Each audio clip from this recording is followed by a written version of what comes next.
Chapter 564. Mallows slowly raised his gaze, but it was as if he was looking at everyone present.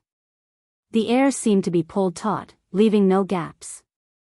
Only when you believe that through sacrifice, you can get something more precious, reputation after death, practical benefits, the safety of others, or pure self-satisfaction, will you choose to sacrifice. Mallow's words became more solemn. In other words, only when you know what you believe, what you cherish more, and what you want to trade, will you have the right to choose, to sacrifice what justifiably, such as your life. Thales was silent. Thales did not make a sound. He seemed to have an illusion that Mallows had been staring at him all along. In the next second, Mallows turned around swiftly, and Patterson raised his arm as well. Both of them lashed out at the same time, smack. This time, Toledo could not even react in time. He could only barely catch up to them after counting down. Otherwise, your so-called glorious sacrifice, Mallows looked expressionlessly at the two men panting on the ground, is just a moment of impulsiveness, foolishness caused by manipulation, and even self-abasement caused by blindly believing and following blindly. Smack. Another lash. Glover dragged his chest up from the ground, gritted his teeth, and held on. Doyle simply leaned back and sat on his calves. I punish you, Doyle, not because you made the wrong choice. Mallows said coldly. When your father was kidnapped and the situation was tense, you appeared so heroic. You threw everything to the back of your mind, pulled out your sword, and went on a rampage. You sacrificed yourself to save your father. Doyle was dazed for a moment, and looked at the watchman. But what do you want to sacrifice, and what can you exchange for? Father? Your Highness? Yourself? Justice? Loyalty? Do you know? Do you understand? Mallows no longer looked at the confused Doyle. And you, Glover? The zombie straightened his back and listened to the lecture solemnly. Whether you sympathized with Doyle and secretly let him go to save your father, or you wanted to stop him from the duel, so you suggested a sneak attack from behind. It felt very kind-hearted, very noble, and very considerate of comradeship. But what do you intend to sacrifice, and what do you want to exchange for? Comradeship? Friendship? Conscience? Responsibility? Mission? Do you know? Have you thought about it? Mallows showed a rare expression of seriousness. What do you believe? What was he fighting for?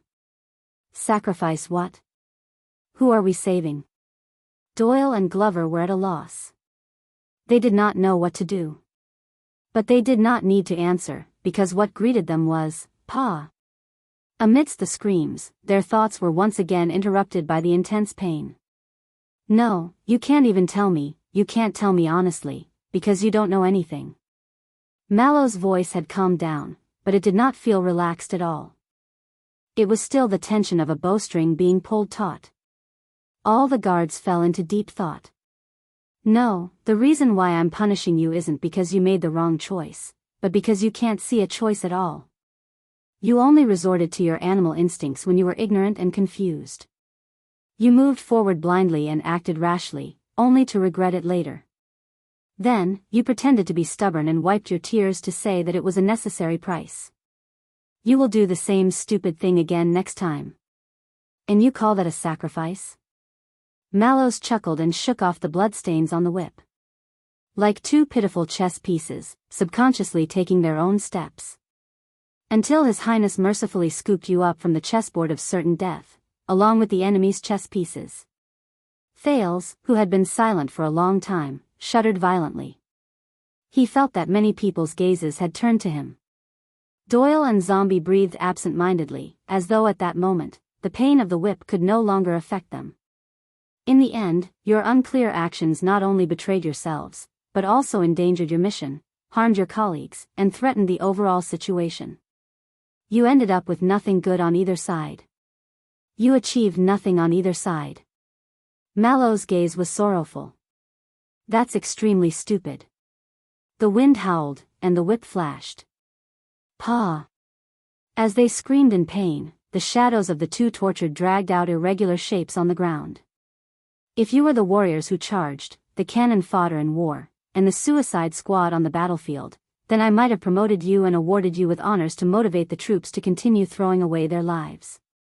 Whether you were willing or not, you would have promoted sacrifice. Mallow's voice dimmed along with his gaze. But you are not. Mallows looked at each of them, and his voice was heavy and cold. You are the royal guards. 1,000 years ago, thy name was the Emperor's Praetorian Guard. The whip sounded again. Pa. But this time, Doyle and Glover only grunted stubbornly. Their bodies trembled at the same time, but they did not fall. Mallows looked at Patterson, who was beside him, silently put away the whip and passed it to Pezzarossi. Then, he saw Toledo frantically signal him with his eyes, indicating that the number was enough. You are not sacrificing yourself like this. You are not qualified to be sacrificed like this. The watchman said plainly. I'm tired. Save your last whip. He turned around and passed the whip to Capone.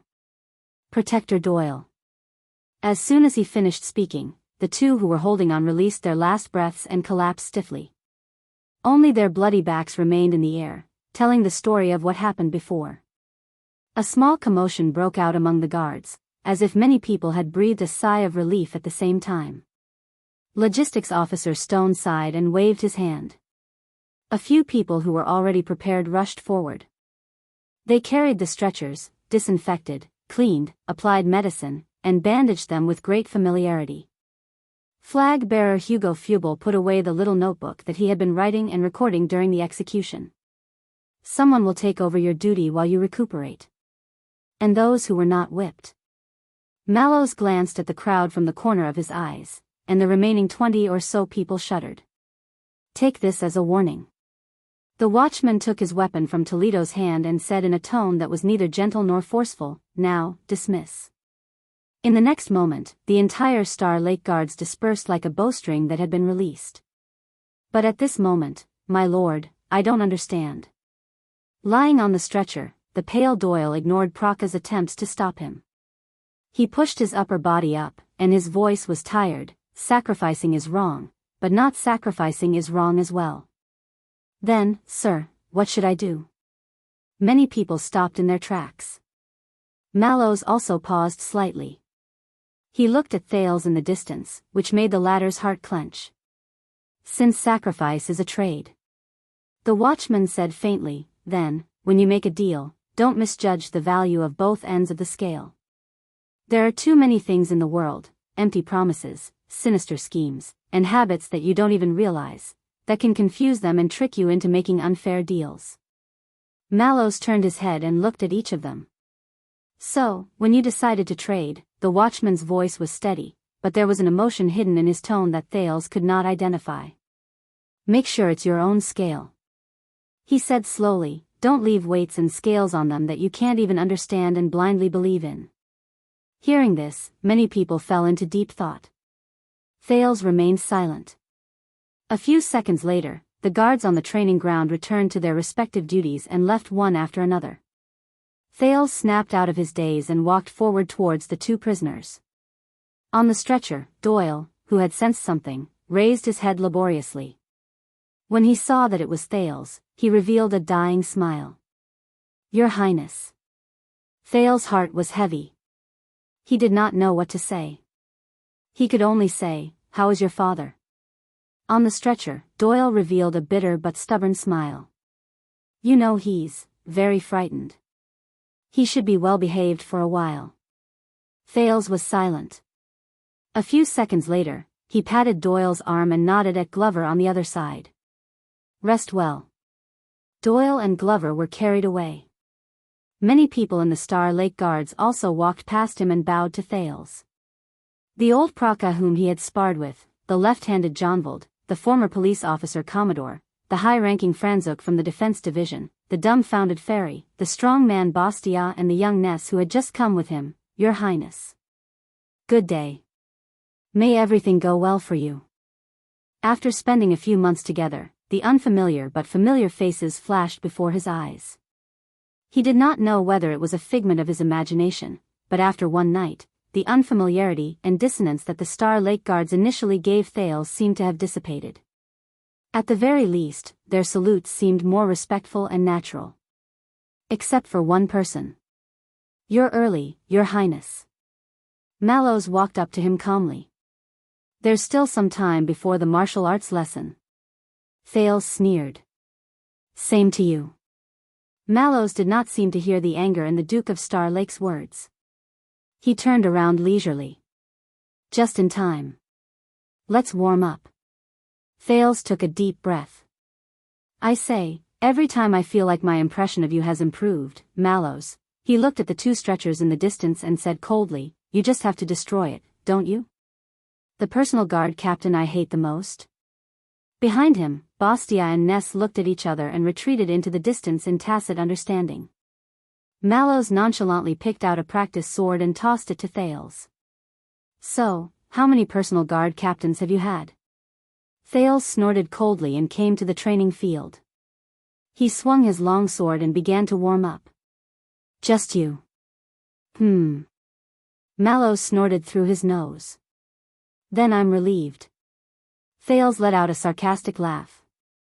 "By the way," he looked at the watchman in annoyance, "why do I have a feeling that when you said, 'those who weren't whipped' just now, you were referring to something else?" Mallows smiled faintly, relaxed as ever. "Maybe you misunderstood." Thales executed a few sword styles, his breathing quickened as he stretched his body. "Or not." Mallows shrugged and smiled. "Then let's not." His lukewarm demeanor made Thales choke on his words. "Speaking of which," Thales said maliciously, "why do I feel like you're admonishing them not to sacrifice themselves impulsively? Not to be blindly loyal to the royal family?" Mallows gestured for Thales to move more vigorously as he said calmly, "I said, you misunderstood." Thales sneered. "Or not." Mallows did not respond to this. "You might as well take your warm-up more seriously." The watchman seemed to have turned back into a dedicated martial arts teacher. He said seriously, "After all, it's your own health. You have to take care of it yourself." Thales snorted coldly. But then he remembered something less pleasant. "Has no one from Renaissance Palace arrived yet? After all, last night." Thales did not continue. This topic seemed to have lowered the temperature. Mallows was silent for a while. "No. But I assure you, they will definitely come, sooner or later." With mixed feelings, Thales finished his warm-up. He felt his whole body heating up and sweating slightly. "All right, what's today? Target practice? Sword rack? Or getting beaten up?" Mallows smiled and waved to the distance. "Ness?" In the distance, the probationary vanguard, Ness, pointed at himself in surprise. After receiving confirmation, he walked over in a flattered manner. Thales rolled his eyes and went to look for his shield as if resigned to his fate, ready to receive a fight. But this time, Mallows exceeded his expectations. "No, Your Highness, you don't have to go," the watchman said with a smile and pointed to a chair. "Come, sit. Today's teaching demonstration, theory class." Teaching demonstration? Theory class? Thales was stunned. He looked at the heavy practice sword in his hand and said foolishly, "Then why did you make me warm up just now?"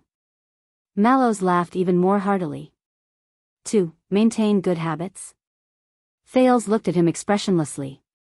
"Toledo." Mallows did not notice the Duke's murderous gaze at all. He happily summoned his messenger. "You go up and practice with Ness." Thales threw down the practice sword sullenly and sat down on a chair, crossing his legs inelegantly. In the field, Ness and Toledo looked at each other, then at Thales, before walking towards the weapon rack. "Wait," Mallows said calmly. "Use your own weapons, real swords. I say, we don't want to be caught by Lady Gines again, right?" The watchman said, glancing at Thales, intentionally or unintentionally. After spending so much time together, Thales knew that the watchman was taking the opportunity to mock and protest. Thales did not respond but laughed coldly. A few seconds later, Ness and Toledo both stood on the training field. "You're more experienced and ranked than me. You go first." The young Ness kept glancing at Thales and Mallows, eager to fight. The long sword in his hand was light and agile, and of extraordinary quality. "No, I'm not used to being first." As one of Mallow's most trusted old subordinates, Toledo only smiled modestly. "You go first." Toledo's weapon was a machete. Strangely, his blade was sheathed but tied horizontally behind his waist, which looked awkward. Ness also smiled and no longer declined modestly. "All right," but just as he finished speaking, Ness unsheathed his sword. The sword flashed, like a lightning strike. Thales' palm, which was still yawning, paused. The sin of Hell's river in his body suddenly woke up. Clang! A muffled sound of metal colliding. At that moment, Toledo barely managed to draw his sword. In the nick of time, he used an awkward posture to block this lightning-fast strike. Thales looked at Ness in amazement as he soothed the power of eradication in his body. He recalled the first strike just now.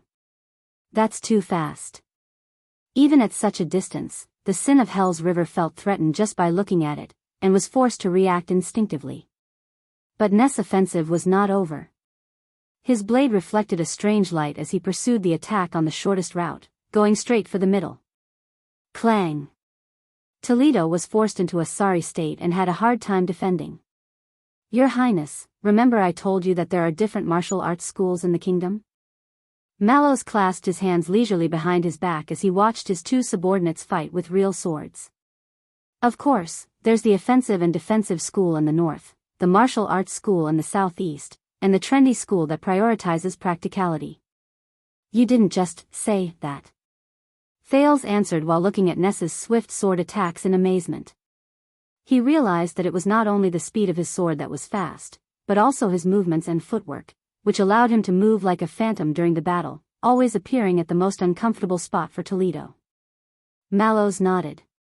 "And I've also said that after you pass your target practice, I'll introduce you to the other two mainstream schools. Now is the time." The watchman narrowed his eyes. "Be serious, both of you," Mallows bellowed. "His Highness is not here to watch you perform." As soon as he finished, Ness's sword flashed again. His footwork and speed seemed to have been increased by several times in an instant, and his last strike even grazed Toledo's shoulder armor. Toledo's defense became increasingly strained and he had no choice but to retreat and dodge. So the battle gradually turned into one side in hot pursuit, while the other side fled in panic. Thales looked at Toledo, who was at an absolute disadvantage, and frowned. "If it's me," Thales shook his head secretly. "No, I can't dodge. I'll only lose worse than Toledo." "But how old does Ness look?" "Within the borders of the kingdom, there is a special type of warrior." Mallow's voice came from the side. "They learned martial arts from the same source, but their styles are all strange and different." The watchman's expression was solemn. In history, there were scholars who specialized in martial arts, and they collectively called them the disciples of the temple. Thales was stunned. "Temple? Temple disciples?" Mallows nodded as he watched the shadows of the swords flying and the glint of the blades flashing, but he remained unhurried. "But today, because the name is too genteel and ancient, no one calls it that." But his tone was extremely serious. "But in reality, they are not only spread across constellation, but also the entire Western Peninsula. They have prospered for thousands of years and have not declined to this day. Nate Ness is one of the best." Thales stared fixedly at Ness, who was practically creating a doppelganger in his vision. His long sword was swift, fast, and direct. The effect of a single strike was astonishing. Mallows put on a storyteller's pose and continued. The place where they were taught martial arts was ancient and special. It gathered the most diverse martial arts legacies and powers of eradication over thousands of years, and continued to improve in different eras. Teaching and learning, their names spread far and wide, but at this moment, Thales suddenly interrupted him. "The Temple of Knights." Mallows was stunned. The prince straightened his sitting posture and said seriously, that's why in history, they are called temple disciples, right? Mallows frowned at the youth, a hint of displeasure at having his story interrupted. You know. Thales looked back at him and smiled. A little. Mallows took a deep breath and looked at Ness, who was attacking relentlessly, and tried to return to his previous tone. All right, then you may not know, these people, they were the first to, but Thales' words cut in again. They were the first batch of knights who originated from the north before the age of the Empire, the first to awaken to supernatural powers. The young duke carefully watched the fierce battle between the two in the field, as if he was inadvertently talking about it, but it left a lingering taste in his mouth. Mallows was at a loss for words again. The watchman had to cough. Speaking of supernatural powers, through them, supernatural powers spread among humans, Thales finished his sentence quietly. In the Holiness Exorcism campaign and even the war of survival against the other races, they shone brilliantly and achieved victory. They expanded and refined the supernatural powers that were still immature at that time, and explored the boundaries and future of human potential. Thales turned his head around and looked at Mallows, who had a displeased look on his face. So, they gathered elites, gradually formed groups, and built their own creeds and organizations. It was for the Temple of Knights. Thales took a deep breath, as if he was inhaling the ink on a book. For thousands of years, it was the holy land of human martial arts, and the holy source of the spirit of chivalry. Mallows was stunned for a few seconds, caught off guard. Where did you hear that? Thales smiled sheepishly.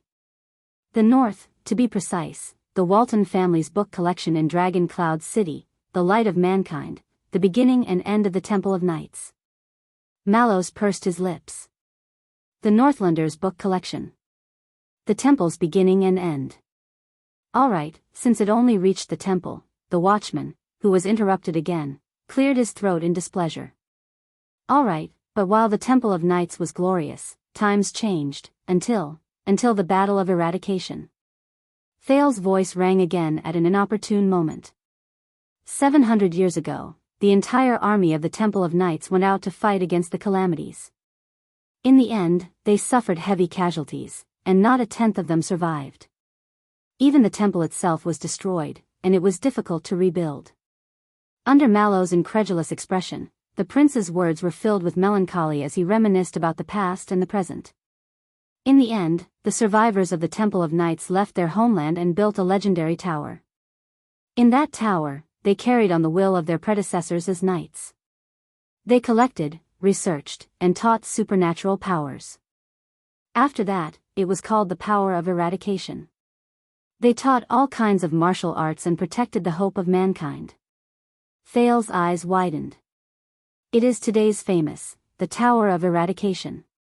Once he finished speaking, Thales let out a sigh of relief and smiled at Mallows, who had been interrupted several times in a row. So, Ness should be a student of the Tower of Eradication. Mallows did not speak. Thales blinked. What's wrong? Mallows looked at him with a gloomy expression. I'm waiting. To see what else you have to say. Thales raised his eyebrows. That should be it. The prince looked happily at Mallows' deflated expression. Please correct me if I'm wrong. Mallows took a deep breath. He seemed to have used up all his strength to control himself to turn towards the center of the field. Did you not eat? The watchman shouted coldly, displaying the dignity of the captain of the guards. Be more serious. The two men in the field were engaged in a fierce battle, but when they heard this, they paused for a moment. Mallows turned around with an expression as if he had eaten a fly. Ahem, you were right. Nate Ness just returned from the Tower of Eradication not long ago. Mallows paused subconsciously and glanced at Thales. Only when he was sure that the prince was obediently listening and had no intention of snatching his words did the watchman cough. In Constellation, the temple faction that worships the Tower of Eradication as the standard is a prominent school, in the eyes of many people. It has a long history and a long history. Prominent school. Thales frowned slightly and thought of many acquaintances he knew who learned skills from the Tower of Eradication. Many nobles in the kingdom, if they hope to achieve success in martial arts and military achievements, will choose to send their descendants to the Tower of Eradication. On one hand, they will receive the inheritance and improve their skills, and on the other, they will broaden their horizons and travel the world. They can also accumulate fame. Or avoid great disasters. Mallows said in his heart. The watchman pointed at the field. Unlike other martial arts factions that are based on style, the swordsmen who come out of the Tower of Eradication do not have uniform styles and skills. In fact, they are completely different. As the successor of the ancient Temple of Knights, the Tower of Eradication keeps pace with the times. They summarize all kinds of martial arts, organize and categorize the skills passed down, then conduct in-depth research, and finally form 8 major factions. Thales was stunned. He had long heard of the famous Tower of Eradication, but there were actually so many branches? 8? Mallows nodded. He spoke slowly with fear and respect, as if he was reciting a short poem. Pegasus, Death, Sin, Iron and Blood, Flash. Rose, Storm, World of Miracles. He said solemnly, it is, the 8 branches of eradication. Chapter 565. In other words, the skills taught by the Tower of Eradication can be divided into 8 types? Thales narrowed his eyes in confusion. He had heard from Waya that there were countless martial arts inheritances in the Tower of Eradication. Not exactly. Mallows said steadily, the 8 meridians of eradication represent 8 different philosophies and styles, but just like the power of eradication, even practitioners of the same branch often differ greatly. There are even a small number of elites who do not limit themselves to the different branches and practice interchangeably, complementing each other. Thales recalled the students of the Tower of Eradication he knew.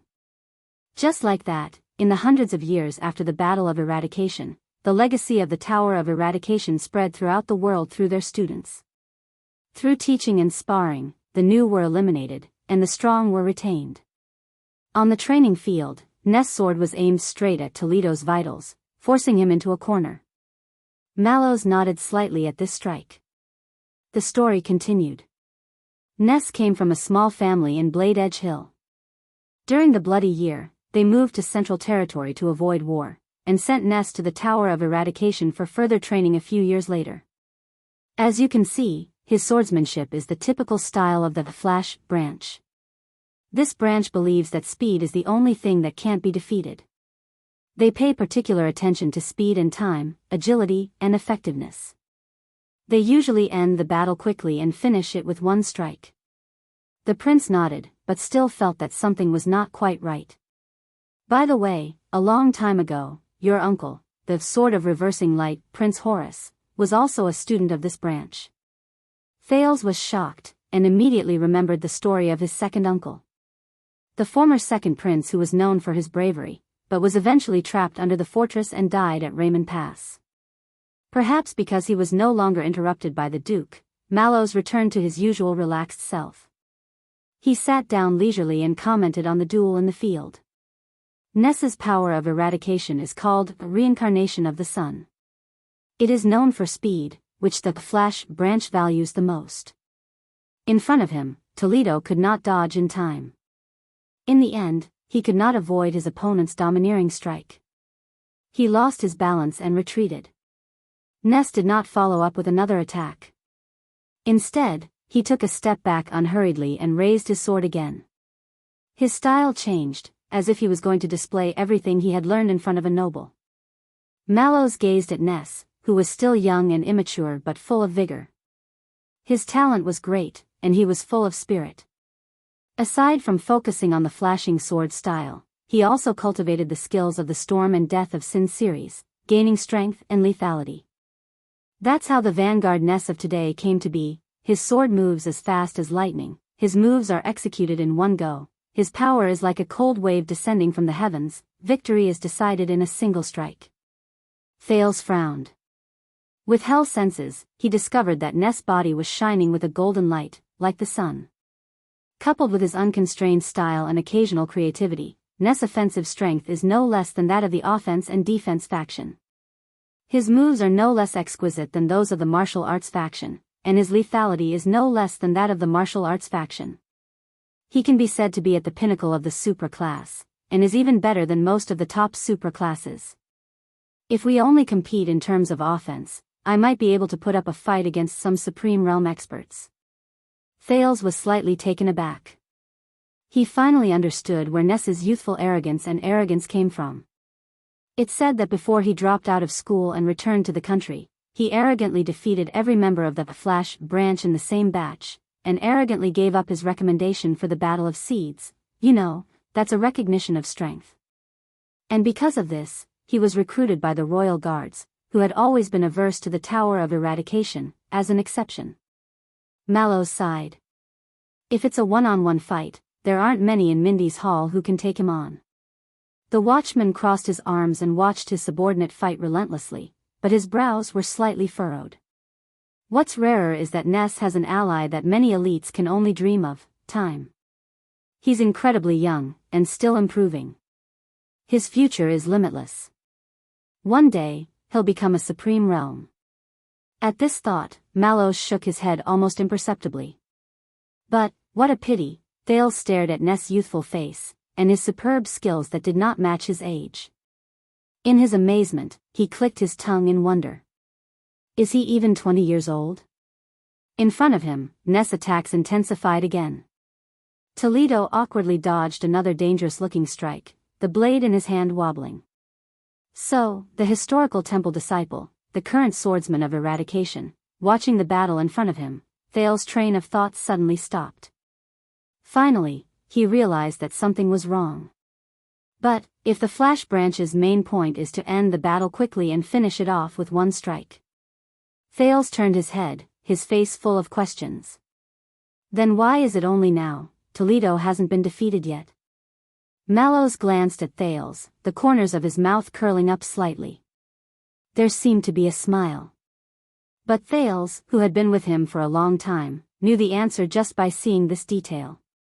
That's enough of a demonstration. Mallows turned around and ordered loudly, Toledo. The moment his voice trailed off, Toledo's retreating footsteps came to an abrupt halt. Thud. At that moment, Thales felt the sin of Hell's River in his body stirring restlessly. Toledo's figure did not move, but his aura changed. Swoosh. He slashed with his saber. It was an ordinary saber strike. His movements were elegant, his posture solemn. It met head-on with Ness's unstoppable strike. At the same moment, Ness' expression changed. Clang. The sword and the blade clashed, and both of them swayed. Toledo, who had taken the full brunt of the blow, grunted. But this time, although he was at a disadvantage, he did not retreat. Instead, Ness's attack faltered, as if he had hit an iron plate. He needed to withdraw and retract his next strike before he could stab forward. Thales was surprised and began to size up Ness' opponent again. He knew that Toledo used to be in the command division and was Mallows' most trusted person, so it was true. Toledo was born in Eternal Star City and grew up in Central Territory. Mallows said calmly, they haven't changed their surname 3 generations ago. They are one of the famous 7 Jade Star attendants, the second son branch of the Blade of Elimination, Tardin family. Their ancestors even have the blood of a royal princess. Tardin. Hearing the familiar surname, Thales' heart skipped a beat. When Toledo was young, he had the opportunity to serve one of the strongest former royal guards as a knight apprentice, Lord Conrad Toney. He trained under him and listened to his teachings. It wasn't a long time, but he learned a lot. Former royal guard, Conrad Toney. Thales' heart skipped a beat as he caught sight of this familiar name. On the training field, Ness, whose attack had been interrupted, seemed to be a little embarrassed. He gritted his teeth and advanced. His power of eradication shone again, and in 0.1 seconds, his sword whistled as he advanced with an unstoppable attack. Mallows' words were interspersed. From then on, his foundation is solid, his consciousness is complete, his moves steady, and his defense flawless. But Toledo was like an iron wall. With a horizontal slash that seemed to be both pushing and blocking, and a few shocking steps, he turned Ness' fatal slash into a blunt force and cleverly deflected it. He even blocked the path of his opponent's second attack. Metals clashed, and Ness once again returned empty-handed. But Toledo remained in his position, rooted to the ground, and did not counterattack. Thales observed his steps, saw his steadiness and calmness in the face of a swift attack, and felt that he had learned a lot. If there's anyone in the Star Lake Guards who can firmly restrain Ness with just his moves and style, it has to be Toledo. Before he was transferred to Mindy's Hall, he was one of the most reliable messengers in the command division. Mallows was a little emotional. He doesn't seek to be meritorious, but to not be defeated. Although Toledo has only scratched the surface of his defense and can't recreate the Knight of 1,000 Blades' blood-soaked attack, it's enough. The Knight of 1,000 Blades. 1,000 Blades? Thales was puzzled. What kind of nickname is that? Perhaps because he felt embarrassed in front of the prince, Ness was annoyed and struck again. But Thales could see that he was in a state of unease. Under his anxious attack, his sword style pursued extreme speed, and its power was reduced. And Toledo, who had gotten over the initial difficulty and gradually got used to his opponent, had an impenetrable defense and became more relaxed. 1,000 Blades. Mallows said slowly, with a hint of nostalgia in his tone. According to Captain Adrian, a long time ago, when Lord Tony escorted Prince Horace to the Tower of Eradication, he once met the Grey Sword Guard, who was also in his prime, and later became famous. Tower of Eradication, Grey Sword Guard. Thales' heart skipped a beat. He had heard Waya mention this name before. No one knows how they fought, and who won or lost. The watchman's gaze sharpened. But after that meeting, the Grey Sword Guard's private lament and comments eventually leaked out of the Tower of Eradication and back to Constellation. Thales saw that Mallows' attitude was respectful and serious, but he uttered a sentence that was unusual in both grammar and wording. Since ancient times, swords cannot escape their scabbards. Sealed with 1,000 blades, what is evil? Mallows fell into deep thought as he spoke. Thales frowned. Cannot escape their scabbards. Sealed with 1,000 blades? Thales tried hard to make use of the grammar knowledge of various languages that he had refined over the past few months. This should be, comparing Tony to a scabbard. And then comparing the martial artists of the world to swords?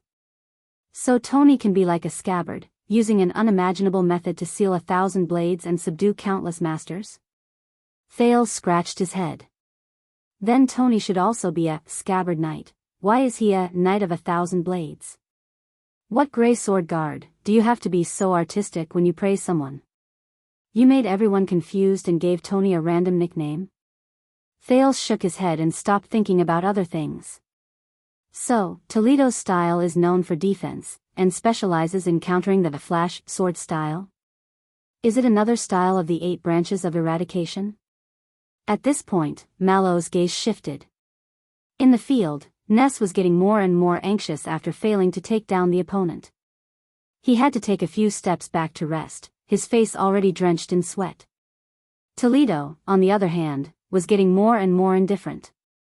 He even had the time to wave his sword and make an inviting gesture, somewhat like Mallows' sarcasm. Since you are familiar with the classics, Your Highness.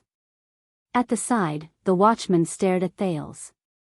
Then do you know, in the thousands of years of glorious history, what is the Temple of Night's strongest opponent, the greatest threat, and the most inescapable struggle? Thales shuddered slightly, not because of this question, but because he felt, at this moment, Mallows was extremely serious, his eyes burning. He was almost unlike that courteous, indifferent and innocent person on the surface, but actually disdainful, black-bellied, and fond of giving him soft rebukes every day, the personal guard captain he hated the most. Thales turned his head and looked at the two opponents who were temporarily separated and taking a short break. The temple's strongest opponent, he knew that the Temple of Knights was eventually destroyed by the calamity. But, in the training field, Ness and Toledo faced each other with their swords. When their gazes met, there was only their opponent in their eyes, and they seemed to have forgotten that the prince was still watching the battle. They regained their momentum for the duel, and prepared for the next lesson. In the face of Mallows' solemn gaze, Thales put on a straight face and slowly uttered a word. The Empire. The watchman's pupils contracted slightly. At that moment, neither of them spoke. The atmosphere quieted down because of this word. Until Ness roared angrily and attacked again. Amidst the sound of metal clashing, Thales took a deep breath and continued. Indeed, thousands of years ago, in order to end the chaos and seek peace, many ranger knights once gathered under Great Emperor Camelot Carluz, and followed him on expeditions to the north and south, to expand the territory. To forge the strong foundation of the ancient empire. Thales suddenly remembered a long time ago, in Caslin's tavern, Putre and Kenvita's argument about the empire and Northland. Things remained the same, but people changed. The prince returned to reality. But after the chaotic world is unified and peace has arrived, these ranger knights with superb martial arts skills and flamboyant personalities were scattered all over the world, and the noble temple of knights that was regarded as the spiritual homeland by millions of people, armed and independent, Thales' voice was slightly cold. They replaced the original enemies and opponents, and became a discordant voice in the boundless and prosperous world. They were seen as a glaring threat by the rulers of the ancient empire's court. Mallows looked at the battle in the field again. Ness could not take him down, and Toledo did not gain the upper hand either. But his gaze gradually froze. Thales recalled the stories he had read and sighed. Historically, the fate of the Temple of Knights was in sync with the rise and fall of the empire. Under the heavy pressure of imperial power and the army's conquest, they suffered repeated misfortunes and collapsed several times. But they also stubbornly left behind a spark, and rebuilt the empire in times of internal strife. Thales sighed. So, the greatest enemy of the ancient Temple of Knights was nothing else. He fixed his gaze on Mallows. It was the empire itself. Mallows also looked back at Thales, his gaze unreadable. After looking at him for a long time, the watchman finally nodded. He approved of the prince's answer. Clang! Ness and Toledo collided with each other again. They both swayed, each taking a step back, panting. Ness's eyes were filled with resentment, as if he was really angry. But what you don't know is, as Mallows observed the battle again, he muttered to himself, "That's right." At the same time, under the Pegasus throne, the Knights of the Legion directly under the Emperor have experienced continuous expeditions to suppress rebellions. Following the example of the army and guards, they stress unity and discipline. Knights directly under the Emperor. Thales furrowed his brows. The watchman's gaze sharpened. So, under their unwavering loyalty to the Emperor, their reverence for the Empire, and their absolute obedience to the Legion, and under the expectations of the Pegasus throne and the secret struggle with their competitors, they concluded and trained a style of martial arts that was far from the Temple of Knights. Thales was slightly taken aback. Mallows stared at the blade in Toledo's hand. Some were upright and peaceful, dignified and elegant. Some were upright and generous, sonorous and powerful. Some were self-contained, simple and solemn. Some were tenacious and unyielding. The watchman's words carried with them an indescribable power. Even Thales subconsciously sat up straight. With the official recognition and support of the Empire, the school of this group of knights quickly flourished. For a time, everyone imitated them and they spread throughout the world. In the end, they became the Empire's orthodoxy, and stood on equal footing with the famous Temple disciples. Stood on equal footing with the Temple of Knights. Thales pondered the meaning of these words as he sized up the two dueling men again. The look in Ness' eyes changed. He swung his long sword and gathered his power of eradication like never before, just for the next attack. Toledo, on the other hand, held his machete horizontally and retracted his aura. He was as awe-inspiring as a mountain, ready to block all possibilities. The momentum of the two men's standoff grew. So, 1,000 years passed. Mallows' words were very calm, but there were some inexplicable emotions in them. The rise and fall of the temple, a cycle of destruction and reconstruction. The rise and fall of the empire, a cycle of decay and rejuvenation. He raised his head and looked at the gloomy sky. There was a hint of disappointment in his eyes. And the changes in martial arts and supernatural powers were also caused by the rise and fall of these two flourishing schools of thought. In the open and covert battles between countless capable warriors and swordsmen, it was exciting. There were competitions and duels, and there was no lack of war adventures. Sometimes, one could hear the clanging of swords and spears. Mallow said calmly. That was the legendary most glorious and dazzling golden age of knights. Golden age. Thales did not speak, as if he was also savoring the weight of these words. For some reason, he remembered when he was still in Blade Fang's camp, Tampa, the owner of my home tavern, when he talked about the age of mercenaries. Until the Battle of Eradication changed everything. Mallows closed his eyes and breathed a sigh of relief. The destruction of the temple, the fall of the empire.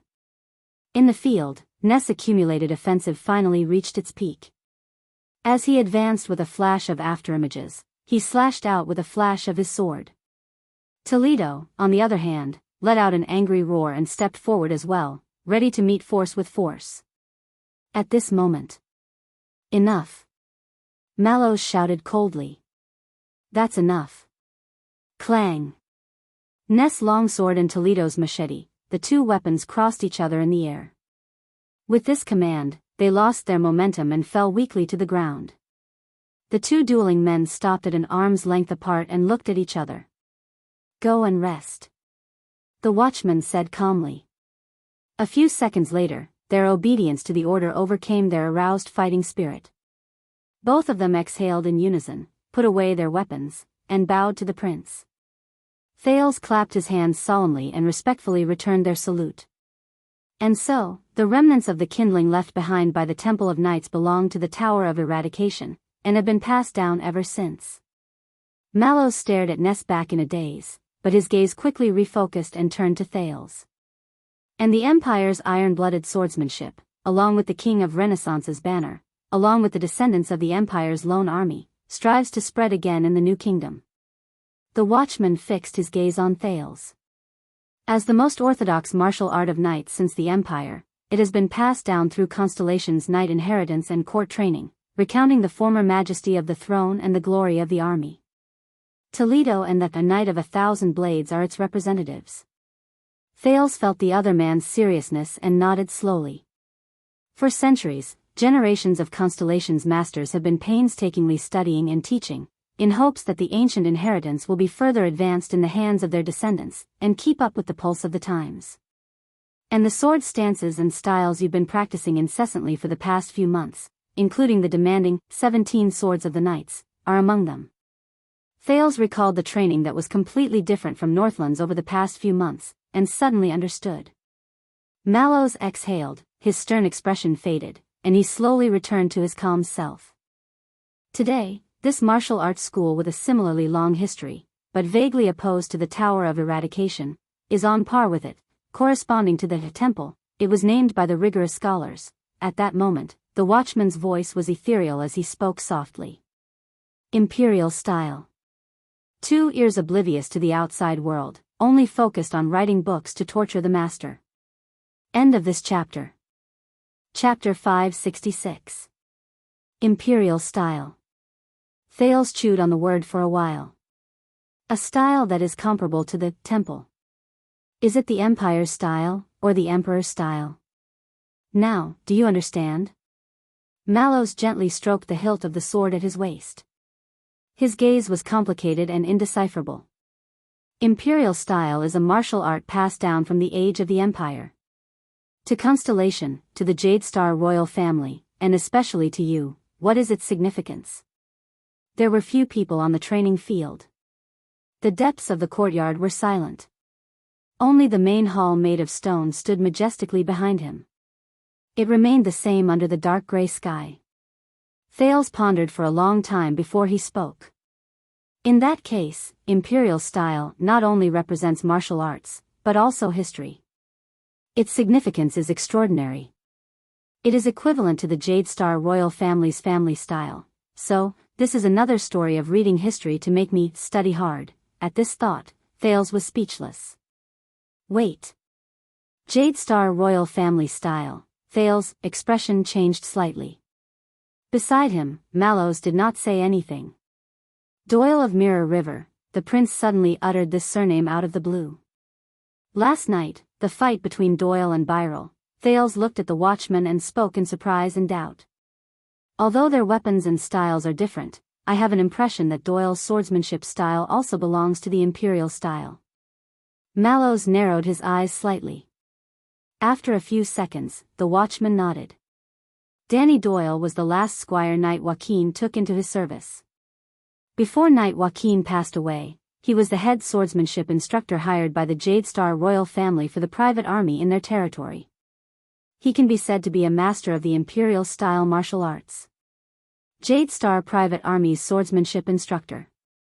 With his doubts confirmed, Thales' gaze shifted and he immediately asked. What about the others? Apart from Toledo and Doyle? Glover? Bastia? And you?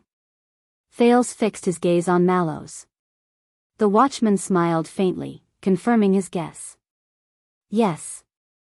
Glover, Morgan, Vladivostok, Oscar from the Vanguard Division, Bastia, Franzuk, Ferry, Kusta from the Defense Division. Including my subordinates, Tang Xian and Stefanov. Mallow's palm was still pressed on the hilt of his sword, and he seemed to sigh.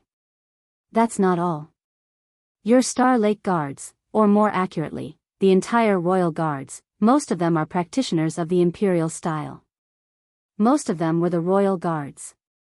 Thales first understood a little, then he furrowed his eyebrows in deep thought. As for me, the teachers who taught me martial arts are also imperial-style knights.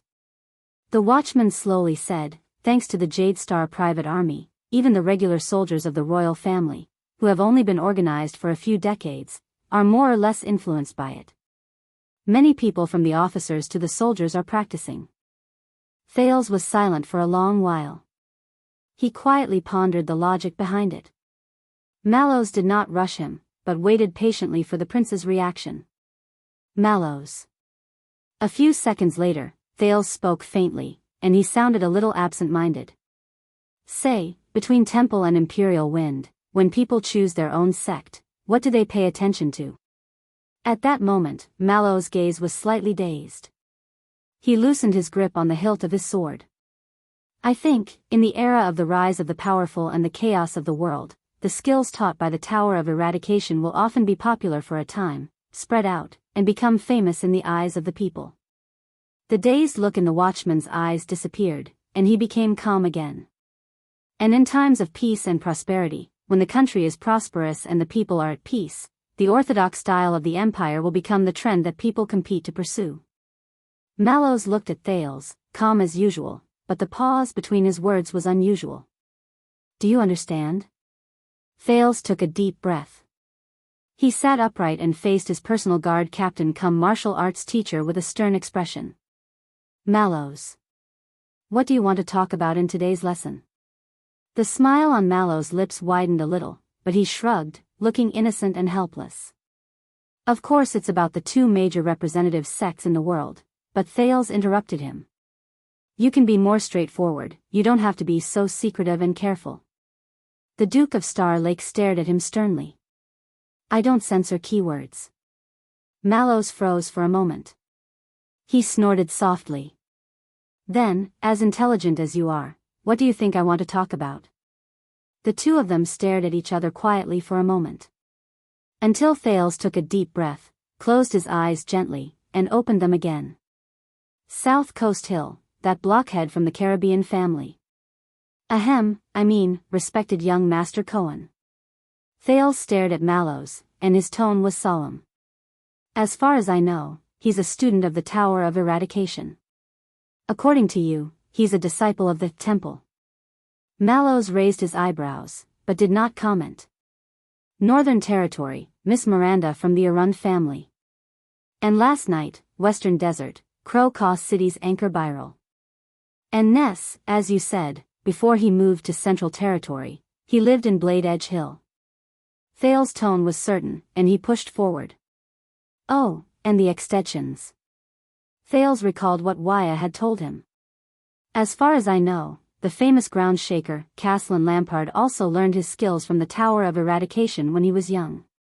Hearing this name, Mallows moved slightly, as if deep in thought. He looked up and leisurely responded to the prince.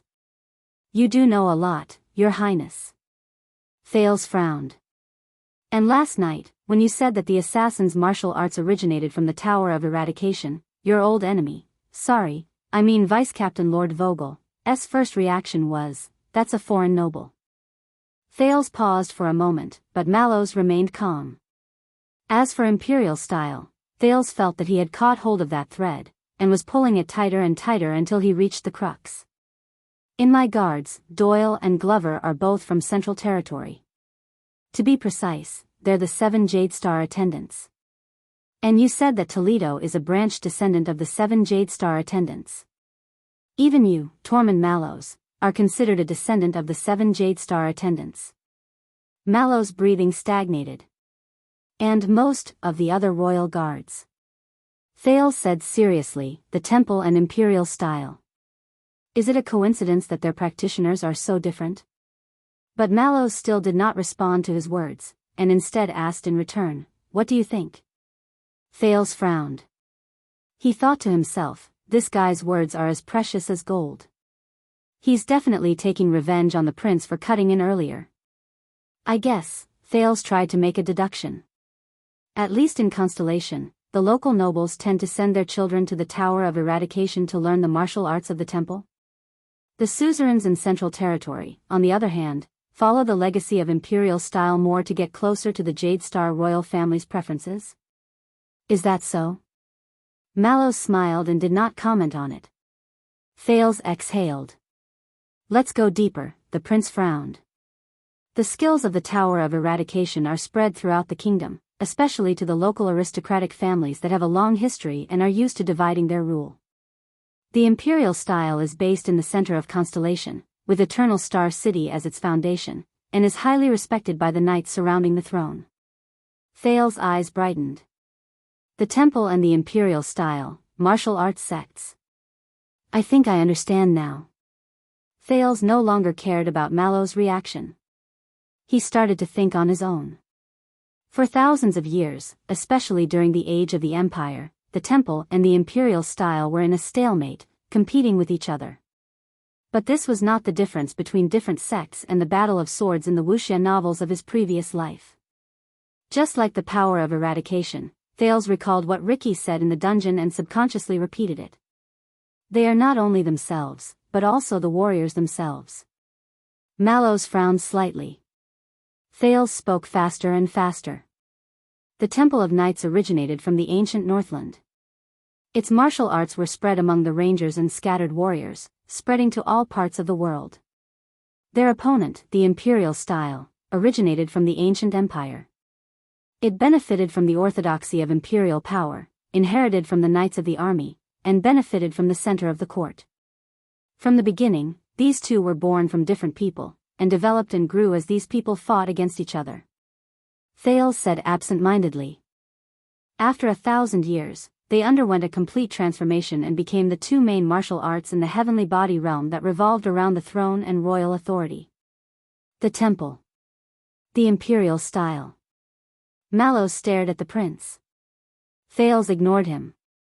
At this moment, he was immersed in thought. Yes, just like Ricky said before. The power of eradication is closely related to the warrior, reflecting each person's experience and personality. The martial arts sects are intimately linked to the real world, reflecting each person's inclination and choice. Thales said absent-mindedly. Because they are not just two major sections. Their competition is not just about honor and reputation, but also about the naked reality of politics.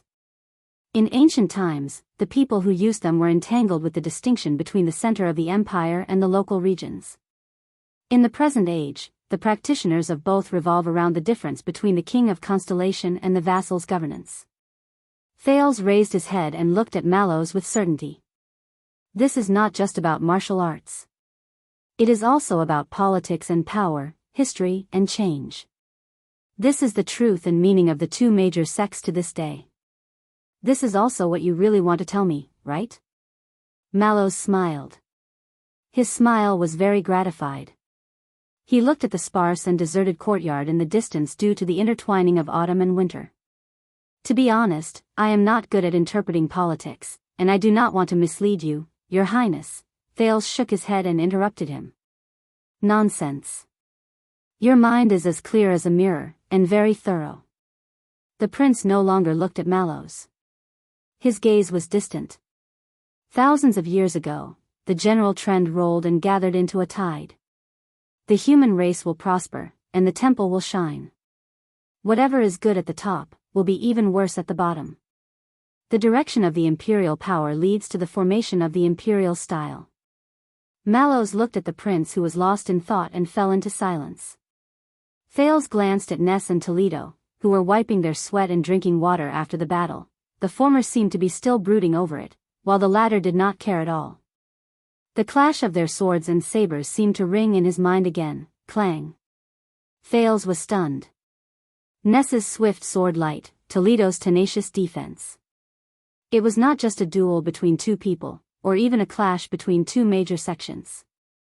In that battle, what he glimpsed was a scene from 1,000 years ago, the emperor and the vassals. The empire and the rangers. Unity and chaos. Iron blood and flamboyance. And now, 1,000 years later, Thales' thoughts drifted far away. In troubled times, it is difficult to start a chaotic war. So the Tower of Eradication was erected, and its disciples were everywhere. Constellation was restored, and the royal power was expanded. With knights to inherit it, the imperial style was eternal. The local nobles chose the Tower of Eradication, and the 7 Jade Star attendants chose to approach the imperial style. The central and the local. Centralization and division. The king and the vassals. Thales thought about it all in a daze, and the more he understood. There was nothing in this world that was illusory, a castle in the air that fell from the sky. Even martial arts and swordsmanship, which seemed innocent and independent, external objects or tools that were only related to personal interests and choices, were no exception. The emergence of the temple and the imperial style was closely related to the times. Their competition was by no means isolated and static, but the result of history and politics, reality and power working together. The opposition between the two was a faithful reflection of the relationship between people in terms of martial arts inheritance and real violence. The times created them. They reflected the times. Martial arts were like that, and people even more so. At this thought, Thales sighed. It seems that the grey sword guards were right. Since ancient times, swords cannot escape their sheaths. Grey sword guards? Hearing this evaluation of the elites of the previous generation, Mallows was stunned, and seemed puzzled. But Thales just shook his head. For every martial art, every school, no matter how strong, how glorious, how powerful, how illustrious, Thales breathed a sigh of relief. The background of the times, the soil of society, and even the people who use them, are the true sheaths that they cannot escape. Mallows fell into deep thought and nodded slightly. At this point, Thales suddenly remembered what Scholar Bonner said in grammar class just now. Language is a tool, a result, but also a master, a cause. It is the best example of turning from guest to host, and deeply influencing its users in the midst of change. Thales subconsciously froze. Be it martial arts or language. They are not just ignorant and senseless tools. On the contrary, they are put into their sheaths by the people who use them, branded with their own brand, and given the characteristics of the times and society. From then on, they become one, inseparable, and even, human. They even turn from guest to host, influencing more people through inheritance and practice, continuing to strengthen and push forward the trend of the times. Theology, at the end of the day, is about the knowledge of people. Priestess Melgen's words rang in his mind. Just like the temple and the imperial style. Thales subconsciously said, their opposing meanings, from ancient times to the present, have been passed down in the bodies of millions of practitioners, germinating and seeking opportunities to bloom, whether they are aware of it or not. They are constantly changing and entangling in countless realms of reality and politics. They resound with every clash of weapons, the lingering sound lingering. In this second, Thales recalled the scene of the duel between Ness and Toledo. But in the next moment, he saw the banquet hall from last night, the furious fight between Doyle and Anchor. No, not just them. Mallows, Doyle, Glover, Caslin, Cohen, Miranda, they live in every warrior, every weapon, and every battle. Thales said absent-mindedly, one after another, competing for 1,000 years without results. Until now. Never left, never diminished, never weakened. But people are in it. Used daily without realizing it. Unaware of it after a long time. Unable to escape its sheath. Mallows pondered for a moment and suddenly smiled. It seems that I don't need to say anything more. Thales smiled too. He looked at the racks of weapons on the training ground, then raised his head and looked at the gloomy sky. At that moment, he felt that everything in the air was shrouded in it. Perhaps, this was the zither string of the era. Thales was deeply moved. It was the syllables it played in every detail of history. Small and traceless, but its shadow was endless. Faintly discernible, but unbearably heavy. Mallows, the sex you mentioned before, Thales sighed slowly. I went back and looked up the information. Mallows looked at the Duke of Star Lake and felt the latter's heaviness. He heard Thales say slowly, the attack and defense sect, or the Northern sect, it arose from the years of conflict between Constellation and Ekstad at the border. The martial arts sect, inherited from the church armed forces that flourished during the age of the Empire. They were once the guardians of the Temple of Faith. The new trend, it manifests in the mercenaries and adventurers of modern times. These martial arts, they all have their own origins, right? Thales fixed his gaze on Mallows. Just like what I said today, the temple and the imperial style. Mallows stared back at him for a long time before he said faintly, war and chaos, peace and prosperity, can give birth to different martial arts and martial artists, either colorful and unbelievable, or orthodox and uniform in style. The watchman looked at the distant horizon. I heard that in the foreign lands of the Eastern Peninsula, the further away it is from us, the more different the martial arts. Thales chuckled, feeling a little relieved. The changes of the times affect and shape everything, the prince said sentimentally. Cause and effect are connected, and no one can escape, and nothing can escape. As for those technological methods that transcended history and could still be developed smoothly, martial arts manuals that transcended the times and could still kill in all directions, Thales sighed. As expected, they could only appear in rebirth and transmigration. But no matter what, there is one thing that will never change. Mallows stood up. His face was stern and his tone was cold. All martial arts, at the end of the day, are all based on violence. All violence, when the mask is removed, can kill. The watchman said profoundly, Your Highness, it is better to be careful. Thales frowned. Power comes from violence. Is that so? Why? Thales lowered his eyes. Why are you telling me this, and even demonstrating the lesson? Mallows inhaled and exhaled slowly. Because this is the lesson you will be teaching today. He looked at the main building of Mindy's Hall. His gaze was gloomy, and his thoughts were unknown. Are you ready? Ready? Thales did not answer immediately. He was thinking about something else at the moment. Since the style of martial arts is like that, so is the power of eradication. They all carry the mark of people, the traces of the times, and reflect the changes of power in reality. Then, Thales' gaze sharpened. Before the magic tower collapsed, before the wizards went extinct, before knowledge was listed as taboo and was still the supreme knowledge in the world, what is the face of magic? How does it intersect with people, is closely related to the times, and is entangled with reality? Thales was immersed in his thoughts. Sir, Your Highness. In the distance, following the sound of footsteps, Bastia's nervous and deep voice rang through the training field. Renaissance Palace is here. At that moment, Thales and Mallows fell silent. Bastia's muscular body stepped onto the ground of the training field, stirring up endless sand and dust. His Majesty's order. The Duke of Star Lake is urgently summoned to the palace for an audience immediately. Thales was silent for a while. Mallows did not move an inch. They turned a blind eye to the protector's anxiety. Finally, when Bastia could not help but repeat the order, Thales slowly stood up. He's here. Yes, Mallows. Thales took a deep breath. He smiled faintly and answered the watchman's question, warm-up complete. I'm ready. Chapter 567. Renaissance Palace was the same as before. It was cold and silent, bleak and murderous. Thud, thud, thud, Thales followed behind Chief Palace Administrator Baron Quinton. Listening to the echoes of his own footsteps, he once again felt the impenetrable pressure. It was a darkness that even the everlasting lamp could not illuminate. Behind the Duke, Mallows was as composed as ever. In fact, there were many people escorting Thales out of Mindy's hall, but Mallows was the only one who was allowed to accompany him into the palace. This was not a good sign.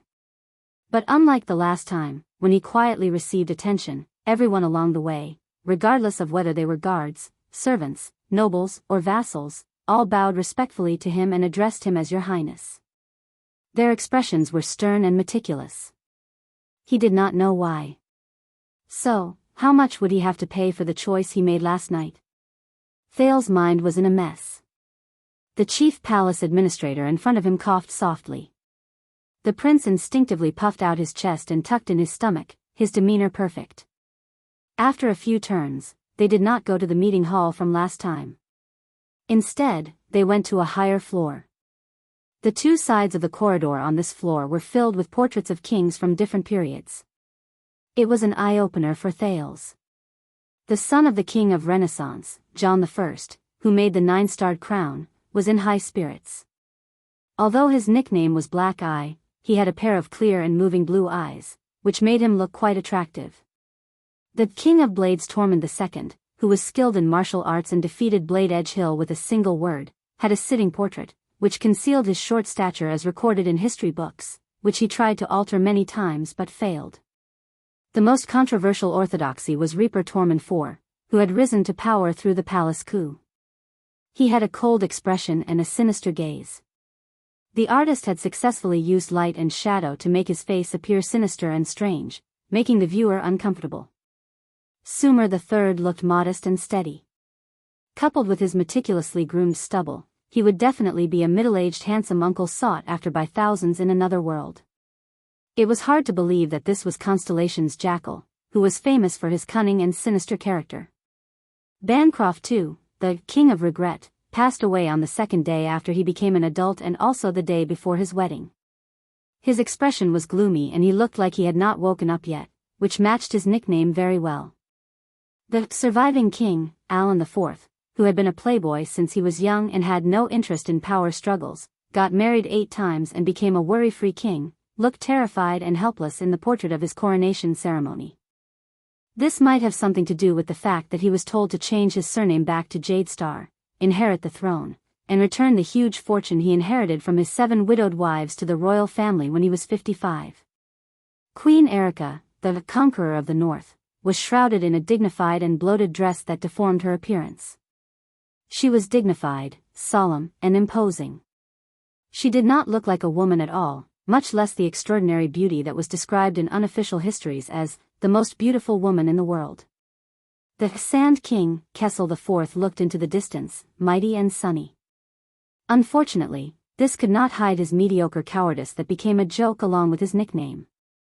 After his expedition to the Great Desert suffered a crushing defeat, he was so frightened that he abandoned his army and buried himself in the sand at lightning speed to conceal his figure. In the end, he escaped the disaster and left behind the famous phrase, "Invisibility is equal to invincibility." Obviously, the 3 giant portraits in Mindy's hall, which were combined with the historical background, left a deeper impression. However, the portraits here also had their own characteristics. They vividly reflected the techniques and habits of different painters, as well as the artistic styles of different periods. But, Thales looked at them quietly and suddenly thought of something strange. Whether it was these court portraits or the legendary 3 kings in Mindy's hall, all the people in the paintings looked not sincere. Finally, they stopped in front of a tightly guarded stone room. The chief commander of the royal guards, Lord Adrian, appeared before them. He was gentle but dignified. Baron Quinton. Adrian first greeted the chief of palace steward, who was leading the group. "Still well?" The chief of palace steward waved his hand, looking as if he did not care. Well, well. Now, please excuse me, I have to pay Master Damon's tailoring fees. Baron Quentin's attitude was sloppy, and there was a hint of resentment in his words. I also have to keep an eye on the procurement of royal wine glasses. You know, glass, wine, glasses. It's a huge expense, I can't be sloppy. Glass wine glasses. Thales stood behind him, his expression slightly frozen. Captain Adrian only smiled with his eyes narrowed. In the end, Thales sighed and apologized sincerely. Your Grace, I am very sorry. Baron Quentin turned around and glared at him. Oh, Your Highness, you better be. The chief of palace steward did not stand on ceremony. He raised his voice, beaming with joy, and spoke sternly. For the sake of your ancestors, do you think that the royal family's money falls from the sky? It's the people's blood and sweat, you can't be generous. Baron Quentin glared at him one last time and stormed off. Thales was left behind, his chest hunched and his neck hunched, his face full of fear. Please understand, Baron Quentin has been in charge of the palace affairs for 30 years. He is dependable, meticulous, but also stubborn, Adrian explained with a smile. In the past, when he showed his might, even King Adi had to give him some leeway. Thales forced himself to put on an understanding smile. Your Highness, Lord Mallows. Only then did Adrian formally greet the two of them. Welcome to the Imperial Conference Room. The guard captain turned around and raised his hand, showing a stone door that was as tall as two people to Thales. Also known as Ballard Room. Under the faint light from the narrow stone window in the distance and the illumination from the two everlasting lamps, there were at least 10 royal guards guarding both sides of the grey stone door. All of them looked stern and serious. Ballard? Thales narrowed his eyes and sized up this special stone door. He recalled the royal family pedigree that he had been cramming for the past few days. You mean the king of constellation in the 3rd century of the calendar of eradication, believer Ballard I? Adrian smiled. Yes. 400 years ago, Great Spirit, Khan led the violent soldiers who committed all sorts of crimes to invade the kingdom. Violent waves swept through the kingdom until they reached Eternal Star City. Coincidentally, King Ballard was on the throne. The guard captain looked back at the stone door and spoke with emotion. Thales pondered for a while. I've heard this story in the north. Archduke Khan Trent Ida of Ekstedt and his Great Spirit Crusade. The Northland nobles are proud of it to this day. So, Ballard Room. Was he born here, or did he succeed to the throne here? Captain Adrian snorted and shook his head. When the country was in ruins, Ballard I summoned courtiers into the palace and gathered them in one room. He made an exception and appointed them regardless of their origins. They were given a long table to discuss how to defend the kingdom. Adrian was a little emotional. That was the first imperial conference in the history of the kingdom. Since then, it has been held regularly to deal with state affairs. It gradually became a system and has been passed down for 400 years. Hence the Imperial Conference, Ballard Room. Thales pondered and did not say anything. The guard captain suddenly realized that he had lost his composure. He laughed self-deprecatingly and stepped aside. The Imperial Conference between His Majesty and the other lords is in progress. Your Highness, please come in. Thales frowned. Imperial Conference? Now? Maybe I should wait until, but Lord Adrian interrupted him. His Majesty has summoned you, Your Highness, and you are the Duke of Star Lake of the Kingdom. The guard captain's tone was humble and polite, but it had a different kind of power. The courtier is right. Please pay attention to your manners. Adrian said softly, there is no need to be overly concerned about Northland. Thales raised his eyebrows. Once Adrian finished speaking, he walked towards his subordinate guards who were guarding the door. Open the door, Mariko. Remember to be gentle. Thales took the opportunity to straighten his clothes. He did not forget to turn his head and ask Mallows behind him without batting an eyelid. Do you have any suggestions? For some reason, Mallows, who stood in front of Ballard Room, was expressionless. Yes. His reply was as calm as an ancient well. Don't ask me. Thales turned around resentfully. All right. As expected of his favorite personal guard captain. This suggestion is honest and on point. It's too useful. Thales thought sarcastically. But when he thought of the portraits of the kings he had seen along the way, he realized that he had no impression of Ballard the First. He had either missed it or placed it in an inconspicuous corner. Eleanor. As the stone door slowly opened, Thales' lips did not move as he spoke quietly. Behind him, Mallows frowned and quietly took a step forward. What? Thales looked at the stone door that was opening wider and wider. He looked at the darkness that seeped out from inside and snorted. 400 years ago, when King Ballard inherited his elder brother's position, he was only 17 years old. Faced with a crisis, he found it difficult to command his vassals, and his authority was unshakable. The prince narrowed his eyes. At that time, the person who had the authority to make an exception and convene the imperial conference to decide on a strategy to resist the Great Spirit Frenzy was a woman. Thales turned around and cracked a smile at Mallows. Yes. Empress Dowager Iron Spike, Eleanor. Mallows frowned. And this place should actually be called Eleanor Room. In the next second, Thales turned around and walked forward.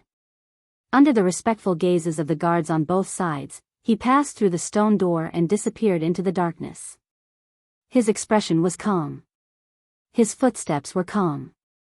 With a soft sound, the stone door closed, completely concealing the Duke of Star Lake's figure. Mallows looked at the dark stone door and pursed his lips. His voice was almost inaudible. Is that so? Outside the stone door, Adrian walked towards Mallows and patted his shoulder. The watchman nodded. Is there anything I need to worry about last night? For example, how did that assassin sneak into the king's banquet with a weapon? Adrian smiled. No. Mallows frowned slightly. But before he could think deeply, the guard captain grabbed his shoulder and half dragged and half pushed him out of Ballard Room. So, how is Mindy's Hall, Tormund? The guard captain asked this nephew whom he watched grow up amiably, as if he was talking about family matters. Compared to this place? Mallows became indifferent again. It's pretty good. It's quite bright. Adrian nodded. Not bad.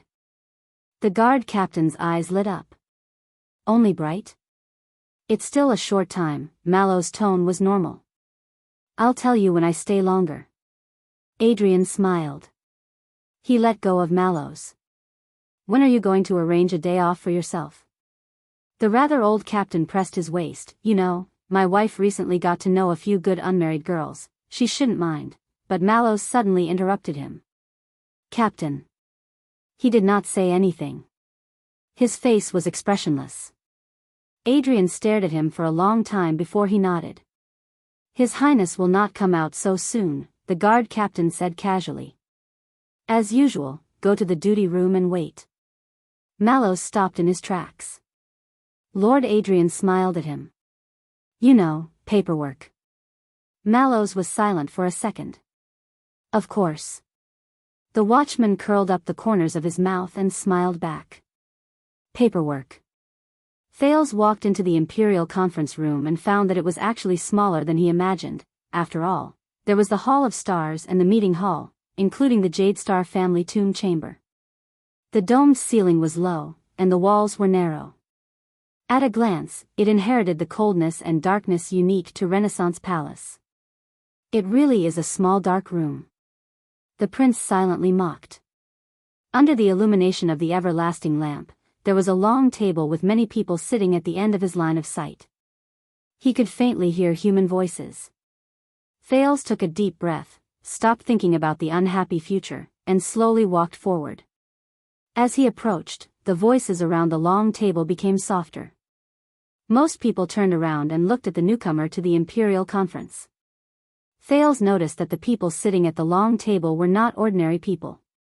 The pot-bellied Prime Minister of the Kingdom, the Guardian Duke of the Eastern Sea, Bob Cullen, was still smiling, as if everything was as good as before. The foreign affairs minister cum teacher he was familiar with, the cunning fox Gilbert, was worried and hesitant to speak. There was also the royal family's military advisor, the experienced Sodder Rider, nicknamed Big Soldier, as well as the chief of finance of the kingdom, the moneybag Kirkirk man, who was said to be able to take money out of his pants. The sharp-faced Viscount Kenny, who had once visited the prince in Exeter and had just been promoted to Minister of Trade at the beginning of the year, was also present, smiling amiably at him.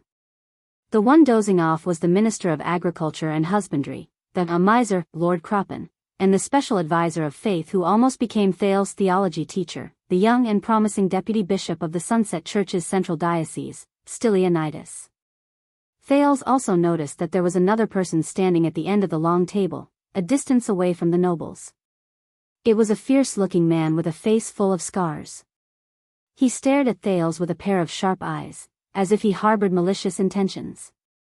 The prince was puzzled. Who is that? Why is he the only one standing? And Kessel V, the master who could not be ignored, sat at the head of the long table. His posture was casual as he enjoyed the light from the stone window behind him. His face could not be seen clearly against the light, leaving only a dark silhouette that made people feel depressed. With some apprehension, Thales gulped and stepped forward respectfully. Father. He bowed appropriately. Good day, my lords. Gilbert was the first to stand up and respectfully returned the greeting. Good day, Duke Thales. The nobles at the long table moved and stood up to greet the foreign affairs minister. But the king's voice immediately rang out, interrupting this perhaps meaningful greeting. Find yourself a chair. The ministers fell silent. They first looked at Thales, then at the king. In the end, they did not complete their greeting and returned to their seats one after another. Gilbert considerately moved to the seat next to him and took the initiative to make room for Thales. Thales nodded gratefully and sat down. He nodded at Deputy Bishop Stylianides, who was sitting on the other side, and thought that it was all right. At least they had reserved a seat for themselves. At least they did not denounce him directly. At least they did not toss him a sword and ask him to slit your own throat. At the head of the long table, the man with his back against the light changed his supporting arm and knocked on the long table. He said coldly, Continue, Sodder. These words were like a sudden drop of frost. The solemn atmosphere that had been slightly thawed by the prince's arrival froze again. On the other side, military advisor Sodder Rider cleared his throat and stood up. The imperial conference resumed.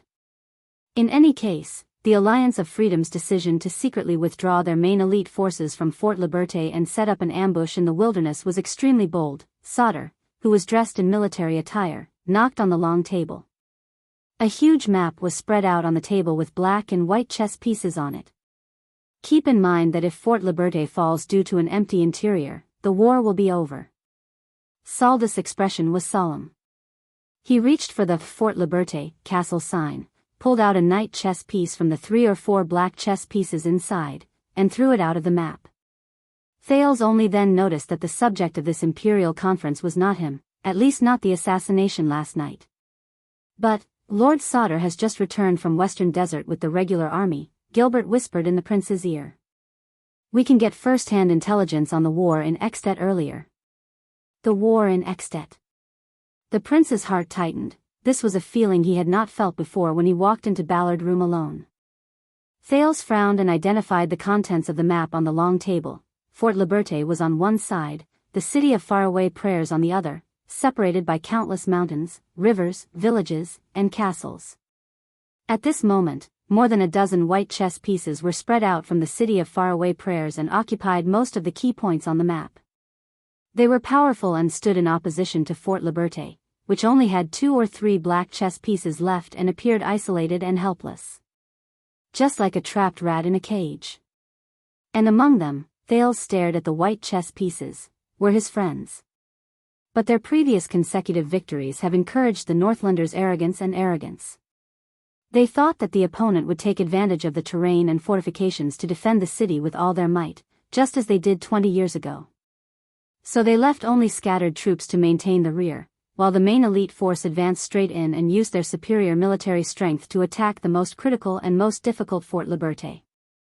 Saldus' tone was solemn. He moved the chess pieces and pushed the white chess pieces forward until they surrounded the black side of Fort Liberté on 3 sides, leaving only one suspicious gap. Like a trap left behind by a rat trap.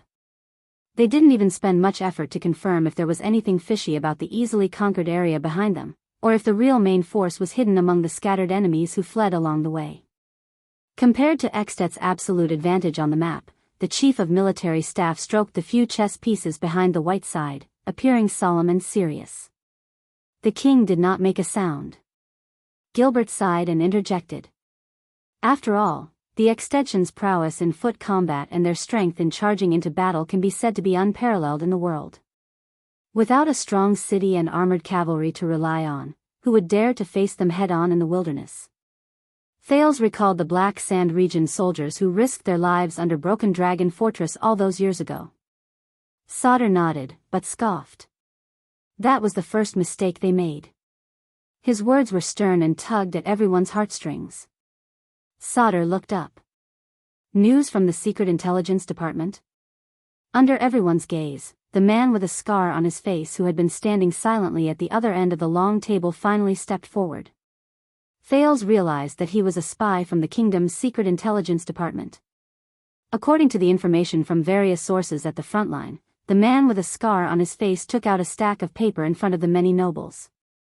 He spoke fluently and without the slightest hint of nervousness. While the Northlanders were besieging the city and the battle was intense, the Alliance of Freedom's troops, which had secretly withdrawn and were lying in ambush, suddenly launched a bold attack on their retreat.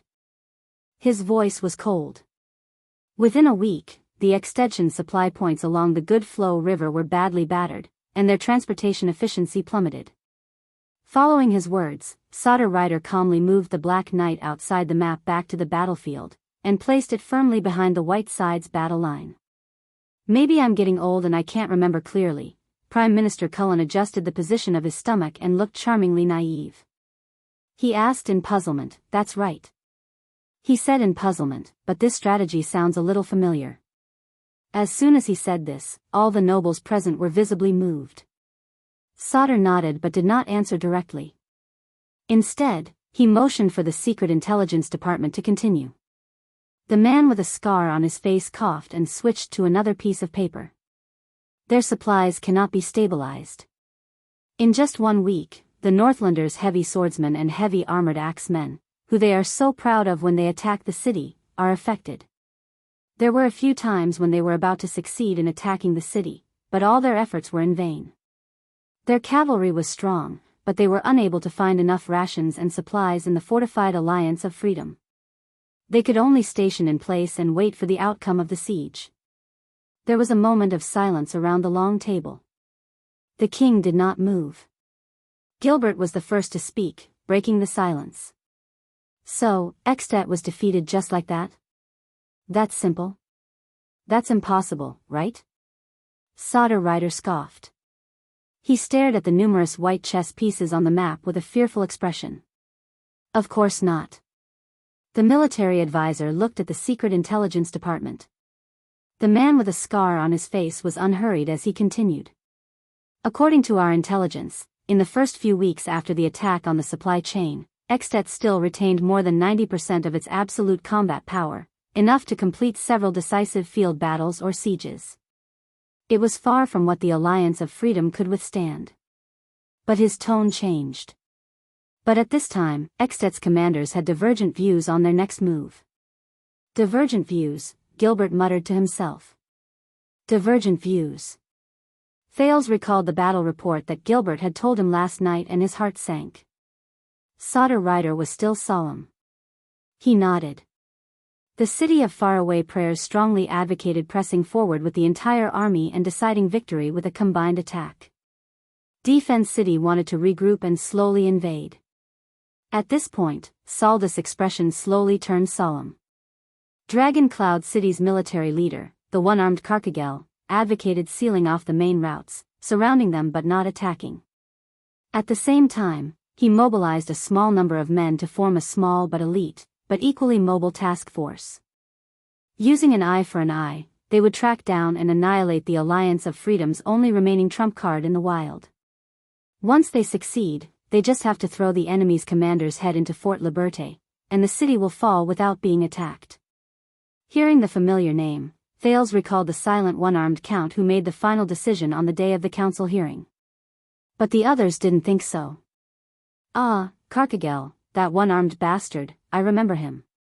The Minister of Agriculture of the kingdom who had been dozing off, Lord Croppen, nicknamed Miser, seemed to wake up with a start. 18 years ago, it was under his command that the Northland barbarians advanced rapidly, besieged the enemy and attacked the reinforcements. Finally, they captured Cold Castle and caused the fall of the Northern Territory. As expected, his strategy is the most vicious.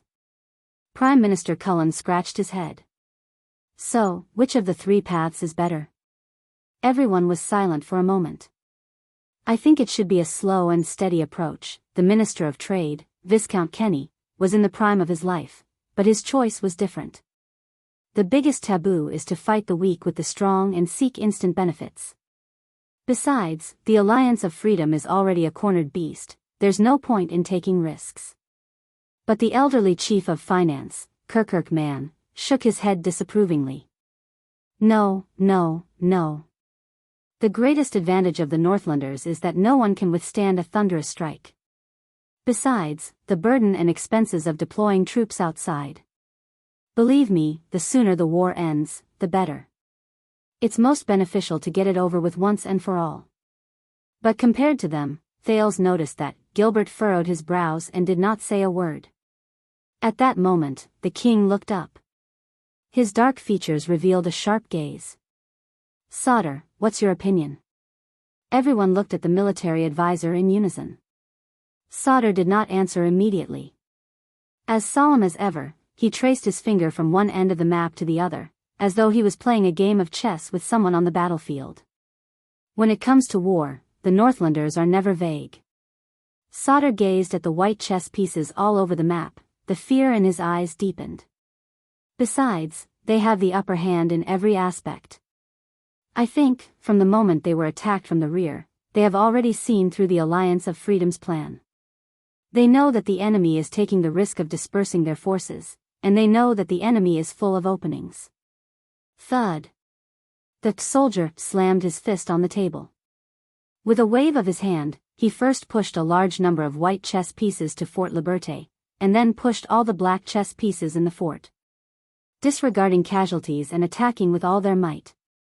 The Alliance of Freedom will not be able to withstand it. Sauter then spread the white chess pieces evenly across every key juncture on the map, until the Black Knight at the rear had nowhere to go and finally collapsed. Consolidate the defensive zone and steadily occupy it. The Alliance of Freedom will not be able to hold on. Finally, the military advisor clenched his fist lightly and slowly restored the state of the battle. He then picked out 2 knights from the white chess pieces, placed them together with the Black Knight, and pushed the latter down. Scheming to attack the enemy's mind and using surprise tactics. The Alliance of Freedom will not be able to withstand it. Sauter took a deep breath and looked up at everyone present. His gaze paused for a moment when it swept past Thales. Whether it's a forceful attack, a slow map, or a surprise attack, all three are good strategies. Thales nodded slowly. He glanced at Viscount Kenny and Kirkirk Man out of the corner of his eye and saw that they were nodding in satisfaction. That's not to offend anyone. But the military advisor's tone immediately changed. But when the 3 excellent options are put together, Saldus' tone changed and became furious. He nodded at the scar-faced man from the kingdom's secret intelligence department. The latter cleared his throat. Our intelligence is limited. We don't know the specific decision in the Extet military camp. But after besieging the city for a long time, the Northlanders, who could not wait any longer, finally chose to divide their forces into 3 groups and attack from multiple directions. Most of the people in the Imperial Conference were taken aback by these words. Even Thales could not help but frown. Gilbert was the only one among the crowd who sighed. Divide their forces?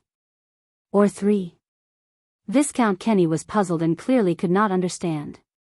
The Alliance of Freedom is small and weak, so it's understandable that they would take the risk and divide their forces. But the Northlanders clearly have a large army and have the upper hand. Are they crazy? Amidst all the questions, Sauter Rider snorted angrily. The commander's explanation to me is, first, it's to relieve the logistical pressure brought about by the concentration of the army in one place, and to rationally distribute supplies for the general attack. Second, it's to protect the fearful rear supply line. Third, it's to pursue the ghost troop that has circled around to attack from the rear. Finally, it's to expand and consolidate the occupied area to facilitate the local collection of rations. Thales was stunned. All right. Every reason is extremely legitimate, well-founded, and even well-considered and irrefutable. It includes the forceful attack, a slow map, and the surprise attack mentioned earlier. But, Sauter snorted coldly. Even a child knows that there's only one choice in a multiple-choice question. He stared at the white chess pieces on the map, stretched out his hand with difficulty, and divided them into 3 groups. As an adult, you actually want all of them? At this moment, the military advisor was conflicted. On the one hand, he was contemptuous and disdainful, but on the other hand, his words were filled with heartache for his peers. You're so stupid. Your death is not to be regretted. Amidst the shocked and bewildered crowd, Thales looked at one of the 3 groups of white chess pieces with mixed feelings. Here, no one had stayed in the north for as long as he had and had such close contact with the Northlanders. Divergence, he vaguely knew the answer behind it. But he was even more apprehensive and fearful. Is that so? Chapter 568. After a long period of repression, Duke Cullen was the first to sigh. I think, dividing their forces, that was their second mistake. Sauter Rider's expression was tense and he remained silent. At the head of the long table, King Kessel sat up straight and revealed his cold face in the darkness for the first time. Gilbert? The Foreign Affairs Minister, Cunning Fox Gilbert, who had not spoken for a long time, nodded with a solemn expression. Perhaps in their minds, the extensions understand the pros and cons of this matter, but in their actions, they cannot do it. Thales' teacher's gaze was sharp as he began to analyze the situation.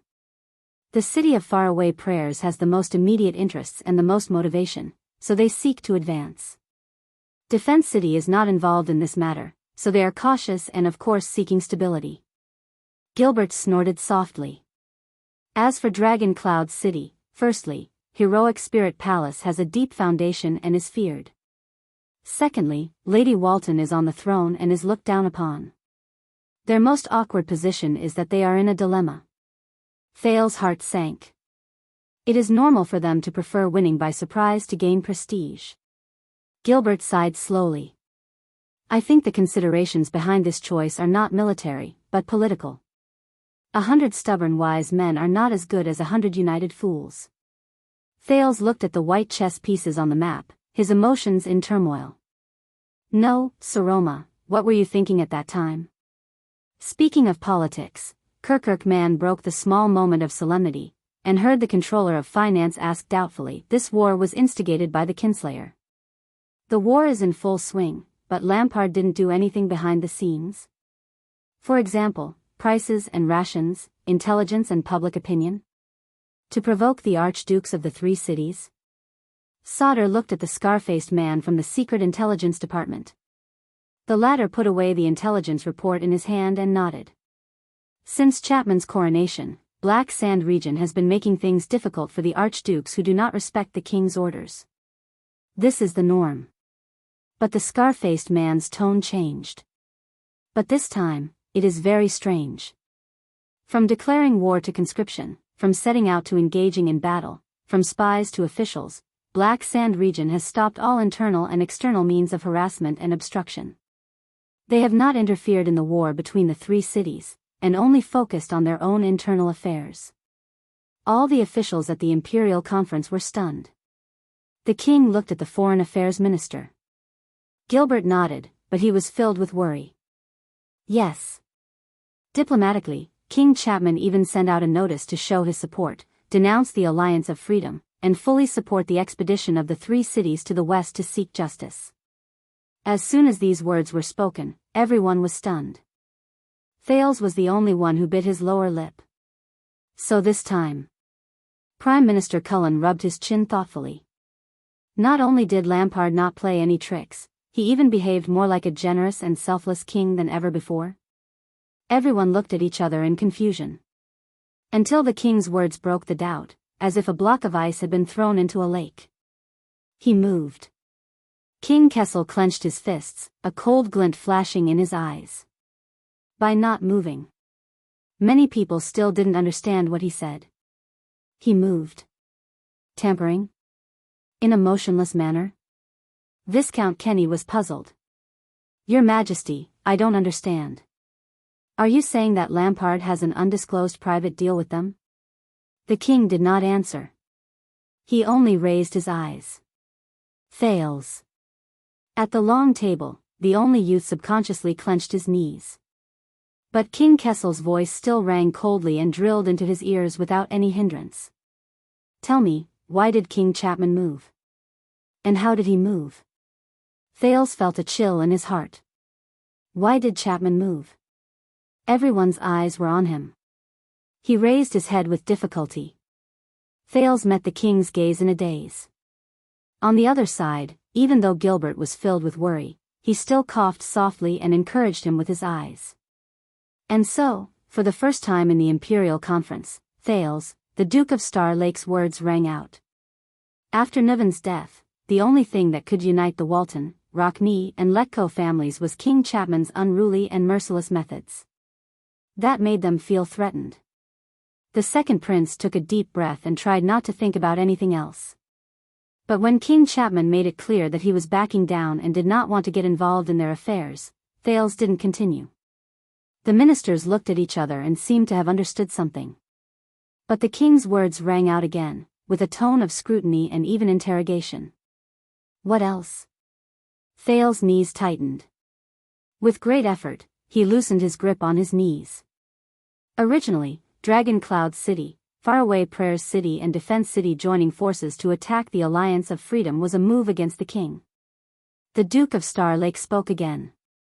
This time, everyone listened to his analysis seriously.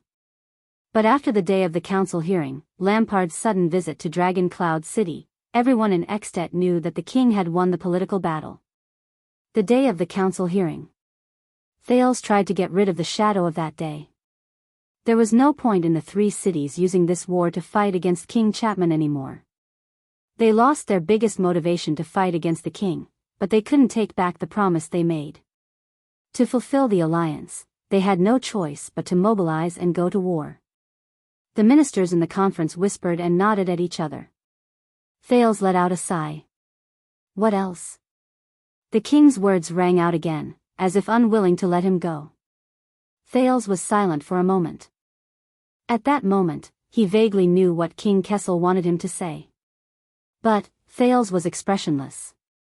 His emotions were chaotic, but he instinctively spoke. On the day of the alliance, the Prince of Constellation, who was a hostage of Dragon Cloud City, secretly colluded with King Chapman. The ministers looked back and forth. At that moment, their meaning was unclear. Thales breathed absent-mindedly. Then he was suddenly kidnapped, and his disappearance is unknown. That not only messed up the situation, but also caused the three cities to lose trust in each other, and suspect each other. As he said this, Thales felt empty. Yes. Everything was connected. It was his choice on the day of the council hearing that affected the war situation in Fort Liberté, thousands of miles away. Perhaps this was what King Kessel wanted him to say. Among the factors that caused the three cities to be at odds, and caused Little Rascal's failure, him. Thales felt a pain in his heart. And so, in this expedition, Dragon Cloud City sought fame, the City of Faraway Prayers sought profit, and Defense City wavered in the middle, seeking profit. Thales tried hard to open and close his lips, as if he was talking about something that had nothing to do with him. They lost the biggest foundation of sincere cooperation, and only appeared to be united, but actually divided. Whether they diverged or divided, it was all destined. Yes. Appeared to be united, but actually divided. Wasn't this the biggest experience he had in the past few years in Northland? Wasn't it the strongest weapon he used to counter Lampard on the night of Dragon's Blood? The prince's expression stiffened after he finished speaking, and he remained silent for a long time at the long table. After a while, Kessel snorted softly. He praised his son, which was a rare sight, perhaps the first time in his life. Very good. On the other side, Gilbert sighed. The sky is high, the throne is far away, and the enemy is gone. The Foreign Affairs Minister's words were full of emotion. In the distant western border of the country, King Chapman deliberately did not make a move, and allowed the previous events to slowly ferment, causing the Northlanders to forget why they stood together, and why they fought side by side. In Ballard Room, everyone was immersed in the indescribable atmosphere of this moment. Until Sauter let out a long sigh. His Highness is right, and Count Casso is also right. This is not war, not military affairs, not a game of chess. The military advisor's eyes were weary. It's politics. Perhaps at the negotiating table and in the banquet hall, in the face of the king's relentless pressure, with a common goal, the alliance of the three cities can be as close as brothers.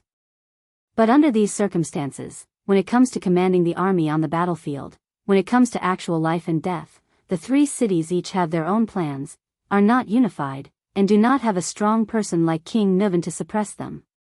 Saldus' expression was pained. So it is inevitable that discord will arise, it will be difficult to work together, and even diverge in ideologies, and they will fight for themselves. Thales closed his eyes gently. At that moment, a memory fragment from a long time ago flashed across his mind. It seemed to be a few lines from an ancient poem: the army is not united, and hesitates while the wild geese move. Viscount Kenny coughed. When I was traveling in Northland, I had a feeling. When to be aggressive and take risks, when to show weakness and retreat, the Kinslayer King's every move is clear. He sees everything clearly, and there must be an expert under him to decide the strategy. On the other side, the scar-faced man from the Secret Intelligence Department nodded. Night Owl, Lesa Kentvita has entered the Secret Intelligence Department's priority list, he replied cautiously. We are paying full attention to his every move, whether it is an audience with the king or returning to his hometown for a vacation. Viscount Kenny nodded in satisfaction. The king knocked on the table. Continue. After the sentimental and lamenting moments earlier, the Imperial Conference returned to its previous atmosphere. Sauter Ryder's voice rang out again. After splitting up, Dragon Cloud City's Karkagel personally led the troops and attacked day and night along the Good Flow River, keeping the Alliance of Freedom's only elite force at bay. He picked out a few of the 3 white chess pieces and placed them next to the Black Knight. Thales, who was in a bad mood, looked at the war simulation on the long table and suddenly remembered his first meeting with Asda in Red Street Market many years ago. It was also a chess room. The air mystic was similarly strategizing and moving his chess pieces. But as time passed, things remained the same, but people had changed. It was smooth at first, but as the war progressed, the next moment, Saldus' pupils contracted and the white chess pieces in his hands fell to the ground. One arm was captured. Everyone was stunned for a moment. Including Thales. The next second, there was an uproar in the conference room. How did he do it? That's Karkagel we're talking about.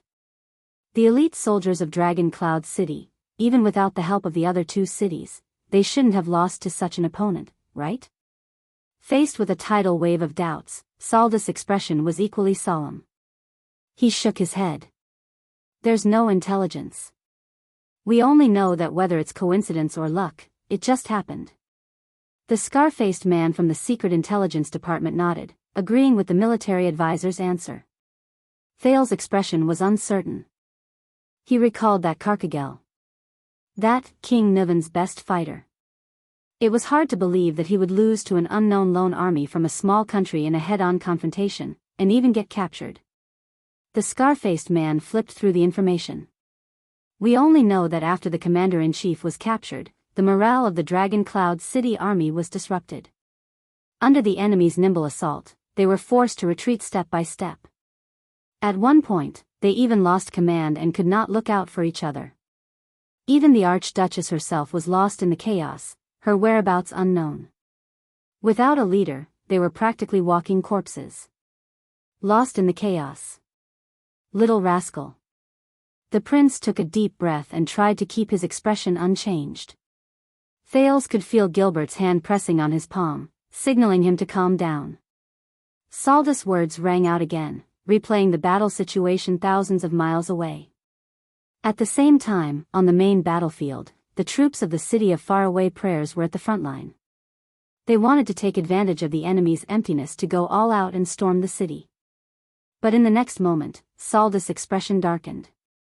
His fingers kept tapping on the side of Fort Liberté on the map, vibrating the black and white chess pieces with great disparity. The extensions suffered more damage than expected. This time, the soldiers and civilians of the Alliance of Freedom risked their lives, were determined, and put up a very tenacious resistance. The city of faraway prayers repeatedly attacked to no avail. His words were solemn, and the meaning behind them was even more heart-wrenching. Repeatedly attacked to no avail, Gilbert repeated these words silently, as if he had some sort of feeling in his heart. Amidst the confusion of the ministers, Sauter coughed and moved the second batch of white chess pieces to the flank. As for the Lords of Defense City, they went to the periphery to consolidate the front lines, collect rations, and maintain law and order. But not only did they not gain anything, they were also met with the desperate resistance of countless troubled citizens. The morale of the army was low, as if they had fallen into a quagmire. At the end of the long table, the king frowned and looked at the foreign affairs minister. Troubled citizens? Gilbert raised his spectacles and flipped open a record beside him. Most of the Alliance of Freedom, the eastern part of the Northern Sea Kingdom, and the western part of the city of faraway prayers territory. These areas were originally part of the empire's West Billow province. The natives of these areas are called the troubled citizens of West Billow. Although they are at the end of the Golden Passage, most of them live in poverty and are of low status.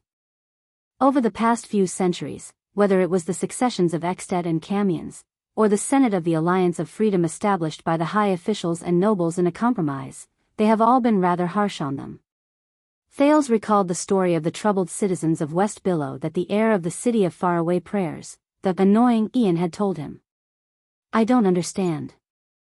The Minister of Trade, Viscount Kenny, voiced everyone's doubts. When I visited the Golden Passage, the army and citizens of the Alliance of Freedom shouldn't be so tough. Not to mention the Northlanders. Sauter shook his head.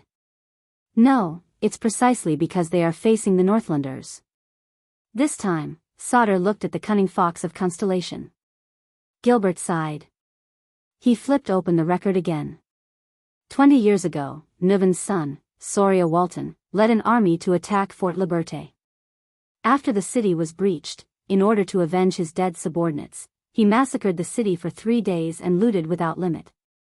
9 out of 10 houses were emptied, and the people starved and ate each other. Thales frowned. This information, in Extet's records, nothing. The chief of finance, Kirkirk Man, nodded gloomily. I remember that incident.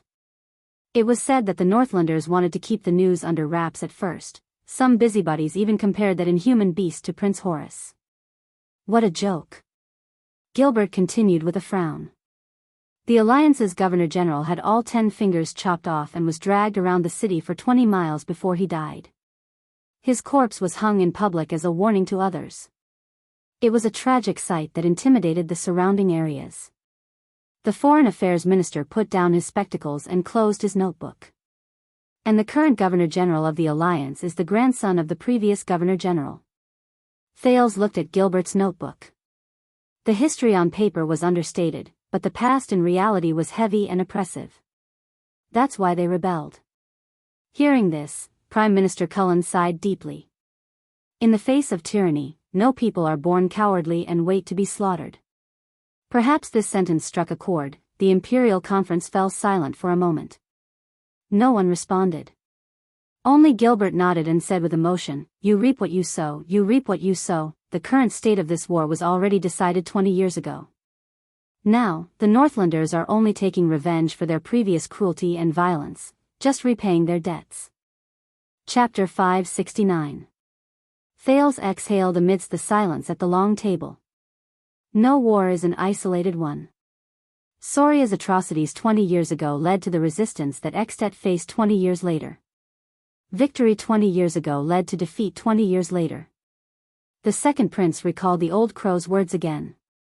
Before you make up your mind to go to war, I think you should first think clearly, will this really achieve your goals? How many unexpected things will happen as a result? What additional consequences will there be? What will it signify in the longer term? How will the impact on both sides be calculated? Sauter scoffed softly and broke the silence. Just like that, the supply is not smooth, the progress of the troops collecting rations is slow. The siege is not successful, the efficiency of the siege is repeatedly delayed. And the Archduchess of Dragon Cloud City's fate is unknown.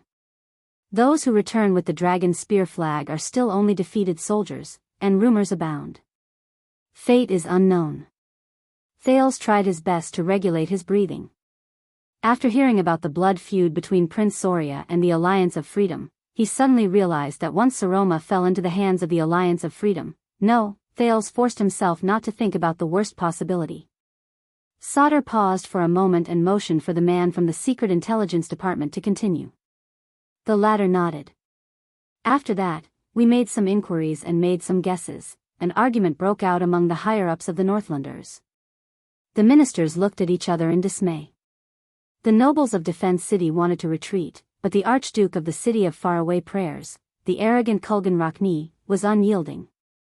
He threatened his allies not to retreat, and claimed that he would mobilize troops from the country again to reinforce the front line. If he did not succeed, he would die trying. The generals and commanders were at odds, and the quarrel between the two sides was ugly. Thales' mind jolted. Another line from a distant memory surfaced in his mind: snobbery makes men fight, and their descendants kill each other. Sauter sighed and interjected.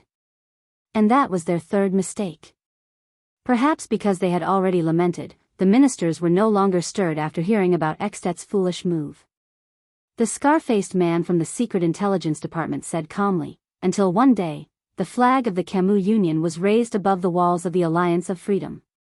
As soon as he said that, everyone was puzzled again. Camus? Gilbert asked in surprise, then shook his head decisively. Impossible. Well, it seems impossible now. Sauter nodded and frowned. But the news served its purpose.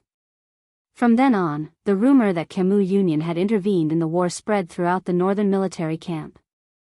It was useless no matter how the commander-in-chief tried to suppress it. On the other side, the soldiers and civilians of Fort Liberté who were struggling to hold on were greatly encouraged when they heard that reinforcements were coming.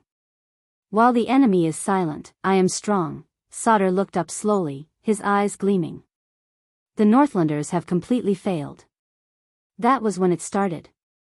Thales stared at the stalemate situation on the map, and he felt something in his heart. The next second, Saldus' words became urgent. Due to the spread of rumors, a noble of Defense City who was unwilling to take the risk abandoned his camp and retreated early in the morning. Maybe he's just indignant and wants to change the defensive zone or change the land to collect food. Of course, we can't rule out the possibility that it's a spy's plot. One by one, the white chess pieces moved under the hands of the military advisor, leaving the original area. However, with him as an example, and thanks to the fact that they did not get along well with the City of Faraway Prayers, a large number of suzerains of Defense City retreated with him without notifying their allies. This caused the entire battle line to change. Thales frowned deeply. With Fort Liberté as the center, the white chess pieces gradually spread out, revealing an increasingly large gap. It was as if an armor that had gone through hundreds of battles finally could not take it anymore and cracked open. Sauter Rider slammed his palm on the long table, his face ashen. As a result, the exhausted but stubborn army of the City of Faraway Prayers, 10 miles away on the front line of the siege, has unwittingly lost the vigilance and protection of their flanks. They have completely exposed their weak spots in the abdomen and back to the enemy. As the battle progressed, the officials listening to the military intelligence were equally solemn and nervous. Perhaps the communication breakdown only lasted for 2 hours, or perhaps the Northlanders' window of vulnerability only lasted for 60 minutes. but remember the trump card of the Alliance of Freedom? Sauter reached out and fished the Black Knight out of the field. When he let go, it was already in front of the white chess pieces battle line, like a haunting ghost.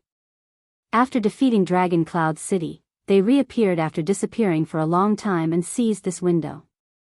The military advisor gritted his teeth, as if he was experiencing the battle. Before the morning fog dispersed, they coordinated with the remnants of the army in Fort Liberté and successfully launched a surprise attack. Saldus' words were concise, but Thales could only imagine the intensity and cruelty of that day. When the retreating defense city received orders from the higher-ups, reacted and ordered the entire army to stop retreating, Sauter sighed and slowly stretched out his hand to disrupt the initially unstoppable white chess formation. With low morale, the city of faraway prayers was attacked from the back and fought hastily. In the end, it was like a sun setting in the west, and their defeat was inevitable. As soon as he finished speaking, there was silence. "This is ridiculous." Viscount Kenny could not help but complain. "How can the Northlanders be so stupid?" Thales listened to these words with mixed feelings. "Because we are standing here, watching them," Duke Cullen said slowly, but there was a rare sense of solemnity in his tone. Viscount Kenny was momentarily speechless. And then? The chief of finance, Kirkirk Man, pondered and asked, "The army of Defense City is still in good shape. Although they are not as powerful as the city of faraway prayers, they are not to be underestimated. The defeat was only in a corner of the battlefield, it should be." But Saldus' next words interrupted him. The commanders of Defense City knew that they had made a huge mistake. Eager to remedy the situation, they made a decision. Not to retreat and fortify, but to stabilize the battle line. The military advisor was no longer pained. He narrated the military situation with a blank expression, pushing the white chess pieces representing Defense City forward one by one. But to return to the battlefield and rescue their comrades. As soon as he said this, some of the people present frowned in deep thought, while others came to a sudden realization. "How loyal," Viscount Kenny muttered. Sauter Ryder suddenly looked up. His gaze swept across everyone. That was their fourth mistake. Viscount Kenny frowned.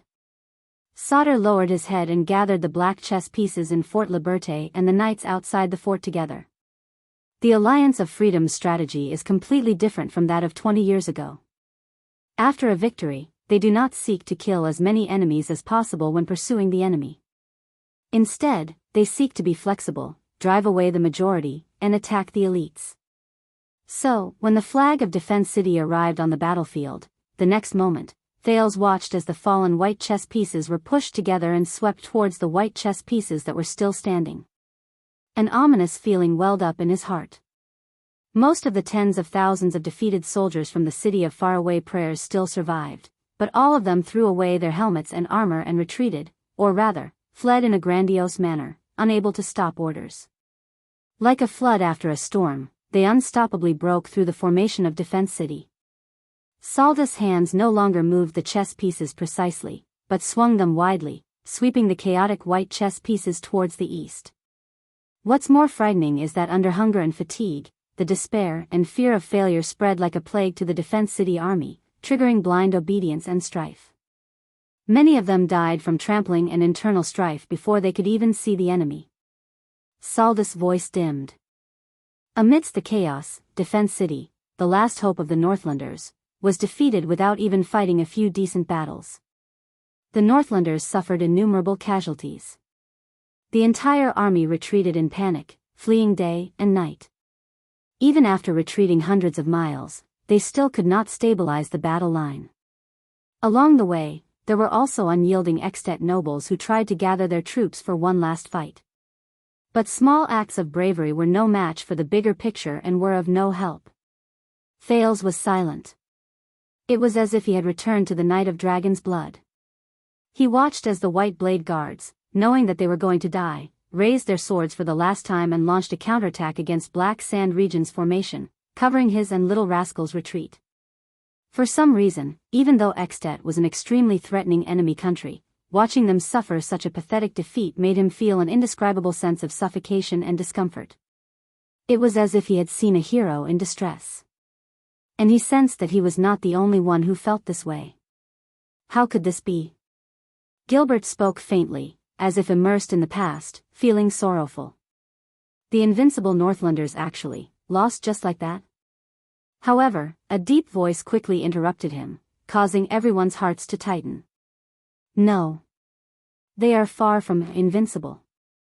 At the end of the long table, the Iron Hand King revealed a pair of cold eyes against the light. But, can't win with force. When the king spoke, he exuded authority without being angry. The ministers were momentarily speechless.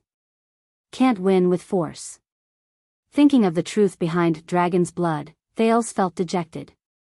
If yesterday's news was still chaotic and unconfirmed, there would still be a glimmer of hope. But today, right now, the detailed battle report in Ballard Room clearly told him, the Northlanders were defeated. Defeated. There was no room for negotiation. Starlight. Duke Cullen's eyes flashed as he broke the silence in thought. I remember now. Their strategy against the Northland barbarians, including avoiding the vanguard and attacking logistics and supplies, was modeled after the Duke of Star Lake, the former Duke of Star Lake Starlight Brigade. Starlight Brigade. Everyone frowned, including the king. Sauter turned his head and nodded at the spy from the Secret Intelligence Department. The scar-faced man stepped forward again, bowed, and reported his findings. According to the latest intelligence, the general who led the Alliance of Freedom's elite force to capture Dragon Cloud City's commander-in-chief is Ivan Poladu. He is a young guest general, not yet 20 years old. Gilbert raised his eyebrows. Guest general? So young? The scar-faced man nodded. His father died in a political struggle in the Northern Sea Kingdom, and he had no choice but to flee to Fort Liberté. And when the Extet army pressed on, and everyone in Fort Liberté fled in panic, and no one dared to lead the army, Ivan Poladu volunteered and was given his current post. Hearing this, Thales recalled the message the Duke of Iris Flowers had given him last night. The desperate Alliance of Freedom is doing everything in its power to survive, disregarding its dignity and the price it has to pay, regardless of origin or past, urgently begging for ambitious people to join the fight for justice. The Northern Sea Kingdom. The king mused. That barren country north of Camus, with internal strife, a tyrannical king, and only an idiot son as his heir? The spy from the Secret Intelligence Department bowed again. Yes, Your Majesty. The king nodded, contemplating something. Northern Sea Kingdom, Ivan Poladu. The country may be small, but it can also nurture talents. Kirkirk man sighed. His defeat of Exted in this battle will surely shake the Western Peninsula, and he will become famous in one battle. Gilbert put away his emotions. He smiled softly and looked at Thales in a seemingly unintentional manner. It is said that the times create heroes, and heroes come from the young. On the other side, military advisor Sauter spoke again to attract everyone's attention. But in my opinion, the most crucial part of this battle is not Poladu and his detachment of troops. Saldus' palm swept past the countless fallen or standing chess pieces, and gently covered the city on the map. And in Fort Liberté. It was the empty Fort Liberté. Relying on the old and weak soldiers who had their elites removed, they stubbornly held off Extet's siege army. In the end, they even led their troops out of the city, formed an encirclement, and repelled the Northlanders. Over the course of a few months, they held off the bravest attacks, withstood the fiercest attacks, and attracted most of the enemy's attention, resulting in this classic victory of the weak over the strong. They had not noticed it at first, but after Saldus' words, everyone in the Imperial Conference finally sensed that something was amiss. Sauter looked at the scar-faced man from the Secret Intelligence Department. The latter pulled out a few more pages of information. In Fort Liberté, the general commanding the defense of the city is over 40, a constellatiate. Everyone was stunned. Constellatiate? The scar-faced man looked up and reported a name. Anvil, Josh Kenya. The Imperial Conference fell silent for a moment. Everyone was puzzled. Until the king suddenly spoke. Anvil? King Kessel looked up. This nickname, sounds very familiar.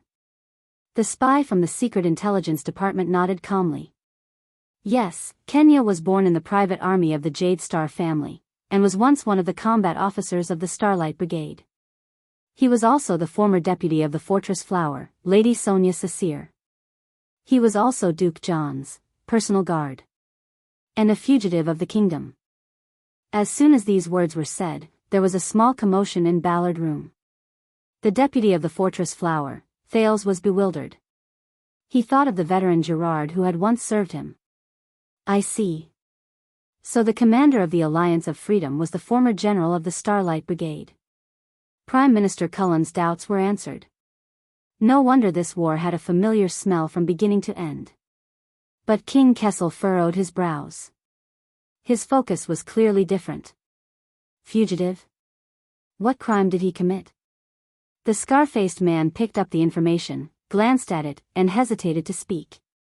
Until Gilbert coughed and said in a low voice, Your Majesty, have you forgotten? After you were crowned, Josh Kenya committed treason. Not only did he disobey orders, but he also publicly falsely claimed that the real culprit behind Duke John's death was. He did not continue. All the ministers lowered their heads and fell silent. The king looked thoughtful. Oh. The scar-faced man from the Secret Intelligence Department coughed and tried to get over the awkwardness. In short, we are investigating Kenya's movements over the past few years, as well as the reason for his sudden appearance in this war. Kessel nodded. So, this is what happened on the battlefield? Sauter exhaled heavily, as if trying to expel all the gloom brought to him by the war. That's right. The military advisor snorted. He casually threw away the last white chess piece in his hand, seemingly mocking their unwisdom, and angry at their lack of ambition. The city of faraway prayers was betrayed and humiliated in defeat. Defense City made a tactical mistake and could not turn the situation around. Dragon Cloud City lost its backbone long ago. The morale of the army is slack and useless. Thales lowered his head and pretended to massage his forehead, closing his eyes at an angle where no one could see. Little rascal. Saroma. The Archduchess of Dragon Cloud City. The Lost Army. Life and death unknown. Before his eyes, the girl who walked cautiously to the throne but could not even lean on the armrest of the seat appeared. The youth's heart ached. He sent her to this position. But the situation was so rotten, reality was so broken, fate was so cruel. Thales clenched his fists subconsciously, sobbing at the same time as his heart. Who could save her? Who could help her? Who could protect her? Then, on the battlefield, the king's voice rang faintly, cold as ever, causing Thales' already unbearable mood to cool down again. The Northlanders who have lost their momentum and are retreating step by step. Thales rubbed his forehead. As he demonstrated his sadness, all he wanted was for the Imperial Conference to end as soon as possible. It was hard to believe that while he was worrying about something as ridiculous as wine glasses at a banquet, his friend was in trouble and suffering a terrible fate. When he thought of this, he could not help but feel guilty and pained. But the king's voice continued to ring out, irritating him. How did they turn defeat into victory? Thales suddenly opened his eyes. At that moment, his thoughts even froze. What? The Northlanders turned defeat into victory? How?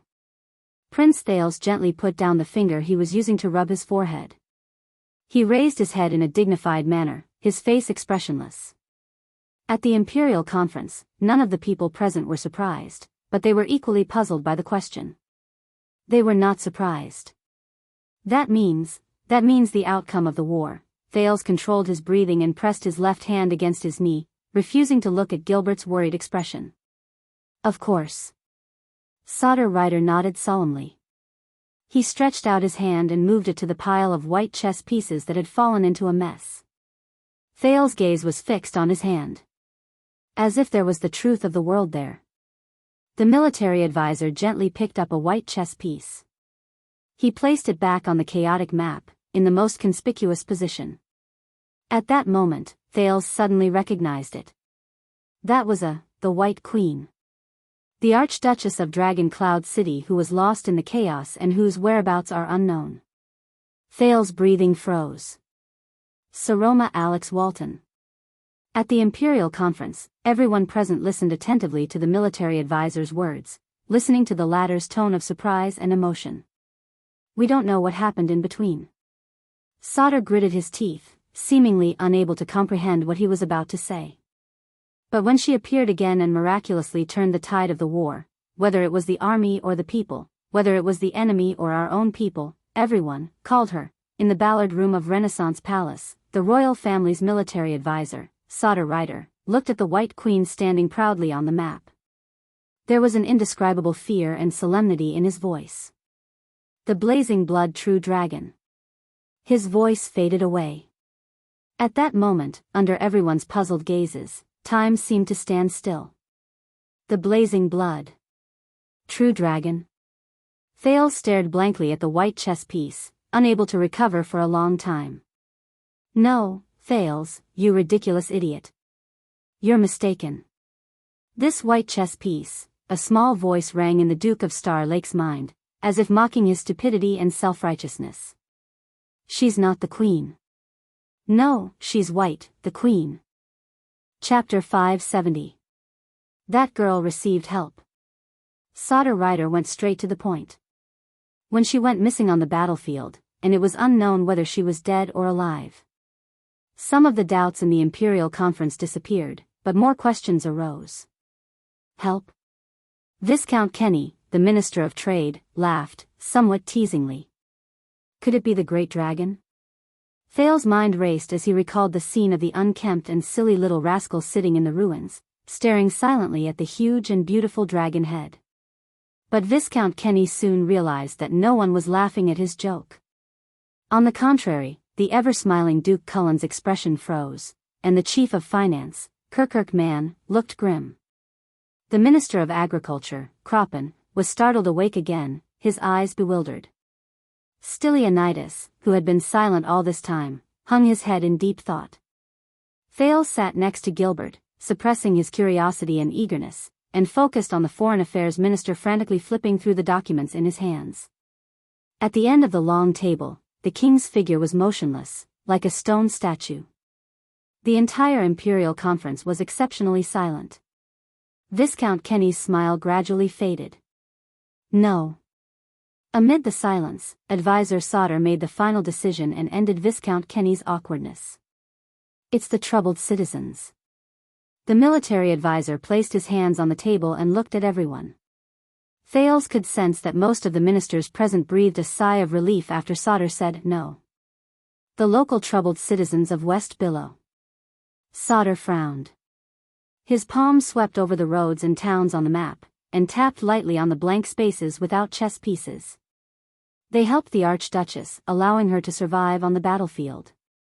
And eventually gathered and retrieved some of the elites belonging to Dragon Cloud City. The military advisor picked up a few white chess pieces outside the map and placed them next to the White Queen. Thales felt relieved. So, with the help of the locals, Saroma safely survived the treacherous battlefield. But then he felt something was amiss. Wait, didn't Count Casso say? Viscount Kenny asked, puzzled. Soria Walton once massacred Fort Liberté, and bore a deep grudge against the people of the Alliance of Freedom? If the troubled citizens knew of the Archduchess' identity, why did they? Many people looked at Gilbert. The Foreign Affairs Minister raised his glasses with an unpleasant expression on his face. He flipped through the documents faster and faster. About that, sorry, give me a second, I remember it was on these pages. Sauter coughed and looked at the man from the Secret Intelligence Department. The scar-faced man moved forward calmly and relieved Gilbert of his awkwardness. The Secret Intelligence Department also thought so in the beginning, that the troubled citizens of the Alliance of Freedom and the Northlanders were mortal enemies.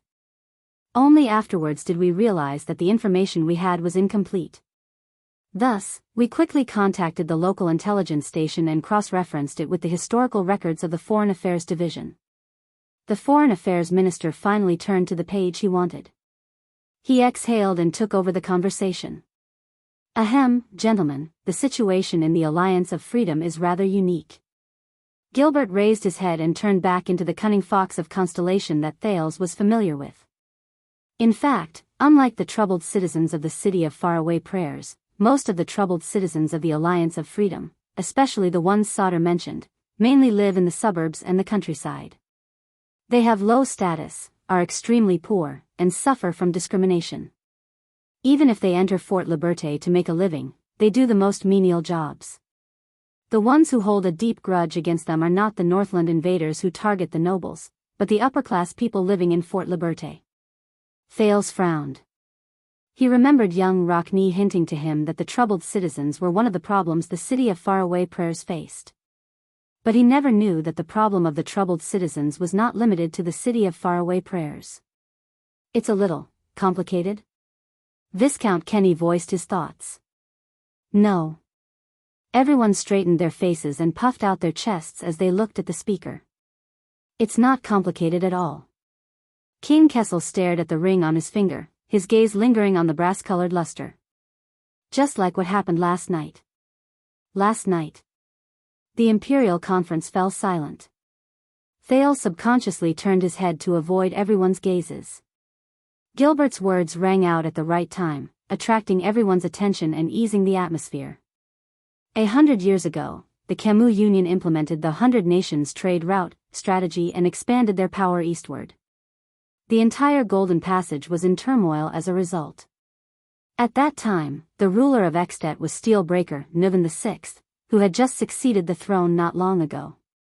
He fought back and forth with the Camians, and finally reached a compromise, to support the local forces at the eastern end of the Golden Passage and build a country that opened up the trade route, but still worshipped Extet as its suzerain. Advisor Sauter frowned. The Alliance of Freedom. Gilbert nodded. As an intermediate product of the compromise between the two powers, the structure of the Alliance of Freedom was deformed to begin with. Its source of power and foundation of governance was not within, but outside. It did not respect those below, but only those above. Leveraging on the huge profits from the trade route, it developed in the cracks between the two powers. Gilbert turned a page and said in an exceptionally serious tone, after nearly 100 years of rule, the high-ranking officials, elders, and their influential families in Fort Liberté, although they share the same blood as the troubled citizens, are used to being superior, exploiting others, occupying important positions, and enjoying special privileges. They have long since ceased to see themselves as part of the troubled citizens. Thales was relieved. So that's how it is. The real reality is far more complicated and concrete than the dry sentence in the books. The Alliance of Freedom resides west of faraway prayers, east of Good Stream, and enjoys the benefits of trade. As for Saroma, what she has to face is also much more difficult than what I have to face. So, the lower-class troubled citizens in the Alliance are actually a local force that can be roped into fight against the higher-ups in Fort Liberté. Prime Minister Cullen scratched his chin and looked naive. It's just that for the past few decades, the Northlanders' attention has been on the nobles in the castle, on the regime that they supported by reaching a compromise with the Camians? Gilbert sighed. Don't even talk about the troubled citizens and nobles. To be precise, for the past few decades, the Northlanders have not paid any attention to the entire Alliance of Freedom. The Foreign Affairs Minister frowned and said nothing. Didn't we also rush to update our intelligence after we received the battle report? Thales calmed himself down, but he could not stop another doubt. But, how did Saroma, that girl manage to garner the support of a few waves of lower-class troubled citizens? But, Moneybag Kirkirk man narrowed his eyes and asked, we're talking about a real, costly war, not cutting down trees to open up wastelands or plowing fields. Can a group of ragged poor people really help her win? This question touched on the most puzzling point. Even though everyone present was well-mannered, they could not help but lean forward in unison in anticipation of the answer. No. Saldus' answer was as swift and decisive as ever. But at least we can give her a way to sneak into Fort Liberté that only the low-class troubled citizens who do the dirty work would know. Thales' eyelids twitched. According to our intelligence, one night after the Alliance of Freedom returned victorious, the Archduchess of Dragon Cloud City led her elite Archduchess guards, many of whom were white blade guards from King Nuven's era, to quietly invade the inner city of Fort Liberté. Thales subconsciously leaned forward and joined the ranks of the ministers, staring intently at the white chess piece. Sauter Rider bent down and, on the battlefield where the white chess pieces retreated and the black chess pieces re-established themselves, pushed the special white queen piece against the momentum but unstoppably towards Fort Liberté. Like the sunlight that finally penetrated the clouds and pierced through the vault of heaven. With the help of a troubled citizen guide, she captured all the high-ranking officials of the Alliance of Freedom with just a few hundred soldiers without shedding a single drop of blood. And drew the curtains to the entire war. Saldus' voice trailed off. There was a small gasp from the Imperial Conference. Only Thales bit his lower lip. He imagined the scene of that night. A small number of elites sneaked in, captured the high-ranking officials without shedding a single drop of blood. It sounded familiar. Thales was a little lost in thought. It seemed that he was not the only one who learned from Chapman Lampard's madness 6 years ago. From the governors and elders to the bureaucrats and generals. Methodically, Sauter took down the few remaining black chess pieces in Fort Liberté. Including the most crucial Josh Kenya, and Ivan Poladou, who rose to fame at a young age. Not a single one was spared.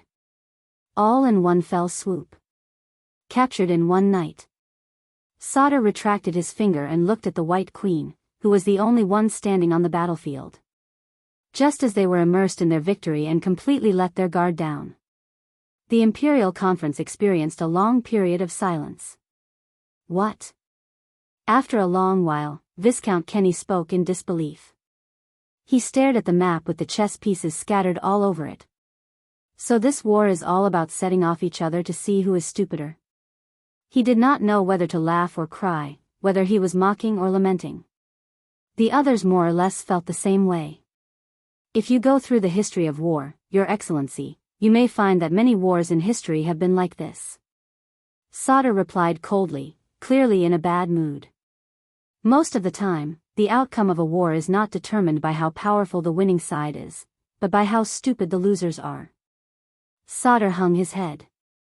Besides, the factors involved in a war are too complicated. There is too much chaos, too many coincidences, and too many unknowns. Even if we sit here and talk about it, it doesn't matter how well we plan. If we were to personally take the field and face reality, it probably wouldn't be much better. At least, the Northlanders took Fort Liberté. Gilbert sighed and tried to smooth things over. They didn't embarrass the title of Invincible head-on. Thales exhaled discreetly. Duke Cullen raised his voice and asked, so she captured the higher-ups and took control of the inner city. But the rest of the soldiers and civilians in Fort Liberté, Sauter nodded and turned to the scar-faced man. The person from the Secret Intelligence Department stepped forward respectfully. With the rescue of Carcagel, the remnants of Dragon Cloud City quickly regrouped and the chain of command was restored. With the help of the troubled citizens, they entered the city in batches over the next few days and joined the Archduchess. In the end, they took down Fort Liberté without any mishaps. Sauter took over the conversation. Just like that, when faraway prayers retreated in defeat, Defense Force panicked, and Extet lost its momentum, Dragon Cloud City emerged as a new force and turned the tide of the war. It shocked everyone. The soldier shut his mouth. There was silence around the table. Everyone was immersed in the aftertaste of the battle on the table, immersed in different emotions and unable to recover for a while. Humph, the white-bearded chief of finance, Kirkirk man snorted disdainfully. They suffered a crushing defeat on the battlefield and had to rely on a woman to sneak around to salvage the situation. Even if they won the war, Extet had lost all face and would probably become a laughingstock. Everyone present had mixed feelings and no one answered for a moment. Until a young voice spoke up. "Sir man, this room is called Ballard Room, right?" Everyone turned around in unison and was surprised to find that the person who replied was the Duke of Star Lake, the one who had been cautious and had never taken the initiative to speak up. Kirkirk man did not dare to be negligent. He sat up straight. "Of course, Your Highness. This is the Great Ballard Room." "So?" Thales scrutinized him for a while, then smiled with his eyes narrowed. "Nothing." Let's get back to that laughingstock country that relied on a woman to salvage the situation. Man was bewildered. Everyone present had a variety of expressions. Only Gilbert coughed softly and signaled to Thales with his eyes. Only then did the latter lean back and stop speaking. That's not all that the lady did. Saldus' words pulled everyone back into the conversation.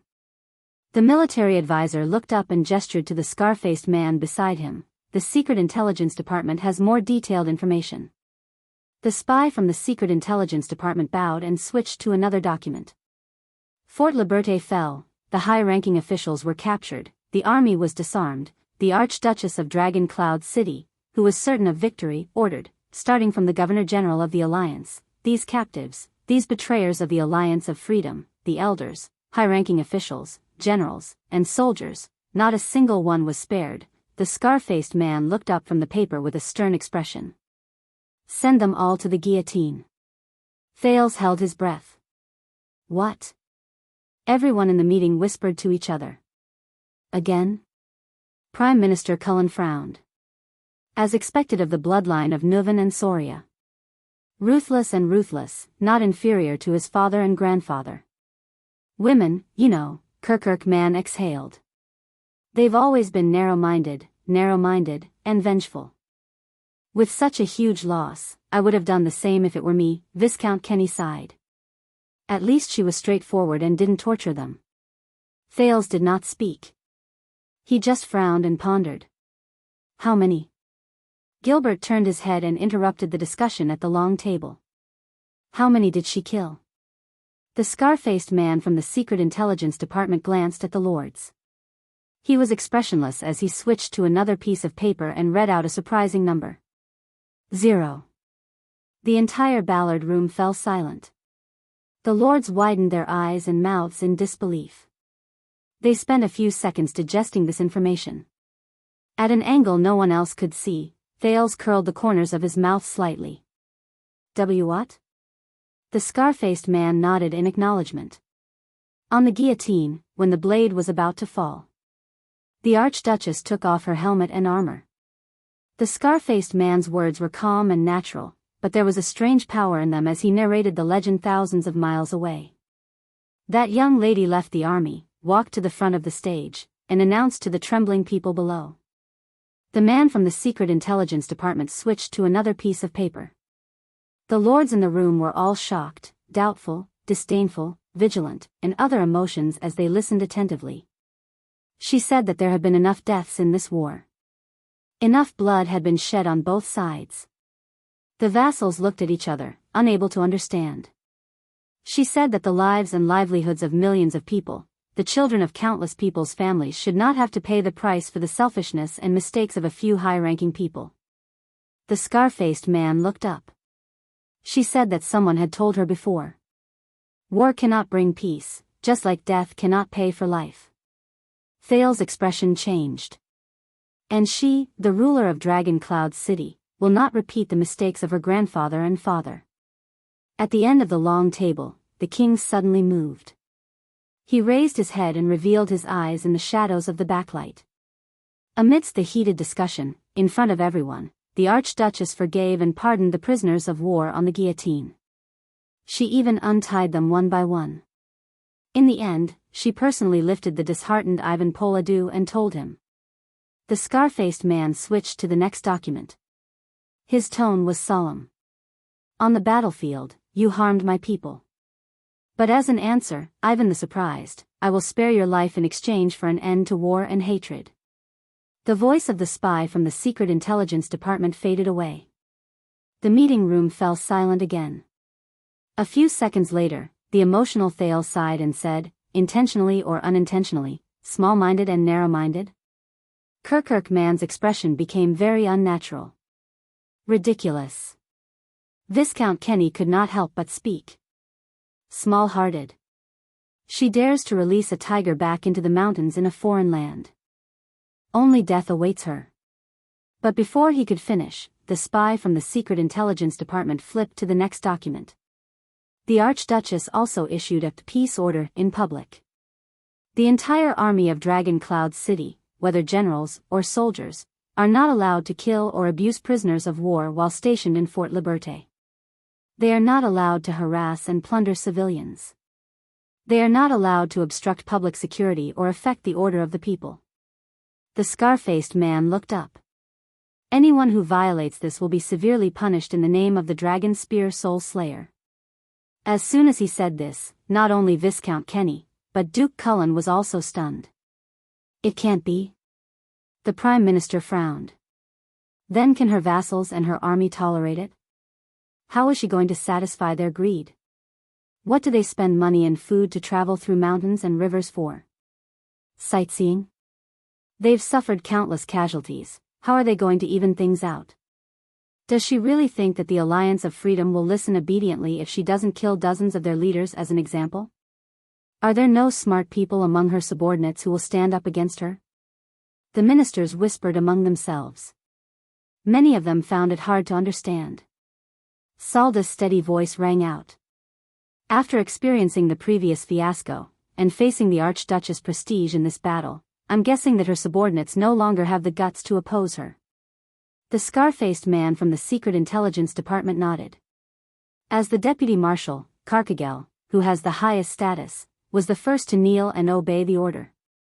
The rest followed suit. Do not dare doubt it. It was as if he had returned to the day of the council hearing in the Hall of Heroes. There, Saroma was shouting weakly, but her vassals were all cold and unmoved. As for Fort Liberté, the scar-faced man read his intelligence. The Archduchess strongly suggests that the Alliance's Governor-General should have the Alliance's elders donate their savings and land to help the troubled citizens. She could even adjust the laws, reduce military taxes, re-establish courts, and reopen old cases. At the same time, solve the food and lodging problem of the Dragon Cloud City army. The moment he said this, Gilbert, who was beside Thales, took a deep breath. His gaze was complicated. She suggested the Governor-General, suggested the elders? Kirkirk man chuckled. Either the Archduchess is sincere and touching, or the Alliance's elders are virtuous and listen to her advice. I'm not sure about that, Gilbert said faintly. But I'm guessing that both the sword in her hand and the blade on the guillotine must be quite sharp. At first, there were some who weren't too enthusiastic and disobeyed this suggestion, the scar-faced man said with a frown. So, later, the Archduchess sent the Star Killer to have a sincere talk with the elders, a sincere talk with the Star Killer. Thales felt a phantom pain in his left wrist. It said that some of them were convinced by the Star Killer's eloquence and died of shame. The rest, the spy from the Secret Intelligence Department raised his head and concluded, then retreated respectfully. They were much more enthusiastic. The emperors in front of the emperor exchanged a look of understanding. Changing the law and setting up a court. The Minister of Trade, Kenny, frowned. Why didn't she just plant the Black Dragon flag on top of the city wall, give it to a trustworthy Northlander, and announce that Fort Liberté would belong to Extet from now on? Thales smiled. Because she, or the people under her, are smart enough. Gilbert's expression was solemn. They know how to weigh the pros and cons to avoid the cons, that way, when she takes over, she won't have to bear the burden and pressure of ruling. When she leaves, she will only gain endless memories and fame. Thud. The king knocked his finger on the long table, startling everyone. But he said nothing and continued to look at the military advisor. Sauter got the signal and cleared his throat. In short, the troubled citizens cheered and jumped for joy when the order was given. The Alliance's elders, on the other hand, were mostly emotionally stable.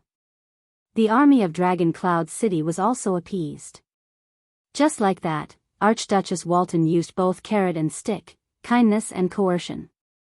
Coupled with the losses in the previous battle, the already exhausted Fort Liberté lost its last bit of strength and will to resist. With a complicated sigh, Sauter looked at the white chess piece that stood out like a crane among chickens. The Lady of Blazing Blood effortlessly took over the city peacefully. Unknowingly, Thales curled up the corners of his mouth. But he knew that it must have been far from effortlessly. The Lady of Blazing Blood? Viscount Kenny frowned. Really? Sauter scoffed. That's what everyone calls her, or do you want me to call her the true dragon lady? Kenny smiled and did not say anything else. Sauter continued.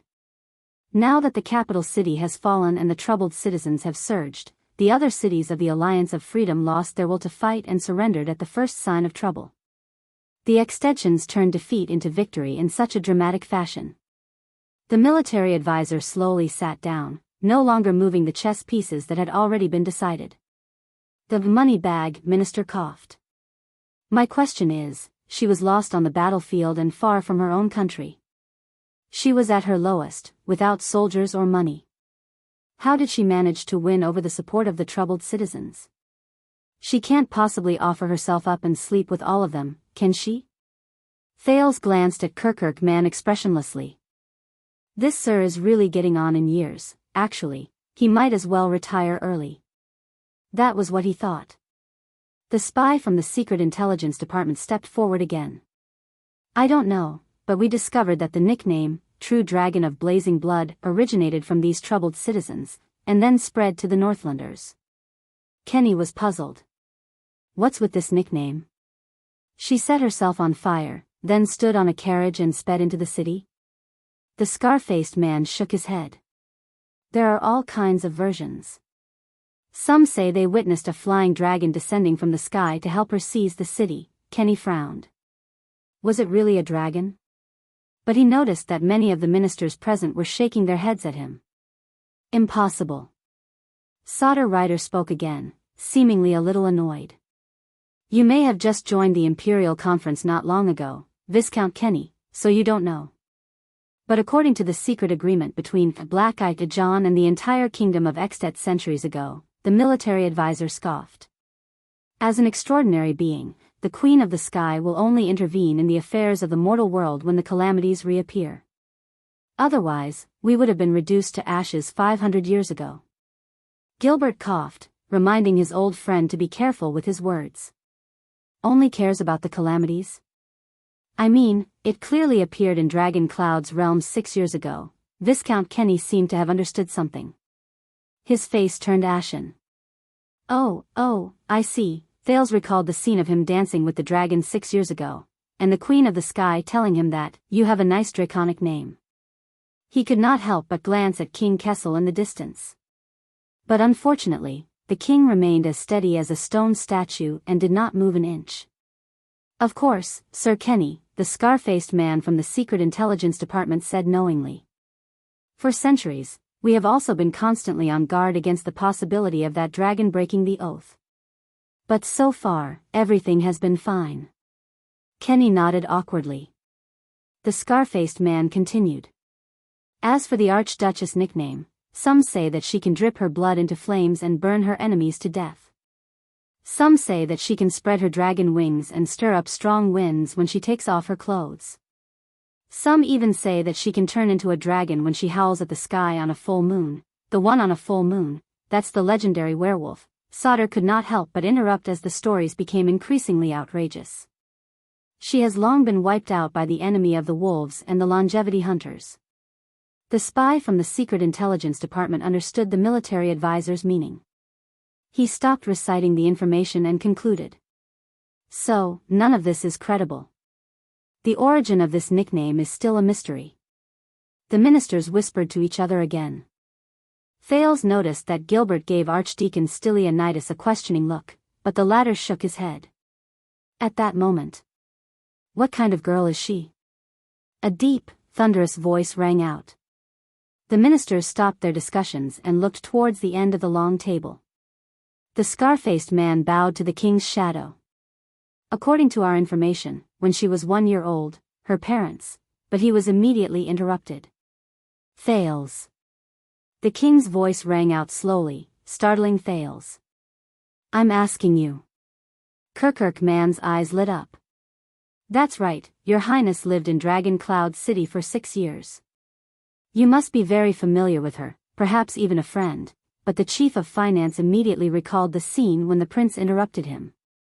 After figuring out the cause and effect, Kirk's face paled and he quickly lowered his head, not daring to speak again. What kind of girl is she? Was it the little girl in the library with her glasses and bright eyes, Or the little girl in heroic spirit palace who was dressed in rags and shivering? Is it the little girl who gritted her teeth and tried to drag me along in the ruins? Or is it the Archduchess who glared angrily at me in the Hall of Heroes and raised her arm in a rallying cry? In an instant, Thales had mixed feelings. The Duke of Star Lake took a deep breath, then looked towards the end of the long table and met the pair of eyes with extraordinary meaning. "That girl looks calm and gentle, safe and harmless," the prince said faintly. "Sometimes, she even looks a little stiff." "But little Saroma?" Recalling the scene when the girl refused to go with him, Thales lowered his head and unknowingly curled up the corners of his lips. Gilbert furrowed his brows. "She is a true fighter." After recalling the past, Thales raised his head and enunciated each word firmly. "No matter what she faces. Calamities, dragons, or the king." The ministers around them started whispering to each other. Then, on the other side of the long table, the king said coldly, "Is that so?" Thales froze for a moment. Gilbert had nudged him with his elbow, which was neither too light nor too heavy. The second prince came to his senses and coughed. "Ahem. I mean, she may be a very troublesome enemy. Of course, she may also be a potential ally." Faced with the scrutiny of the entire table, Thales said solemnly, "Fortunately, my relationship with her is not bad. I mean, I can talk to her." Everyone looked at each other. The king was silent for a while before he spoke.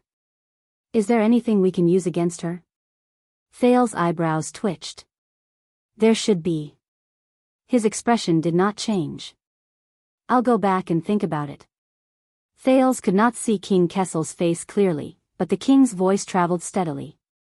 "She can be our ally?" Thales' eyes brightened. "Of course. She holds real power in Dragon Cloud City, and is not a puppet of her vassals?" "Of course." "Have you slept with her?" "Of course." Before Thales' voice faded away, his expression changed. Once he reacted, he quickly followed up with a second sentence. "No."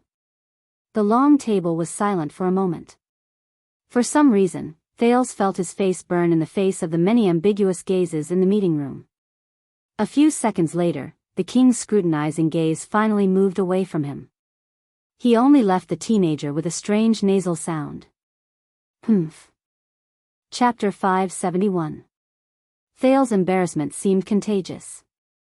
At least, the air in Ballard Room froze for a while. Exactly the time the king's eyes rested on him. "So that's all." Fortunately, King Kessel moved his gaze away and spoke again, "I'm not sure." "Solder?" The air began to flow again. Thales heaved a sigh of relief and avoided the others' gazes. Thankfully, they did not pursue the matter. Perhaps, he shouldn't have said so much about Little Rascal. "Yes, Your Majesty." Military advisor, Solder Ryder bowed and replied. "All the Northland military intelligence we need is here." In the dimly lit room, the Imperial Conference resumed its normal working atmosphere. Prime Minister Cullen shook his head thoughtfully. Military advisor Solder looked solemn. Viscount Kenny, who was in charge of trade, and Kirkirk Man, the chief of finance, were whispering something. The Minister of Agriculture, Lord Croppen, continued to daydream. Archdeacon Stylianides did not say a word but continued to listen intently. Thales maintained the gentle smile and elegant sitting posture of the Duke of Star Lake, low-key and dignified. Only the king's figure remained unmoved, more stable than a certain everlasting lamp behind him. "Gilbert?" The Iron Hand King's eyes flickered faintly as he swept his gaze over the map and chess pieces on the table. The former Foreign Affairs Minister had expected this. He calmly raised his glasses. "Yes, Your Majesty." Gilbert flipped open his notebook again. "Thanks to the generous cooperation of my colleagues in the Secret Intelligence Department, and thanks to Lord Solder and the Military Affairs Department sharing the battle reports, the Foreign Affairs Department has a new assessment of the post-war situation after understanding all the details." He cleared his throat. "The overall conclusion is, although we won, but," there was a glint in the cunning fox of Constellation's eyes. Extet was by no means the winner.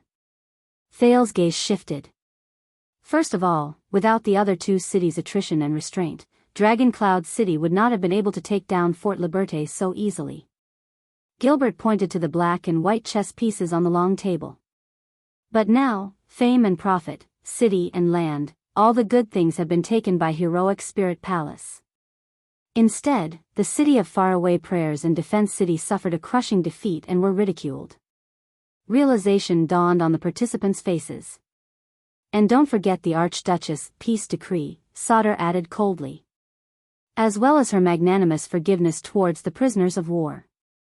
In contrast, Rockne and Letko's families suffered heavy losses and had no harvest. Thales thought of the resolute Archduke Rockne and the old but firm Archduke Letko, and felt uneasy. And the troubled citizens. Gilbert nodded and added something to his notes. The Burning Blood Lady received help from the troubled citizens of Fort Liberté in this battle. She even helped them after the battle as a form of repayment. Don't forget, as fellow Northlanders, the city of faraway prayers has been exercising oppressive rule over the troubled citizens in their territory. Gilbert looked up. Everyone, in summary, we have reason to believe that. Constellation's cunning fox narrowed his eyes behind his spectacles. After this battle, Dragon Cloud City will inevitably drift further and further away from Dragon Blood Gang, which is led by the city of faraway prayers, be it in terms of interests, ideals, reputation, or stance. When he heard the unfamiliar form of address, the king's eyebrows twitched. The Dragon Blood Society? Thales felt his heart clench. Dragon Blood. This was definitely not his favorite phrase. Gilbert nodded in the face of his colleague's doubts. Over the past 2 months, King Chapman has been wiping out Black Sand region. He has been merciless in eliminating those who oppose him. Correspondingly, the oppositionists in Black Sand region shouted the slogan, "Do not forget the great dragon's blood, and remember the late king's kindness." The blood of a giant dragon, the kindness of the previous king. Thales recalled the born king's voice and smile, and for a moment, he had mixed feelings. They said that as long as you stand up against King Chapman, you will be a true Northlander, and a member of Dragon Blood who cherishes brotherhood. Gilbert said, so, there's no need to mention Dragon Cloud City. The city of faraway prayers and Defense City, who have a clear stand, are also included in this group. They are known by the people of Extet as the Dragon's Blood Party, which is the opposite of King Chapman's Black Sand Party. The king snorted softly, his emotions indiscernible. The Dragon Blood faction opposed the king, cherished the former king, and cherished the brotherhood. Thales sighed internally. The person who came up with this slogan and name, Viscount Kenny, who had traveled through many countries and was knowledgeable, voiced the prince's thoughts in a timely manner. The hint in this is really vicious. Rumors and names have power. You must know that public opinion can melt gold. Prime Minister Cullen sighed and clicked his tongue. But why do I feel that this is the work of the kingdom's secret intelligence department? He looked at the scar-faced man. The envoy from the secret intelligence department bowed respectfully. Prime Minister, you have overestimated us. The public opinion in Northland is turbulent, and it is not something that the secret intelligence department can control. But he immediately smiled, and the scar on his face twisted. But it is true that when the voices gradually rose, I cannot say that our people did not play a corresponding role. Duke Cullen revealed a strange expression. All right. Looking at the people from the Secret Intelligence Department, Thales raised his eyebrows.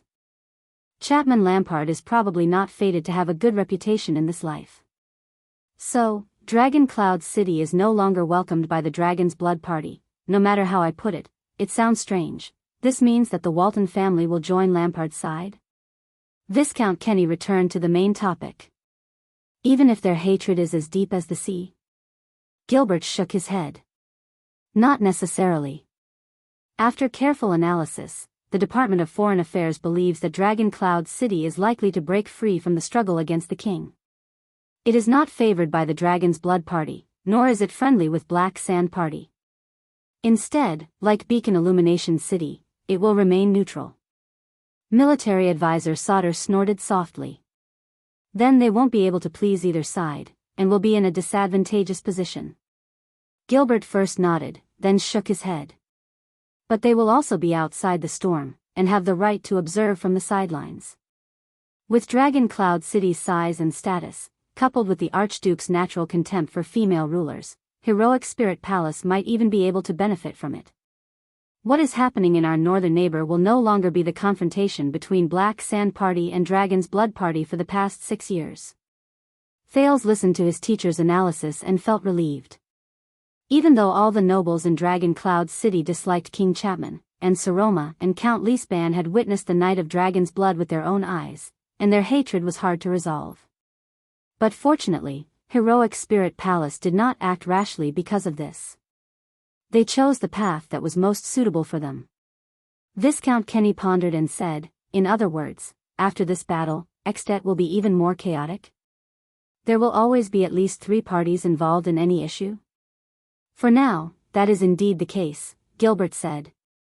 Very good, Kirkirk man's eyes lit up. A triangular chair is more stable than a 2-wheeled cart. Lord Croppen, who had been daydreaming, snapped out of his daze and exhaled. Finally, the damned Northlanders have their day. The atmosphere in the Imperial Conference improved greatly, and the ministers were in high spirits. But the king remained motionless. Until Gilbert shook his head and poured a bucket of cold water on everyone's spirits. But we can't be too optimistic. More chaos means that conflicts will intensify, and the struggle will intensify. The former Foreign Affairs Minister's eyes showed wariness. It means further progress towards the end. Prime Minister Cullen was deep in thought. The end? Gilbert nodded. 200 years ago, Extet faced the mourning calamity, Tain rebelled, Prestige Orchid changed hands, and thus entered the cruel century of the last day. In that century, we, Constellation, fought against the Great Dragon. From Conqueror of the North Erica to Sailor John, for generations of kings, we were not weaker than our neighbors. Listening to Constellation's glorious past, the ministers were in awe. In contrast, the kingdom of the dragon became more divided and weaker. During the king's selection, 5 dukes fought, and the situation was tragic. 4 died, and 1 was crippled. The darkness and chaos became worse.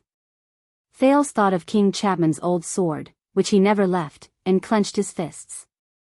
But Gilbert's tone changed, and he was filled with fear. But it was precisely the chaos and disorder that reached its peak that finally prompted Steelbreaker to be crowned, and Dragon Clouds to ascend to the throne, starting the Walton family's monopoly on the throne for 3 generations. The Archdukes of 10 lands became one again, bringing the kingdom of the dragon back to its peak, and dominating the Western Peninsula again. No one at the long table spoke. The shadow of the bloody year shrouded everyone's hearts. Gilbert's words were sincere and earnest. History has proven that Extet is not Camus Union, much less Thornland. They will not be divided forever. And a friend once told me, never underestimate the Northlanders' courage. At that moment, Thales felt as if he had returned to Dragon Cloud City. All sorts of Northlanders flashed before his eyes. King Nuvan, the Dead Face, Administrator Merk, Caslin, Chapman Lampard, Viscount Kenvita, the Fire Knight, the long-haired Rockney, the Bowl Cut, the Red Witch, the veteran Gleeward, the Tailor, the Raven of Death, the annoying Ian, but he suddenly thought of something. Little Rascal, and Quick Rope. They were Northlanders as well. Well said, military advisor Sauter Ryder raised his voice and glanced at the ministers who were previously celebrating Extet's decline. And we have no time to waste. His tone was firm and brooked no rebuttal. Thales noticed that the chief of finance, Kirkirk man, curled up the corners of his mouth in disapproval. But at that moment, Gilbert. King Kessel's voice suddenly rang out, and it was rather decisive.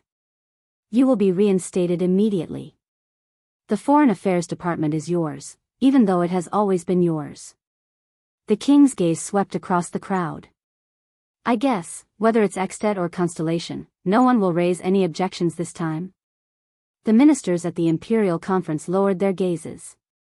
No one spoke. The king's orders shall be obeyed, Prime Minister Cullen replied gently. This sentence seemed to be a signal.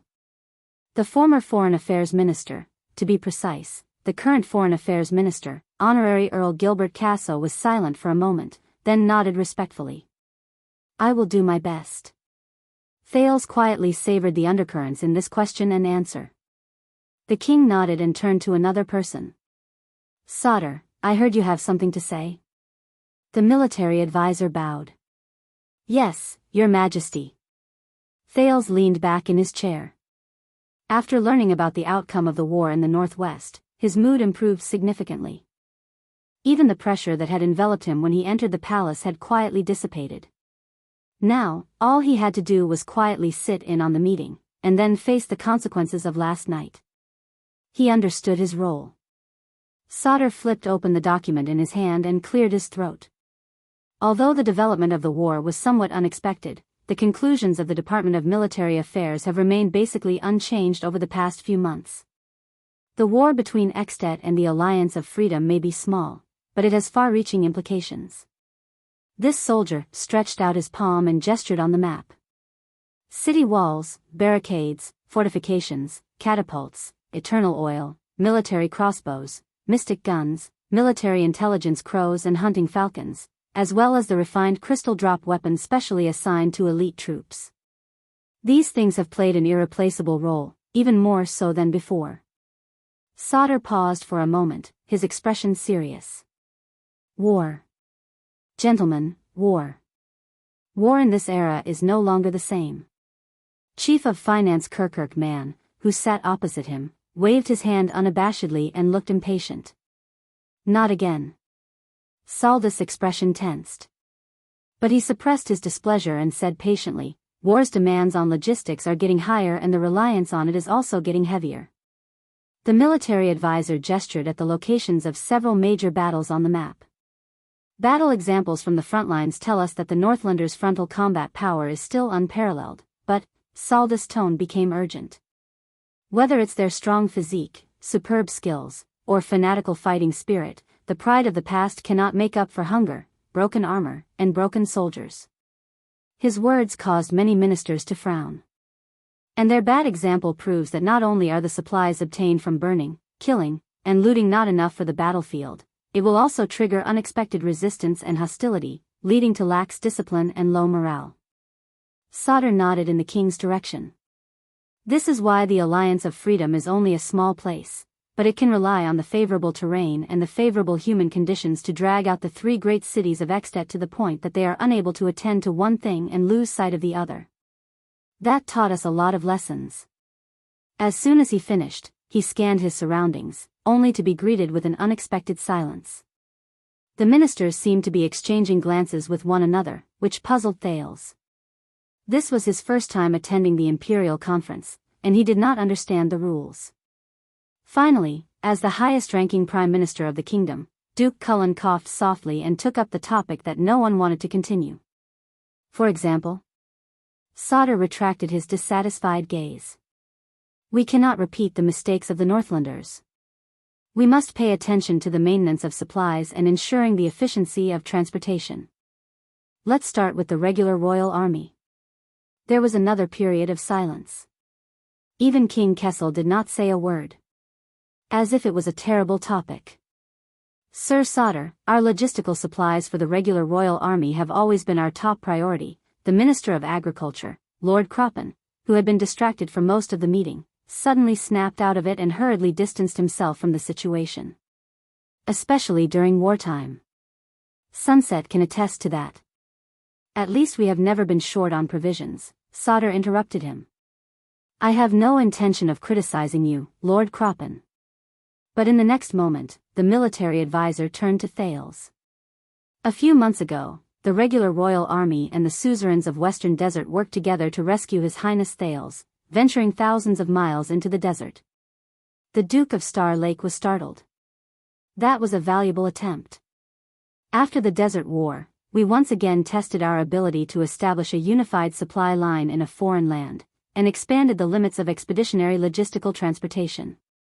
The detailed report has been presented to you before the meeting.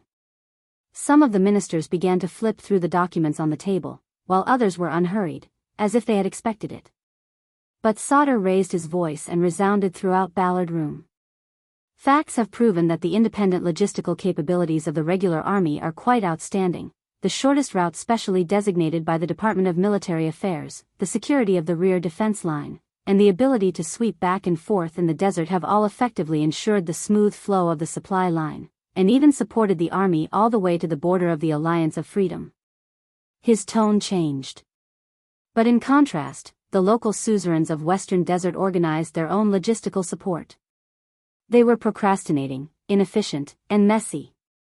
From Blessingstown to the desert frontline, countless greedy people changed hands along the way, and the transportation figures remain a mystery to this day.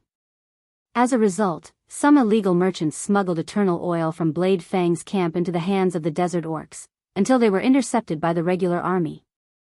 Smuggling eternal oil, Thales gulped, took the document that Gilbert handed to him to read, and smiled in acknowledgement.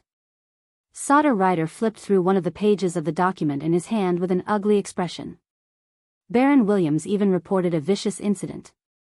His vanguard officers dealt with their spoils according to the rules after a battle against the orcs, but they were unreasonably obstructed and illegally embezzled by the local conscripts of the Western Desert.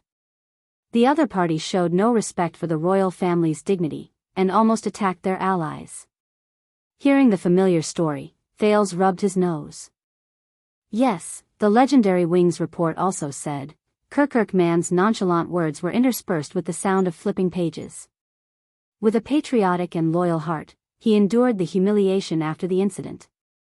Taking the overall situation into consideration, he had no choice but to dismiss a selfless and upright vanguard officer under his command in order to keep the peace and preserve the dignity of the Dukes of Western Desert. At this point, the Chief of Finance's expression changed and he slammed the document down. You believe that idiot's nonsense? Thales raised his eyebrows. Well, this was the evaluation that one of the 3 commanders of Constellation, who enjoyed boundless glory, received at the Imperial Conference. Judging from the wording, Gilbert coughed at the right time to cover up Lord Man's sudden vulgarity. I believe that Williams must have changed his new scribe. The Foreign Affairs Minister's teasing was just right and eased the atmosphere. Low laughter broke out among the officials at the Imperial Conference. Sir Sauter, I understand what you mean. The Minister of Agriculture, Lord Croppen, Thales somewhat understood his position at the Imperial Conference, smiled obsequiously and replied, what I'm trying to say is, in terms of logistics, since the beginning of the Desert War, we have been cooperating well with different merchant groups and trade guilds, from food and cloth to livestock and ironware.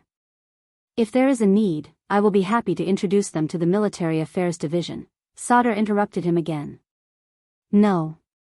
The military advisor said coldly, in a war involving tens of thousands or even hundreds of thousands of people, war logistics is a combination of precision and complexity, scale and longevity.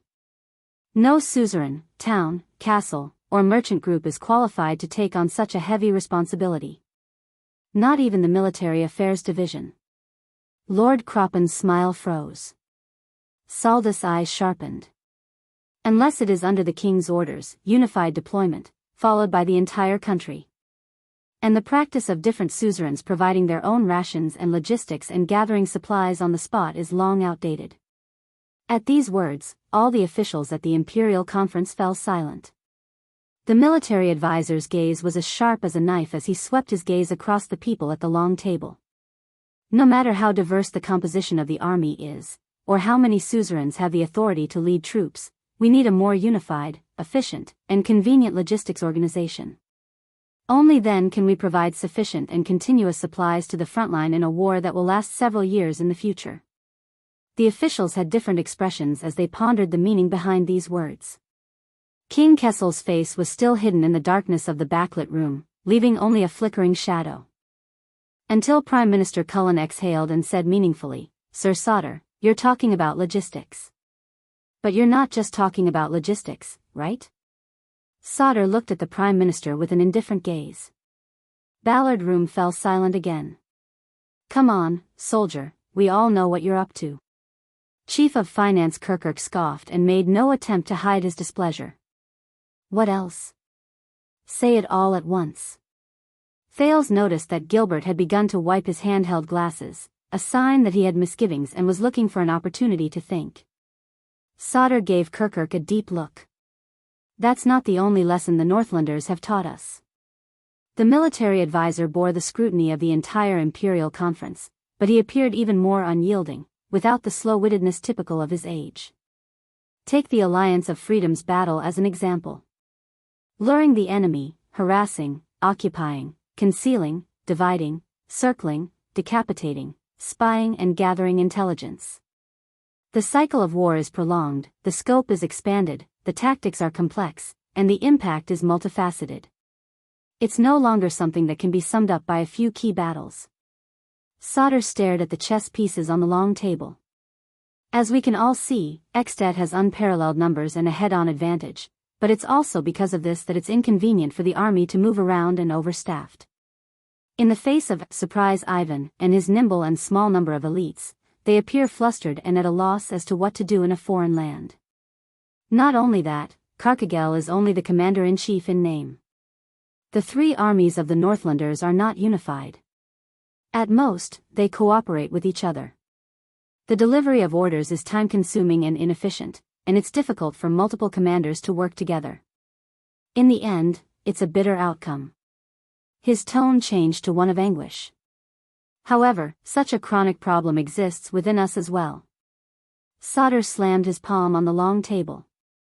Based on what I saw during my trip to Western Desert, the regular army of the royal family and the conscripted army of Western Desert work together, but they are under different command systems. The former are clearly professional elites who have gone through hundreds of battles, but are often held back by the conscripted army of the same profession. The latter are under the command of their respective suzerains, do not listen to orders, have poor coordination, lacks discipline, and low combat power. The back-and-forth wrangling between the major feudal vassals of Western Desert has seriously affected the entire war situation. As he spoke, the military advisor gradually forgot the official language he had developed through years of frequent visits to Renaissance Palace, and began to use the slang he was used to when he was young. Two armies of the same rank can't get along just because there's a rift between their respective commanders. Multiple commanders will cause delays in battle opportunities. Baron Williams' military report specifically mentioned this damnable point. If it weren't for the negligence of these local suzerains and their conscripted soldiers, His Highness Road home would not have been fraught with thorns, and Blade Fang's camp would not have suffered such a calamity. Thales immediately felt quite a number of gazes on him. He, who more or less knew the truth about the Western Desert incident, felt even more pressured. But the figure at the end of the long table did not move. In the face of Saldus' questioning, the ministers were equally silent. The only secret intelligence department emissary standing at the side, the scar-faced man, was like a statue and did not move an inch. Duke Cullen spoke slowly, seemingly used to this job of continuing the silence in the Imperial Conference. So? Sodder took a deep breath. The Starlight Brigade has already proven this during the Bloody Year. Today, Ekstedt and the Alliance of Freedom have reaffirmed this point. In modern warfare, the key is no longer quantity and strength, but quality and efficiency. He clenched his fists and spread his arms. For this, we need a unified chain of command, reliable logistics and transportation, more officers and soldiers who are proficient in military affairs, including strict organization, efficient military intelligence transmission, and of course, the spirit and awareness of selfless dedication. Sodder spoke passionately, disregarding the increasingly ugly looks in his colleagues' eyes. And we cannot count on the conscripted soldiers of the suzerains to achieve this, whether it be His Majesty's direct vassals or the faraway feudal dukes. The only ones we can rely on are the regular soldiers of the royal family, whose profession is war. Prime Minister Cullen raised his voice. His tone was solemn, unlike his usual leisurely manner. Sir Sodder, what are you trying to say? The military advisor pounded the table and raised his voice. My lords, times have changed. For the sake of the future, we need more officers and more professional soldiers to undertake stricter and more important missions in the country in case of emergencies. The expansion of the regular soldiers of the royal family must be put on the agenda. Saldus' words were met with another round of silence. In the stiff atmosphere, Thales exercised his back, which was also stiff. He saw that Gilbert had closed his eyes gently. Expansion, Duke Cullen sighed. How many times has this been? The third time, Kirkirkman quickly continued without blinking, obviously very familiar with the process. Not counting the 4 times it was rejected. He immediately received an angry glare from the military advisor. On the other side, Gilbert tried to ease the atmosphere. The military readiness of the Dukes of Western Desert is lax. This is a problem that needs attention. But it would be making a mountain out of a molehill if we expand it too quickly to the entire kingdom. It's not just Western Desert, Sauter quickly interrupted. Even across the country, even after the previous expansions, the regular soldiers of the royal family still do not account for enough of our total army. Our actual combat strength is heavily dependent on the cooperation and quality of the conscripted soldiers. The military advisor's stance was irrefutable. The separation of logistics, multiple commands, communication barriers, inconsistent training, all these bring about too many problems. Pardon me for interrupting, Chief of Finance Kirkirkman coughed heavily. Soldier, have you seen last year's financial statements? The military advisor frowned at being called out by his nickname. Do you know how much the regular soldiers of the royal family, which you are so proud of, spend every year on the budget of the Department of Finance? The Chief of Finance looked at Sauter with a dark expression. Take the 3 main guards of the regular army, Fury, Starlight, and Stardust. Although they are called guards, do you know how much they are overstaffed, and how much they cost to maintain? And this doesn't even include those who are not part of the establishment. Do you know that the amount of money spent on them is enough to recruit another 30 companies and form 10 armies if placed in the general conscripted soldiers? Kirkirkman looked disgusted. It was obvious that he had been troubled by Sauter for a long time. Expansion? How are we going to expand? Spittle from your spittle? But Sauter was in no hurry to refute. He waited until Kirkirk's breathing stabilized before he spoke again. That is also the second point I wanted to make. He turned to the dark figure at the end of the long table. Your Majesty, I propose to enact a new bill to reform the kingdom's military system. The next moment, Soldier, Sauter stood up decisively and his voice reverberated through the secret chamber. We should gradually reduce the number of private conscripted soldiers under the suzerains of the various lands throughout Constellation. Once he said that, everyone in the room, including Thales, was stunned for a moment. They could not react. But Saldus' cold words continued. Gradually reducing the length of service, reducing the frequency of conscription, we can even exempt the suzerains from the obligation to respond to expeditions. We can even ultimately remove their right to conscript soldiers in their territories. 1 second, 2 seconds, everyone's expression changed. Thales, who had been in Dragon Cloud City for 6 years and was deeply influenced by Extet's military culture, blinked. Reduce. The moment he understood what Sauter meant, Kirkirkman turned pale with fright. What? At the end of the long table, the king's figure moved slowly. His cold gaze pierced through the darkness again. Like an unsheathed blade. The military advisor raised his voice. I believe that this can save on the cost of conscription every quarter, streamline the army, focus on agriculture, livestock, industry, and commerce, increase tax output, and perhaps even make up for budget shortfalls. Prime Minister Cullen looked at his longtime colleague in disbelief. Sauter, but Sauter Ryder did not care. And the regular army is ready to take on the heavy responsibility of national defense. He looked up abruptly, as if he had turned into an immovable rock. The armaments of the nation, the weapons of Constellation. Henceforth, only one command. No exceptions. The narrow and dim Ballard room fell into an unprecedented silence, followed by a slight chill unique to stone rooms. Sauter looked around the long table, strong and unyielding, like a veteran who had been through many battles. The shocked ministers all turned to look at him. Thales was stunned. When discussing the war in the north earlier, he was so focused that he was not affected by the atmosphere of the meeting. But it was at this moment that Thales truly realized this was the Imperial Conference. The matters he heard at this long table concerned the future of tens of millions of people in the entire country. At this thought, he felt a sudden sense of suffocation. It was a feeling that neither the duel in the Hall of Heroes nor the Day of Heroic Spirit Palace's State Affairs hearing had given him. Everyone, after a long silence, someone finally spoke in a soft voice. Please do not leak the contents of today's meeting, not even to the people closest to you, not even the slightest bit or a word, the Prime Minister said in a low voice, tired and hesitant. And, Sodder, Duke Cullen raised his head to look at the kingdom's military advisor, who had a determined expression on his face. Chapter 572. When will you understand that the level of your father's skill has nothing to do with the outcome of his stubbornness? A familiar, shrill voice rang in his memory. And it's not just him, there are countless others. Whether it's the king's partisans who side with the king, or those who oppose him like Koshter, the growing conflict between them will bring about unforeseeable consequences.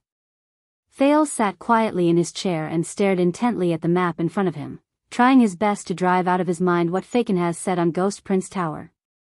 Is this the kingdom I'm going to face? At this very moment, everyone in front of the king was cautious. Do you know, Sodder, not to mention implementation. Beside the conference table, Prime Minister Cullen was like an old man who had suffered a serious illness. His voice was weak as he said, "How much of an uproar will it cause in the kingdom if your words today are leaked?" The military advisor snorted and shook his head. He was about to speak when he was interrupted by the Foreign Affairs Minister. It is one thing for us to live frugally and be responsible for our own profits and losses to support the regular army of the royal family. Gilbert was still gentle, but the warning in his words was clear. As for issuing an order to the entire country to reduce the suzerain's authority to recruit soldiers? Sodder, that's another matter. Sodder frowned, as if in disagreement. But out of respect and admiration for the cunning fox of Constellation, he did not immediately refute. Seeing that someone was on his side, Prime Minister Cullen gave the Foreign Affairs Minister a grateful look with relief. Take Eternal Star City as an example, the regular Royal Army and the Jade Star Private Army, one as their duty, the other as enlistment. The Prime Minister nodded and smiled at the shadowy figure on the throne. Although they come from different sources, they are both weapons in His Majesty's hands. The mayor of splendid Port City, nicknamed the Sword of the Bay, turned to look at Sodder. His eyes were no longer filled with the greasiness of a good old man, but were instead filled with the seriousness of a businessman negotiating. It's the same for all parts of Constellation. The suzerains usually hold a small but professional elite guard, and if necessary, they can enlist a large number of citizens to serve as the main force on the battlefield. One strange and one righteous in battle. One enlistment and one conscription, two tracks at the same time. This is the kingdom's long-standing tradition. Kirkirk Man snorted softly, Viscount Kenny narrowed his eyes, and Lord Croppen simply continued to daydream. But it is precisely this dual recruitment system that has seriously hindered our army. Sodder, whose hair was sparse but still looked hale and hearty, did not care about the gazes of others. Reality has already proven that the suzerain's private conscripts, even the Jade Star family's private army, I mean no offense, Your Majesty, are poorly organized and have a mixture of good and bad soldiers. They cannot compare to the elite regular soldiers of the royal family. King Kessel changed his sitting position in the shadows, his face blurry as before. Thales' gaze moved slightly. He remembered that many years ago, the Jade Star private army that guarded Mindy's Hall, which had been sealed off for a long time, was recruited from his family's territory. That's why he could not be conferred the title of nobility. Kirkirk Man shook his head disdainfully at Sodder and raised his hand to complain to the Prime Minister. Every time the atmosphere is good, this damned soldier will do something, spoil the mood, and ruin everything. Advisor Sodder whipped his head around, his eyes sharp. And every time it's a critical moment, you're always on the sidelines, sarcastic and mean, holding your purse tighter than your own pants. Like a general on the battlefield, he retorted coldly. That's probably why you've never been conferred a title, Purse. Kirkirk Man blushed. But a few seconds later, facing Saldus' piercing gaze, the resentful chief of finance lowered his head. He was mumbling something indistinguishable. Thales heard with his hell senses that Kirkirk was probably muttering, as if you don't need to shit. After a small victory, Sodder no longer looked at Kirkirk, but at everyone else. Since the establishment of the Sand King era, the regular soldiers of the royal family have gone through decades of development and testing, and have proven to be a reliable and professional elite force. From recruitment to training, from maintenance to combat, their significance and status far surpass that of ordinary suzerain's personal guards. He spoke generously. Take the 3 main guards as an example. Baron Murch's Fury Guards are the strongest army in the world, good at fighting tough battles, fearless and not inferior to Extet's heavily armed elites. Lady Cecir's Starlight Guards shoulder the heavy responsibility of guarding Broken Dragon Fortress. They are highly experienced and especially good at defending, exhausting, and blocking in the face of strong pressure. Baron William's Stardust Unit is the sharpest knife and arrow on the western front line. Their light cavalry is as fast as lightning and can travel thousands of miles. They are renowned for their military prowess. Thales recalled the 3 marshals of Constellation and the elite soldiers under them, and fell into deep thought. Sauter turned to Duke Cullen with a hint of challenge in his voice. Can the Jade Star Private Army, which is a conscript, do all of this? Even the professional personal guards of a few suzerains, Western Desert's Black Lion Infantry Regiment, Arun's White Eagle Scouts, Great Deer Family's Mountain Walkers, do all of this? The king's figure moved slightly, revealing the sunlight behind him, which just happened to shine on Sauter. At this moment, the military advisor seemed to be upright and dignified. Duke Cullen was silent for a while. After a while, the Prime Minister picked up the teacup beside him and took a sip. When it comes to war, Sauter, I'm not as good as you. But armed self-defense is the natural right of suzerains, and assisting their monarch in battle is their traditional duty. It's a norm that everyone has been imbued with since birth. From Central Territory to Blade Edge Hill, the conscripts of the hundreds and thousands of suzerains of Constellation account for 90% of the kingdom's total military strength. And the command and commander-in-chief duties of their children are related to the promotion and demotion of countless people, as well as the local legal system. Cullen looked at Sauter seriously. Territorial population, fiscal output, governance, it's all part of it. Be careful. But he did not get the response he wanted. 90% of the kingdom's total military strength? Sauter scoffed. You mean the few hundred people you and the loyal suzerains put together at the National Conference 6 years ago? Facing Saldus' cold gaze, Prime Minister Cullen's teacup trembled slightly.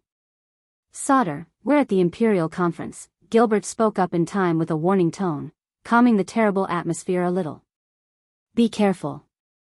Facing the Foreign Affairs Minister, Sauter reined in his combative demeanor.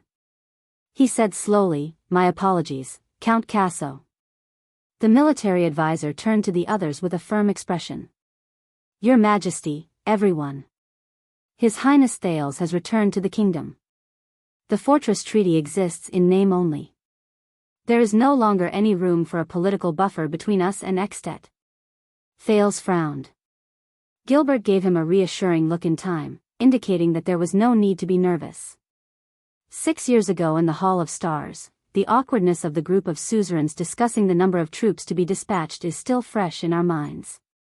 Sauter did not look at the Prime Minister, but he could not care less that everyone else was looking at Duke Cullen.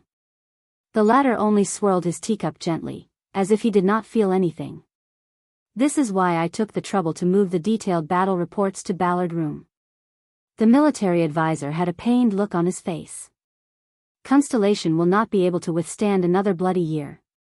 In an instant, it was as if someone had abruptly turned off the sound in Ballard Room. Not even the sound of breathing could be heard. The table, the palms, the documents, the teacups, all the officials seemed to have found something more interesting, except that no one dared to look at the throne at the end of the long table. Thales took a deep breath and caught a glimpse out of the corner of his eye. King Kessel was as calm and unperturbed as ever, as if he was just an observer in the meeting before him. And a bystander in the disaster more than a decade ago. That's enough. Don't try to scare me anymore. A few seconds later, Kirkirk Man, the chief of finance who had long been dissatisfied, finally spoke up. Count Casso made it very clear just now, Extet is suffering from internal strife and is in decline. Saldus' expression turned cold and he quickly retorted. So the balance is no longer there, and the situation is in turmoil. More than ever, we need a powerful army. Kirkuk looked disdainful and was about to retort, but his expression changed before the words left his mouth. "Ah, Sauter, I understand." The chief of finance said thoughtfully, "You're so keen on this. Is it because you're about to retire? So, you want to help your own people in the end, so that your muddy soldiers in the regular army, as well as the little vampires in the military affairs department, can move their butts a little, so that they can make an exception and be promoted to high positions?" Kirkuk man narrowed his eyes and clicked his tongue. "Just like you now?" Saldus' expression changed. In the eyes of a businessman who prioritizes profit over everything else, he snorted and turned his head away, exasperated, but not as generous as before. "Even sunlight reeks of money." Kirkuk man sneered. "Reek of money?" After spouting so much nonsense, the chief of finance slammed the table, gritted his teeth, and pointed at Sauter in a domineering manner. "Don't you just want to get money from the national treasury? By the sunset goddess, after the mess Williams created in Western Desert, I was hoping that the military affairs department would calm down a little." Sauter took a deep breath and looked like he was about to flare up, but finally held back under Gilbert's gaze. Thales watched the two of them argue and observed their attitudes towards each other. Slowly, he began to understand the rhythm of the Imperial Conference. It was precisely what happened in Western Desert that strengthened my resolve. The military advisor's voice trembled slightly. It was obvious that he was holding back his anger with great perseverance. Needless to say, most of the conscripted militias are faced with lax discipline, inefficient organization, and an awkward position on the battlefield. Although the regular professional soldiers are few in number and good at fighting, if they only listen to the orders of an unruly suzerain, it is very easy for internal command problems to arise when cooperating in battle. The harm is worse than that of conscripted militias. Just like the chaos in Blade Fang's camp and Extet's defeat. Sauter said seriously. "We thought that by running the two systems of conscription, we would be benefiting from both, but in fact, we are suffering from the disadvantages of both. Whether it's for war or politics, whether it's for the regular army or conscripted militias, reform is imminent." His words were full of reason and lacked his previous indignation and accusations. Even Kirkuk, who disliked Sauter, could not refute him for a moment. Unexpectedly, this time, the one who spoke was Gilbert. Putting aside the expansion of the regular army of the royal family around Eternal Star City, the Foreign Affairs Minister advised earnestly. "But Sir Sauter, in the eyes of more people, interfering with the autonomous rights of local vassals, especially restricting the conscription of armed forces, will be interpreted as the royal power's persecution of freedom." Perhaps because he did not expect his old friend to not support him, Sauter snorted angrily this time and did not spare Gilbert any face. "Do you think they won't understand if we keep giving in without saying a word?" Gilbert's expression darkened. "Look at last night," the military advisor said coldly. "The accident that happened at the royal banquet. No matter who it is, if they dare to reach out to the heir of the kingdom, we must respond." Thales' expression did not change. He pretended not to see the looks in everyone's eyes. But in his mind, the words of the Duke of Western Desert rang louder and louder.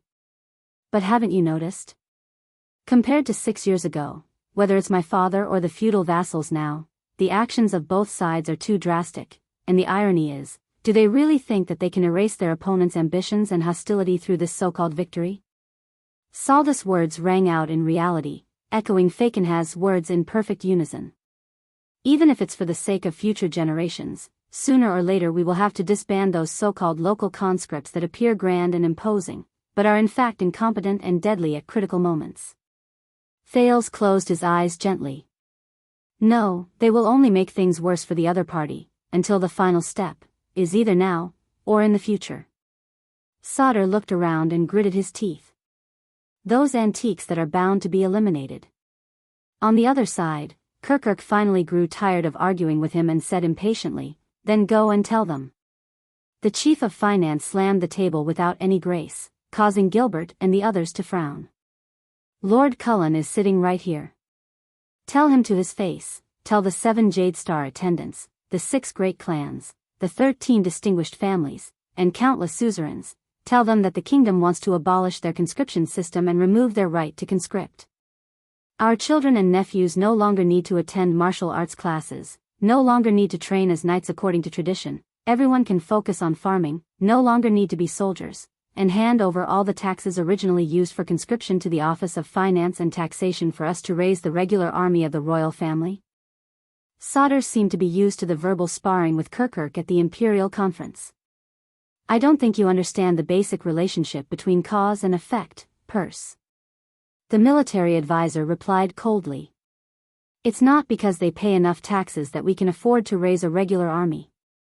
And it's precisely because we raise a regular army that they will pay enough taxes.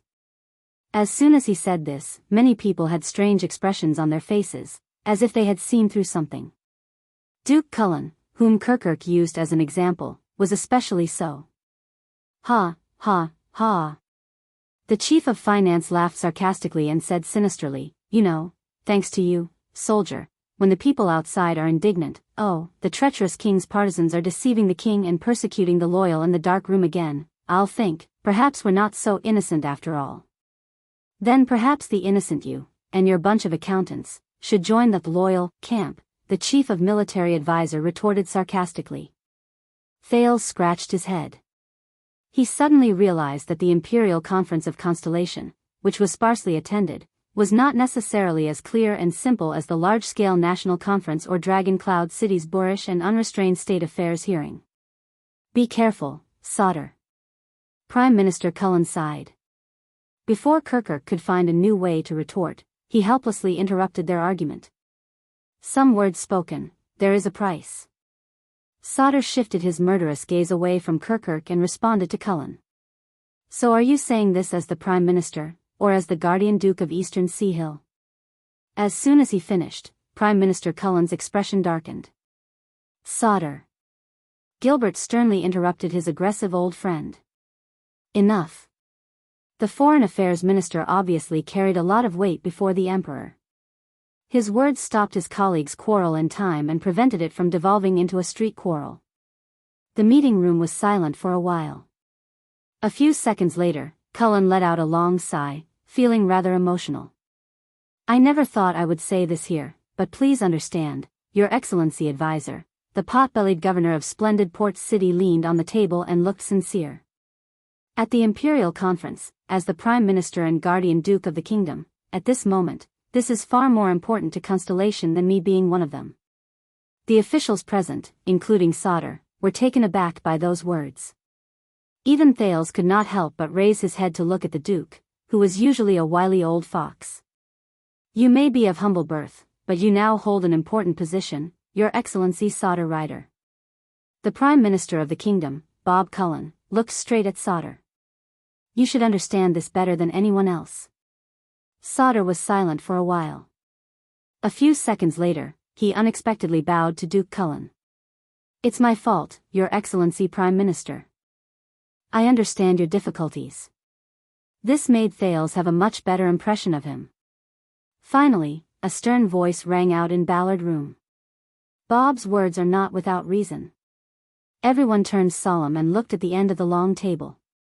King Kessel raised his head, revealing his side profile in the light. He looked rather stern.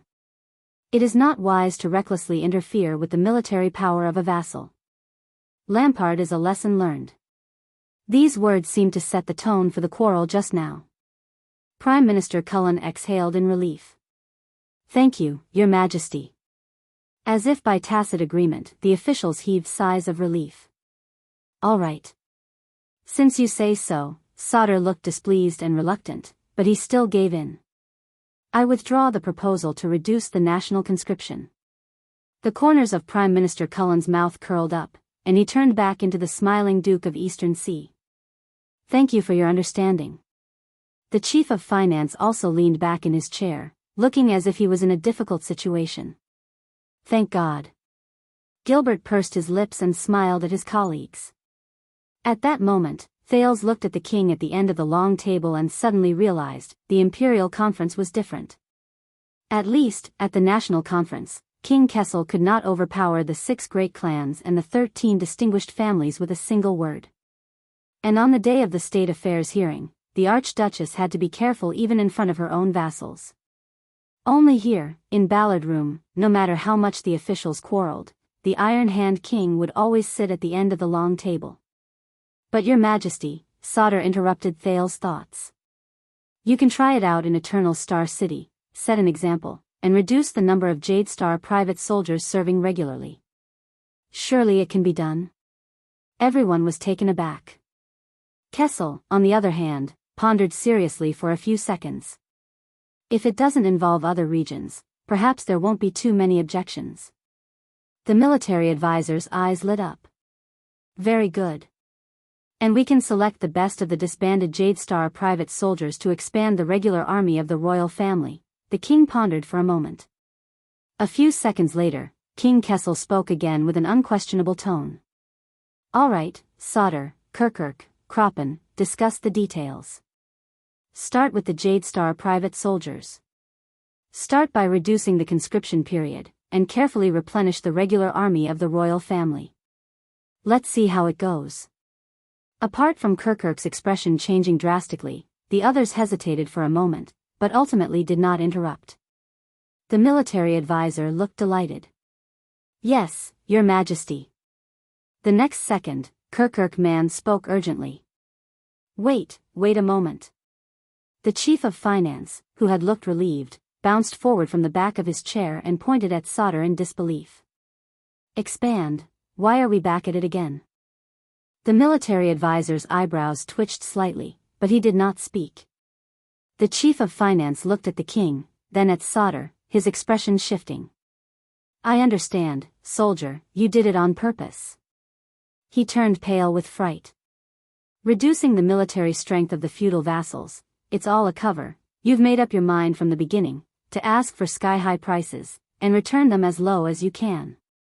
Kirkirk pointed at Sodder in disbelief, his fingers trembling. It's all about getting money to expand the army. Having gotten what he wanted, Saldus' expression was calm. I've already given in, His Majesty has given his consent, and the others have no objections. Kirkirk looked around and was surprised to see Cullen's silent expression and Gilbert's silence. No one objected like before. You think I'm a pushover, don't you? Sodder snorted softly. After the expansion is complete, the Ministry of Military Affairs will give you a new list of personnel's salaries and material purchases. Money bags. It was Kirkirk man's turn to explode. King, soldier. The chief of finance put on a fierce expression like a dog protecting its food and enunciated each word clearly.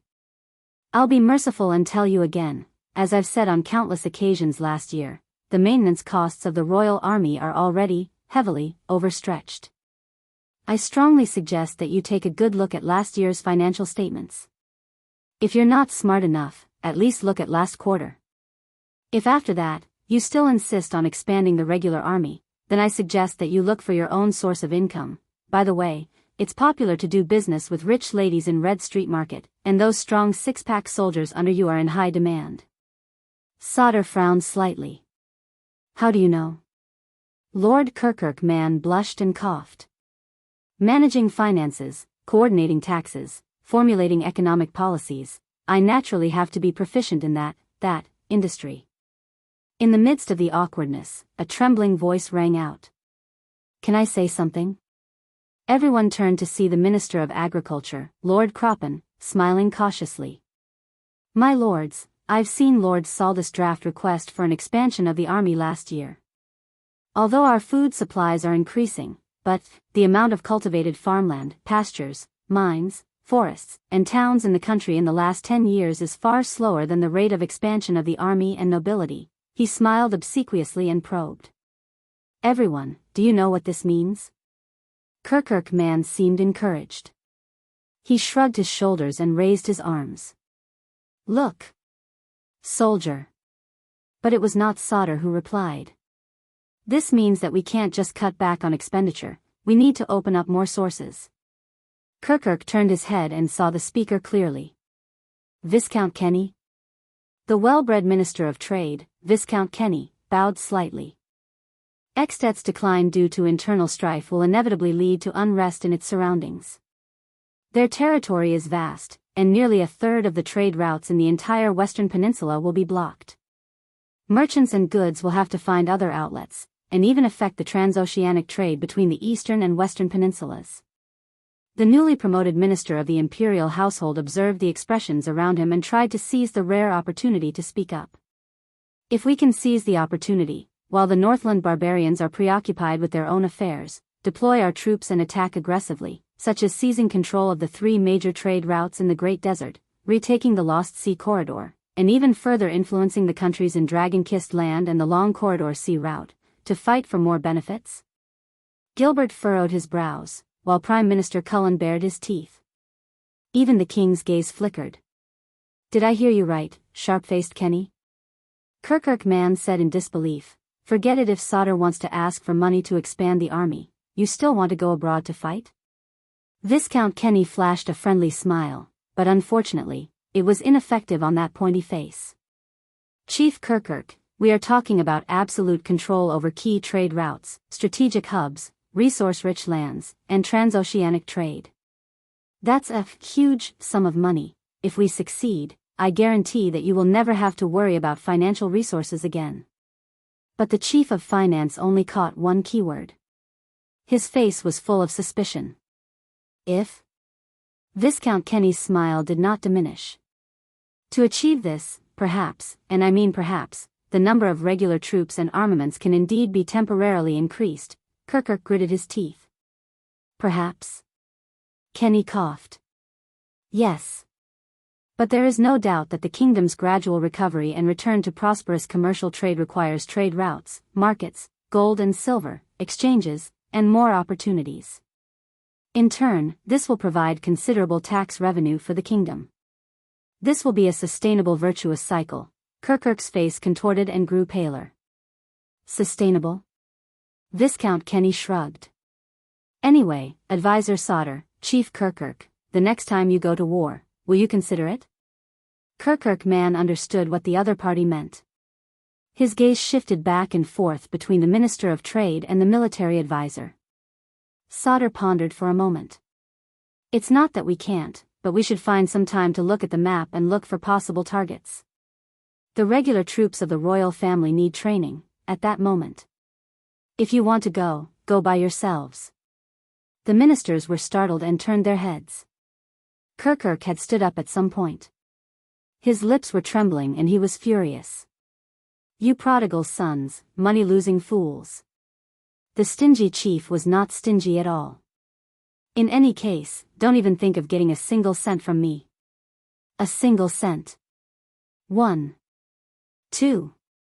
1. 1. Under everyone's astonished gazes, Lord Moneybag spat angrily. "Easy for you to say. Why don't you go to the Wang family bank yourselves, obsequiously and humbly invite all the rich men to Red Street Market, give them all the good wine and food they want, humble yourself to them like prostitutes, toasting and smiling obsequiously, shamelessly coaxing and pestering them, just so that they can extend the repayment date, and then lend us more money to make up for the financial deficit." Gilbert coughed softly, wanting to remind Kirkirk to be careful with his words. But Kirkirk did not seem to notice at all. He continued to grimace. "Then return to the government office and wait for vampires like you and Big Soldier to chase after us like spoiled brats who haven't been fed enough milk, crying and begging for money, turning the financial statements that we've painstakingly improved into a black bottomless pit again?" Kirkirk chattered on. The more he spoke, the angrier he became. It was as if he had nothing to lose. The kingdom's chief of finance? Pfft. Perhaps it was because he had hit a sore spot. Kirkirk slammed his palm on the table. "I'm AF King Gigolo who sells my SS with my face." Lying on the bed and forcing a smile while being ked by a customer, having to get up and give the money to the procuress with both hands before it even warms up. "You have to pay for the lubricant yourself." Kirkirk man closed his eyes and waved his fists wildly in front of his chest. He enunciated each word clearly. "Damn it, it's like this every year. Every year. Every 1 year." Thales was inexplicably shocked. Even the king had a strange expression on his face. A few seconds later, Gilbert coughed loudly. "Kirkirk, the occasion." The chief of finance took a few deep breaths before he came back to his senses. He was instantly shocked. Ahem, that, he bowed awkwardly to the king. I was just making an analogy. I was just making an analogy. Rhetoric. The Imperial Conference was silent for a moment. I know it's difficult, Kirkirk. Finally, the king spoke in a rare consolation tone. That's why I need you in this position, more than anyone else. King Kessel stared at Kirkirk from afar. This is a job that even the noblest of bigwigs can't do. The chief of finance shuddered slightly, his expression instantly becoming inexplicably touched. Of course, your majesty, of course. Receiving the king's encouragement and recognition, Kirkirk man looked grateful. It's my honor to serve you, again, military advisor Sauter said indignantly. How many budget bills have you repudiated just like that? Kirkirk, on the other hand, only looked at the king loyally, as if he had not heard anything. King Kessel raised his hand and rubbed his forehead. That's enough. Let's rest. The meeting will resume in the afternoon to discuss how to help Kirkirk solve the budget problem. As if ringing the bell signaling the end of class, everyone breathed a sigh of relief. Only Sauter and Kirkirk, who were at the center of the discussion, glared at each other and turned their heads away in disdain. Cullen, Croppen, Stylianides, the scar-faced man from the Secret Intelligence Department, everyone bowed respectfully and got up to leave their seats. Thales also heaved a sigh of relief. He stood up with Gilbert and helped him tidy up his notes. Until, you stay. Thales froze. The king did not even open his eyes. But everyone knew who he was talking about. The prince sighed inwardly and sat back down. All right. What's coming will come. The ministers glanced at him with different expressions. Relax. Gilbert patted him on the shoulder and said softly, just answer truthfully. Sauter deliberately walked past Thales and bowed to the Duke of Star Lake. I hope I didn't scare you, Your Highness. It's a pity. If the war in Western Desert could continue, the military advisor sighed, it would further prove that the suzerain's private armies are useless and pose a serious threat. The proposal to gradually reform the conscripts into a regular army would be more convincing. He gave Thales a regretful look. Your Highness, if only you had stayed a little longer in the desert, a little longer. Thales froze for a few seconds. Why does this sound so weird? A few minutes later, as the stone door closed, only he and the king were left in the Imperial Conference. The cramped Ballard room was much more spacious. But the atmosphere was solemn. Thales sat in his seat, trying hard to suppress the anxiety in his heart as he watched King Kessel rub the side of his forehead. All of a sudden. Do you love her? Thales was puzzled. What? Love what? But the king had no intention of asking him. Every time that girl is mentioned. King Kessel put down his hand and revealed a pair of cold eyes in the darkness. You're like an old hen protecting her chicks. Thales was shocked. He tried his best to keep a straight face. After the accident last night, he had imagined the reasons why King Kessel would look for him: assassination, duel, bet, acting on his own. But this, I have a good relationship with her. Thales frowned. But, no. The Duke of Star Lake sneered and shook his head. She's the Archduchess of Dragon Cloud City. I don't love her. And it's impossible for me to love her. After saying this, King Kessel looked at him for a long time. Thales felt a chill in his heart. Then why, at the banquet last night? The king spoke softly. Every word was powerful.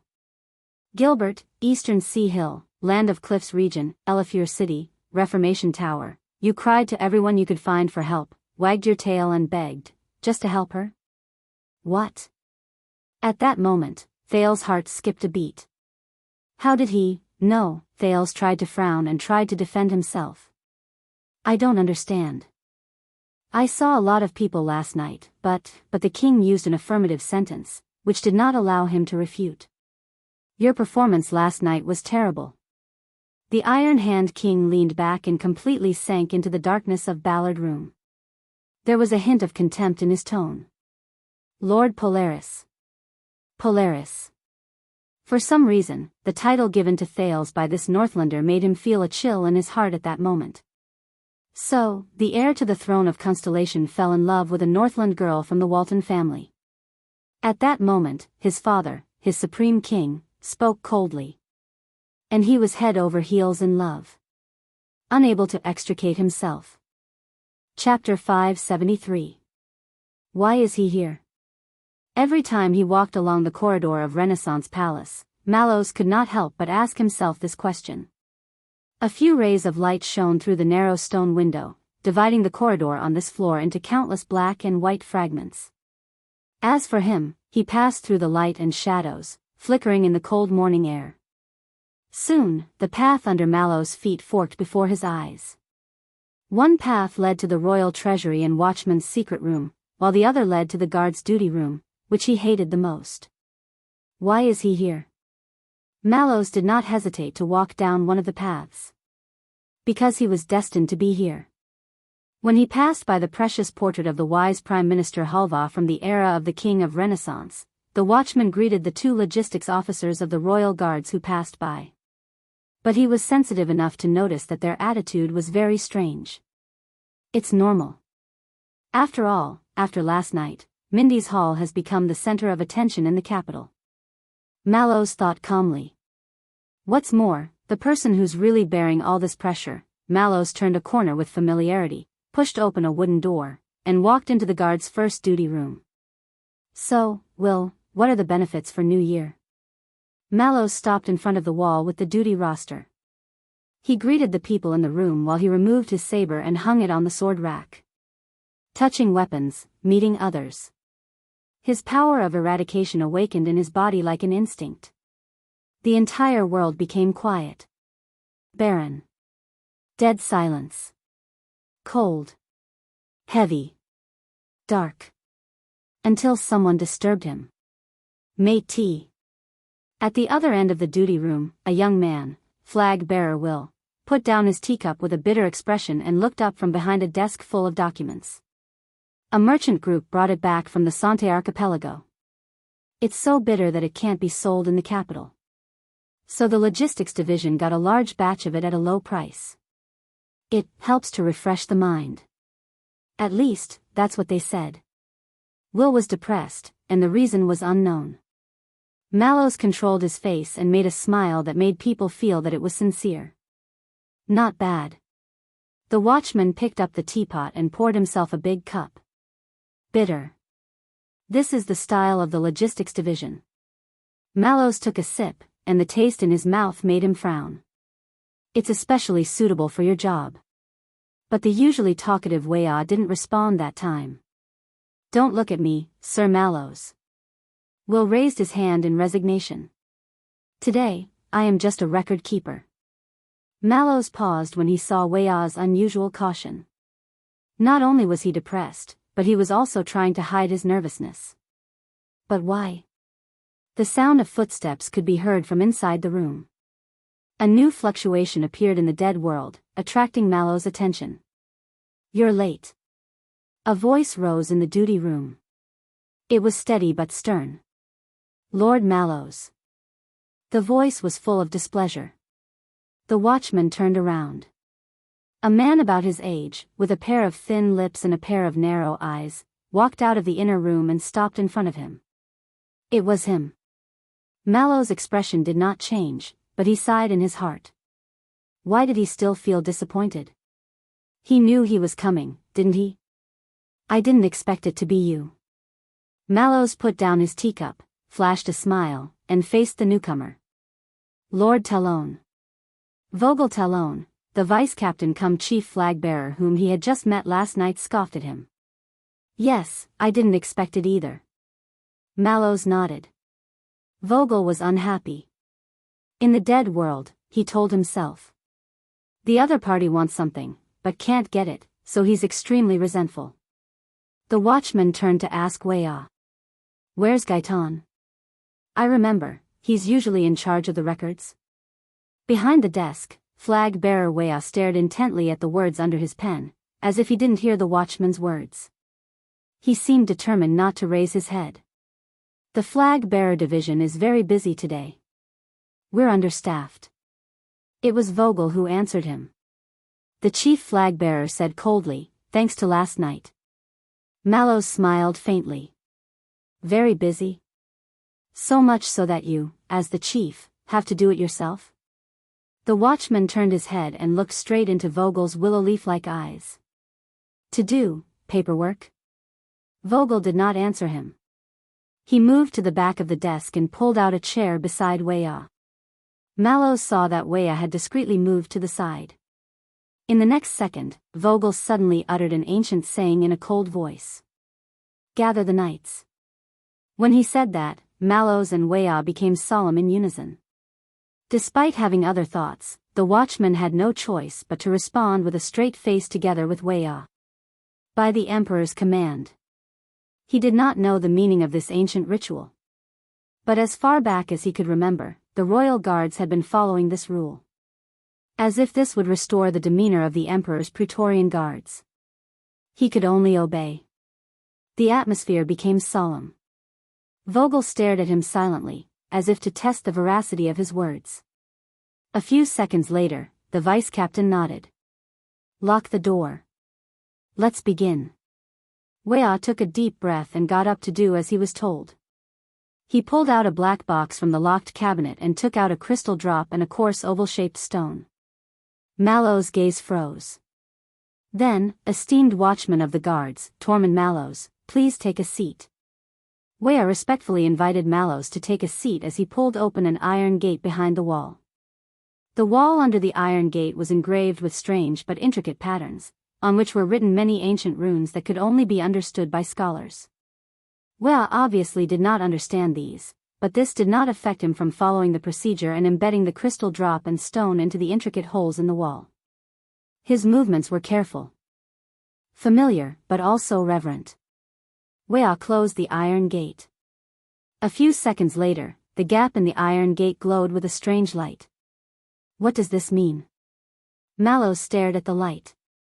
Sound reproduction stone, Weah replied excitedly. It seemed like he also found it novel. Impressive, isn't it? I heard that it can be activated like this, Mallows interrupted him. I know what this is. I'm asking why. Weah was stunned for a moment and subconsciously looked at Vogel. As you know, important records in the royal guards usually need to be recorded in eternal files, especially the flag-bearer division. Vogel suddenly coughed. Weah immediately stopped talking and put on a serious expression. On the morning of the 4th of January, year 680 of the calendar of eradication, in accordance with the Praetorian Covenant, the work of the royal guards as flag-bearers begins now. The target of the record is the watchman of the guards, Tormund Mallows. The flag-bearer flipped open the record book. It was very standard. I am Special Class Flag-bearer Weah Coden, responsible for witnessing and recording this time.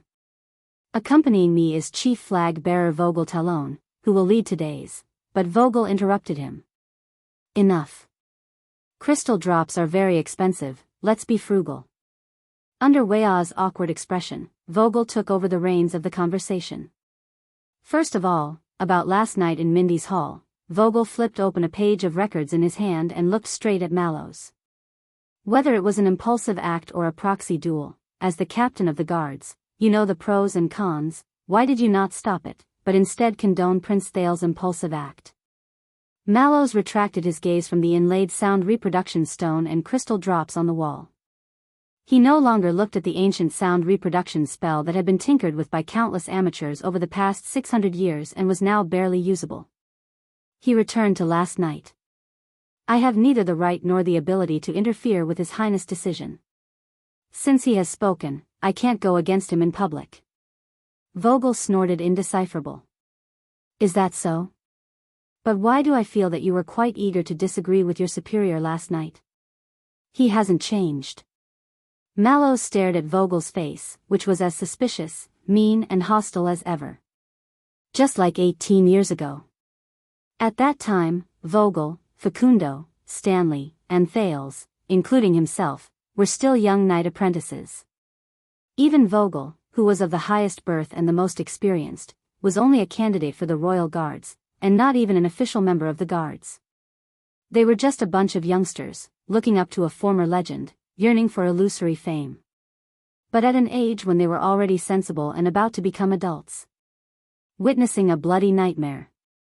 He lost his head in panic. Confusion and disorder. Mallows shook his head. You must have misunderstood, Lord Talon. Last night, you and I, but Vogel did not give him a chance to finish. Danny Doyle. That's D. He's your first-class protector. The chief flag-bearer looked down at a page of documents. His performance last night was unbearable, even humiliating. For his own selfishness, he acted rashly, disregarded the prince's safety, and ignored his superior's orders. Vogel looked up. Is that so? Mallows and Vogel stared at each other in silence. For 18 years, he and Vogel, the youngsters of their generation, trembled with fear as they worked hard to portray themselves as the most admired, but also the most unfamiliar. From selected students, to trainees, to second-class officials, first-class officials, until now. They thought that as long as it was like this, that it would cover up their former fear and despair. Become adults. Then teach a new generation of youngsters a lesson. Yes, Mallows said straightforwardly. He was very foolish last night. Vogel snorted, his meaning unclear. As for first-class vanguard, Caleb Glover, the chief flag-bearer switched to another page. As far as I know, Doyle broke free from his grasp and endangered the situation. Is that so? Mallows suddenly felt a little sleepy. But he could not yawn in front of them. Not polite. Not very polite. I can't deny it. Mallows picked up the mate tea beside him, covering up his yawn as he savored the stimulation of the bitter taste in the dead silent world. This made him very excited. The logistics division occasionally does good deeds, doesn't it? So they deserve to be punished, don't you agree? While Vogel interrogated, Will scribbled something on the side. Watchman? Mallows lifted his nose out of the teacup and smiled faintly. Of course. Vogel looked at him for a long time, as if to confirm that this was really his reaction. He pulled out a report and pushed it backwards in front of Mallows. Very well, then sign here. I'll send it to Chief Penal Officer Facundo. For your sake, the flag-bearer division will not pursue the responsibility of others. Mallows looked at the flag-bearer's report in front of him and caught a few key words: dereliction of duty. Overstepping. Loyalty.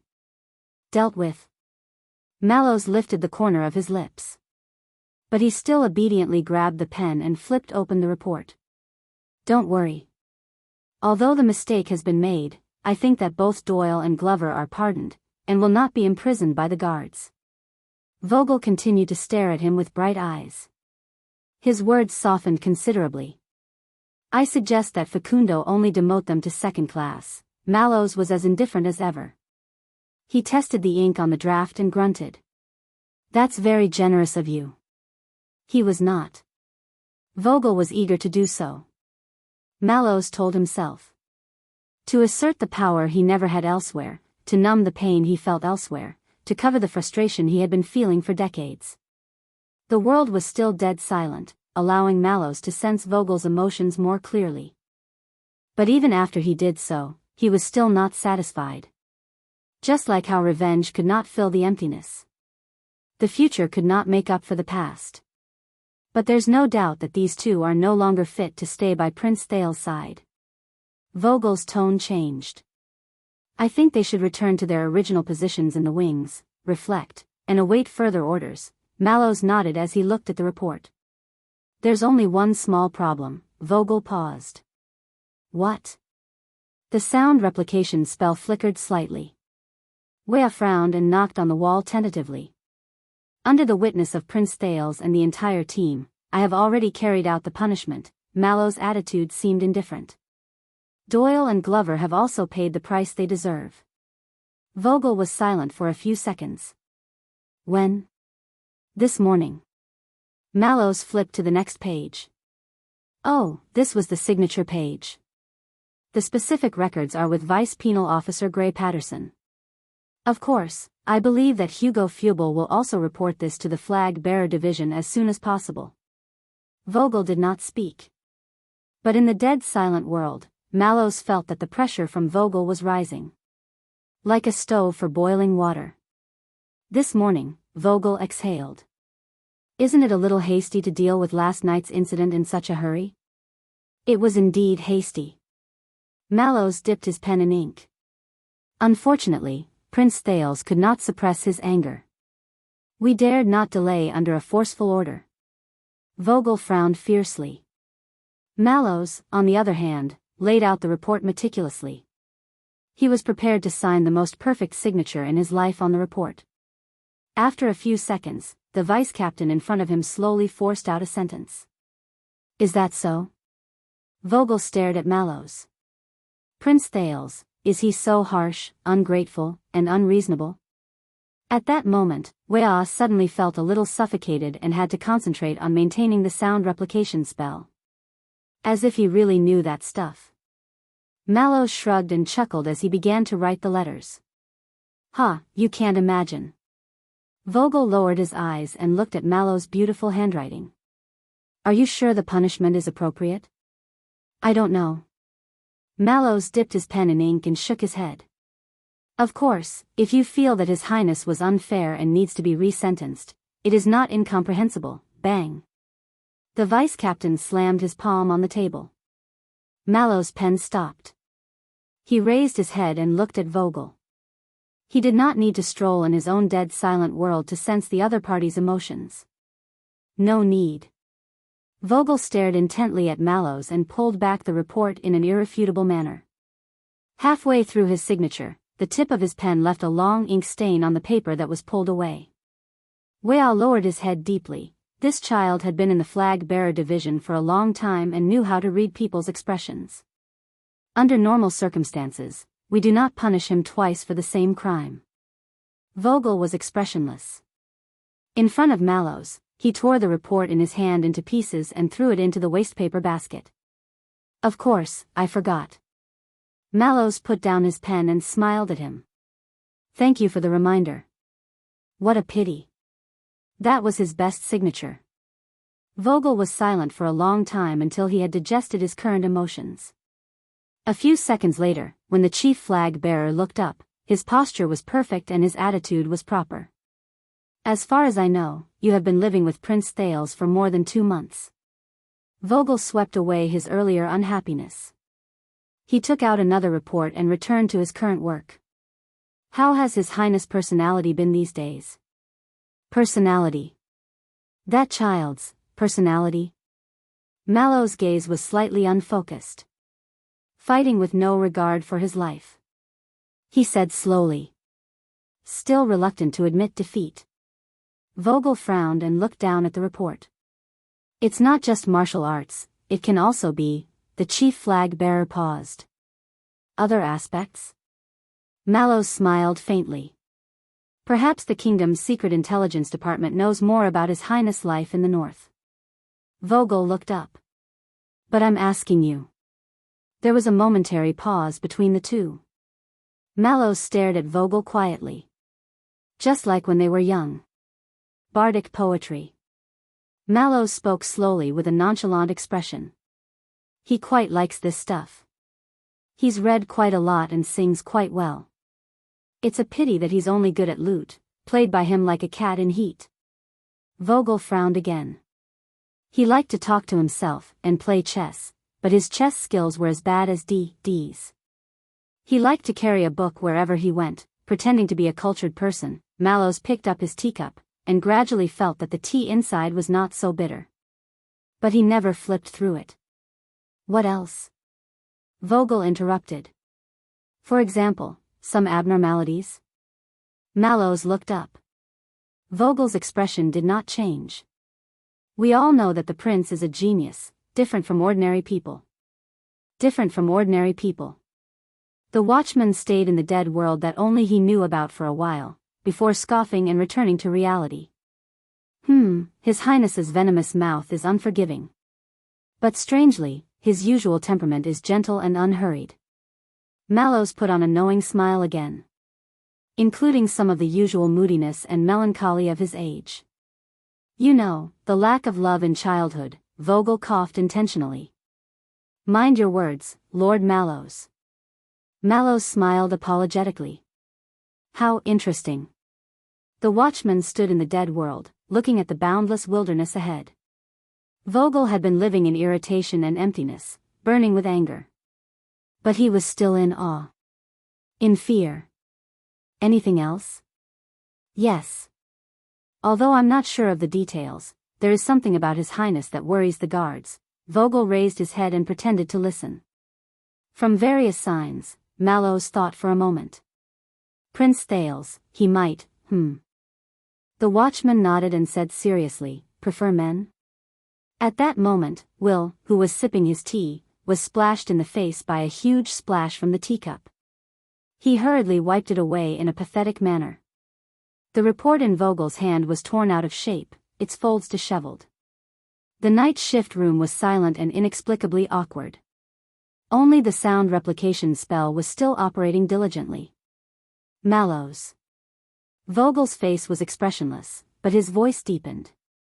Do you know, we used the sound replication stone. He said darkly, this eternal world file will be passed down for thousands of years. Mallows smiled. Yes, I know. The watchman looked at the glowing sound replication spell. His smile was as fake as a New Year's greeting. So we try to be as real as possible, don't we? Chapter 574. Thales sat in his seat, but his body did not feel like his own. He realized that at this moment, in the Imperial Conference Room, he was the only one facing the king. He could not turn a deaf ear to it, nor could he lower his head to hide. This morning, when the military intelligence from the north arrived, regarding Dragon Cloud City, King Kessel's voice rang out in the narrow room, lacking the echoes and emptiness of the council chamber. But it made people feel even more suffocated. Gilbert insisted on letting his student listen in, saying that this was the prince's practical lesson. However, even in front of the emperor, when he was wrangling over your farce last night, he was not this anxious. When Thales thought of Gilbert, gratitude and disappointment surged in his heart at the same time. Today, Bob Cullen specifically mentioned that pirates from the north are becoming increasingly rampant. He said that he wants to reorganize the Huigang Navy to protect the trade interests of the 7 ports of the East Blue. Kessel sat on the main seat. Even the everlasting lamp could not light up the darkness in his figure. Koster's men, on the other hand, rushed to the Department of Agriculture and Pastoral Affairs early in the morning. With the excuse of preparing to purchase seeds for the spring plowing, they checked the amount of grain exported to the land of Cliffs region. Most of the grain was also grown in the Northland. Thales tried his best to inhale. Prime Minister Cullen and the one-eyed man of the land of Cliffs. As for Extet, the king snorted coldly, and his words were filled with disdain. Elifure City's diplomat group has been in Eternal Star City for a long time, but they've been very patient. It was only after the banquet last night that they released the messenger crow to communicate with the country. Those Northlanders from Reformation Tower are really clean, and we can't get anything on them. It's a pity that the Doyle family is unlucky. They exposed the matter of them selling grain privately. Jorge of Elifure and Levi of Reformation Tower. Thales stared at the map on the table. You ran around for that girl, thinking you were doing it discreetly. The Iron Hand King's voice suddenly tightened and focused on Thales like a scattered mystic gun. Actually, every single one of my movements is completely exposed. Thales suddenly felt his mouth go dry. Obviously, the tea and Ballard room was not prepared for the Duke of Star Lake. And I thought that you would calm down a little in front of the foreign ministers at the Imperial Conference and put away your rutting tail feathers. Obviously, I underestimated your determination, Duke of Star Lake, or should I say, North Star. King Kessel paused for a moment and repeated the word coldly but sarcastically. For love? The king's voice fell. Thales looked up. But, the teenager instinctively retorted, that's not love.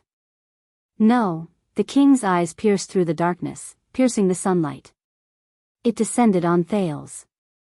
Not love? His father's response was scornful. That's worse than love. Is it the desire for youth and beauty?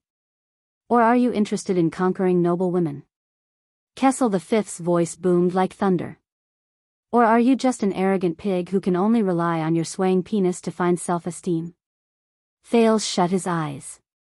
Over the past 6 years, the library, the Hall of Heroes, Shield District, the dining room, the study. Countless scenes from his memories assaulted him in that instant, but none of them helped the situation before him. But we're not. Thelma. No. The youth clenched his fists. He struggled to breathe, trying to expel the discomfort that he had not felt in the past 6 years. Why?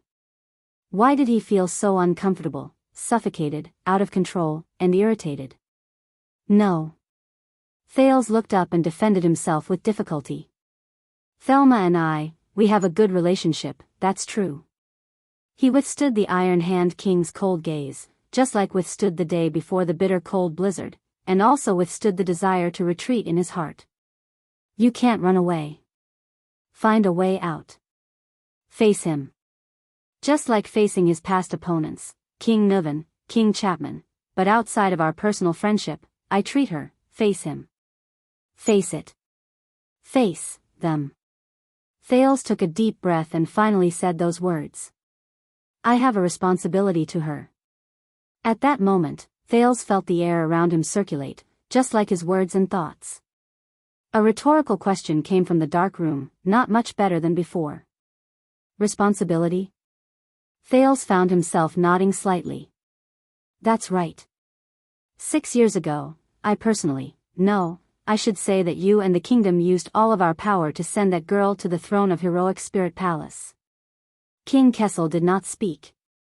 The youth met the king's gaze, slowly regained his train of thought, and said in a firm tone, all of Constellation, we all have a responsibility to bear. The prince seemed to have returned to the state he was in when he faced the vassals in Extet. And I don't think that this responsibility is a meaningless moral burden. Thales suddenly realized that Ballard Room actually had quite a few windows. But what entered the room through them was cold air, not light. Because of what happened 6 years ago, that girl is naturally close to us, to Constellation. The Duke of Star Lake sorted out his logic and spoke methodically. In Extet, in Dragon Cloud City, in a group that is incompatible with us in terms of interests and ideology, this is especially valuable. The king did not move. Only his gaze remained the same. So I believe that Saroma can be trusted and expected. Even from the kingdom's point of view, my attention and help to her is not a meaningless effort. Thales tried his best to portray himself as a counselor in front of the king. His words were confident and firm, just like Sauter and Kirkirk just now. As I said, she is enough to be Constellation's ally. He stared at his father intently. King Kessel chuckled. Constellation's ally? He asked hoarsely, like a beast opening its eyes from hibernation. Or your weakness? Weakness. For some reason, Thales suddenly thought of the Black Prophet, whom he had not seen for a long time. He thought of their first meeting. Thales gulped. I understand your concern. He armed himself to the teeth, braced himself, and treated the person in front of him as a formidable enemy like Nuvan and Chapman. A Camion once told me that you can't just look at numbers and profits when doing business. Sometimes, you also have to rely on word of mouth and connections. The king snorted. Business? But Thales just continued. Even in the most ordinary of wars, our allies will be attacked, our friends will be attacked, and our comrades will be threatened. But this does not mean that they are our weaknesses. Thales tightened his croaky voice, which had yet to go through puberty, to make himself sound more mature and rational. On the contrary. To reap profits, you have to take a relative risk. So last night, for the sake of our interests, I could not stand idly by. He had to be resolute and certain. Because I believe that the girl will bring us greater value and benefits. Thales stared at the pair of eyes that were incredibly piercing in the darkness and tried his best to raise the shield that belonged solely to him. King Kessel was silent for a long time. So long that Thales' sitting posture became stiff.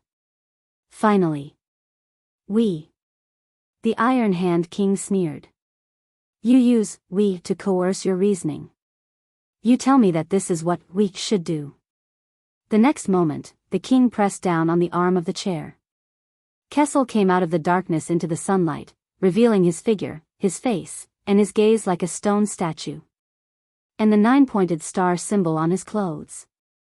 It was even more obvious than the symbol on Thale's collar. But what about yourself? For some reason, the king's action sent a chill down Thale's spine. Like a fierce beast revealing its claws from the fog. Your own feelings, your own intentions, your own considerations, your own preferences, the king said coldly, and where are you? Where am I?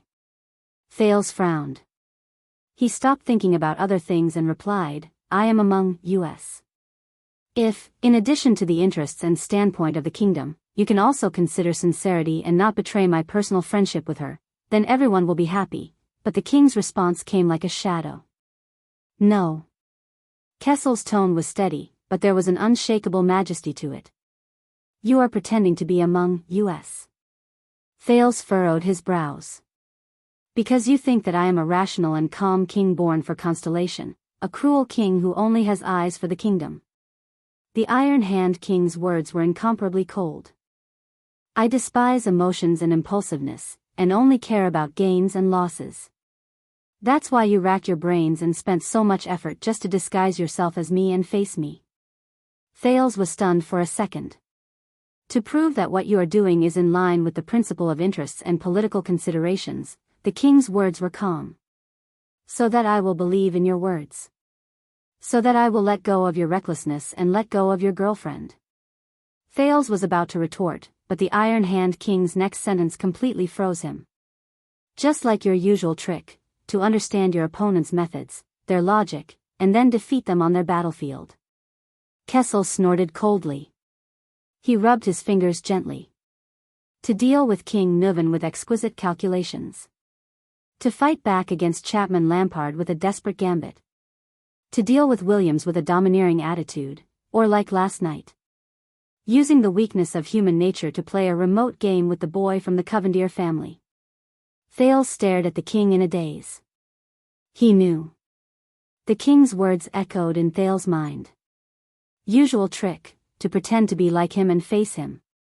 The teenager suddenly had an illusion that he was stripped naked from head to toe and was standing naked in front of the king. There was nowhere to hide, nowhere to adapt, and nowhere to escape. But some things can't be disguised. Kessel V raised his eyes. Just like last night. Last night. Thales' pupils moved. The Iron Hand King stared at him from afar. That feeling came again. The kind of oppression that neither King Nuven nor King Chapman had ever given him.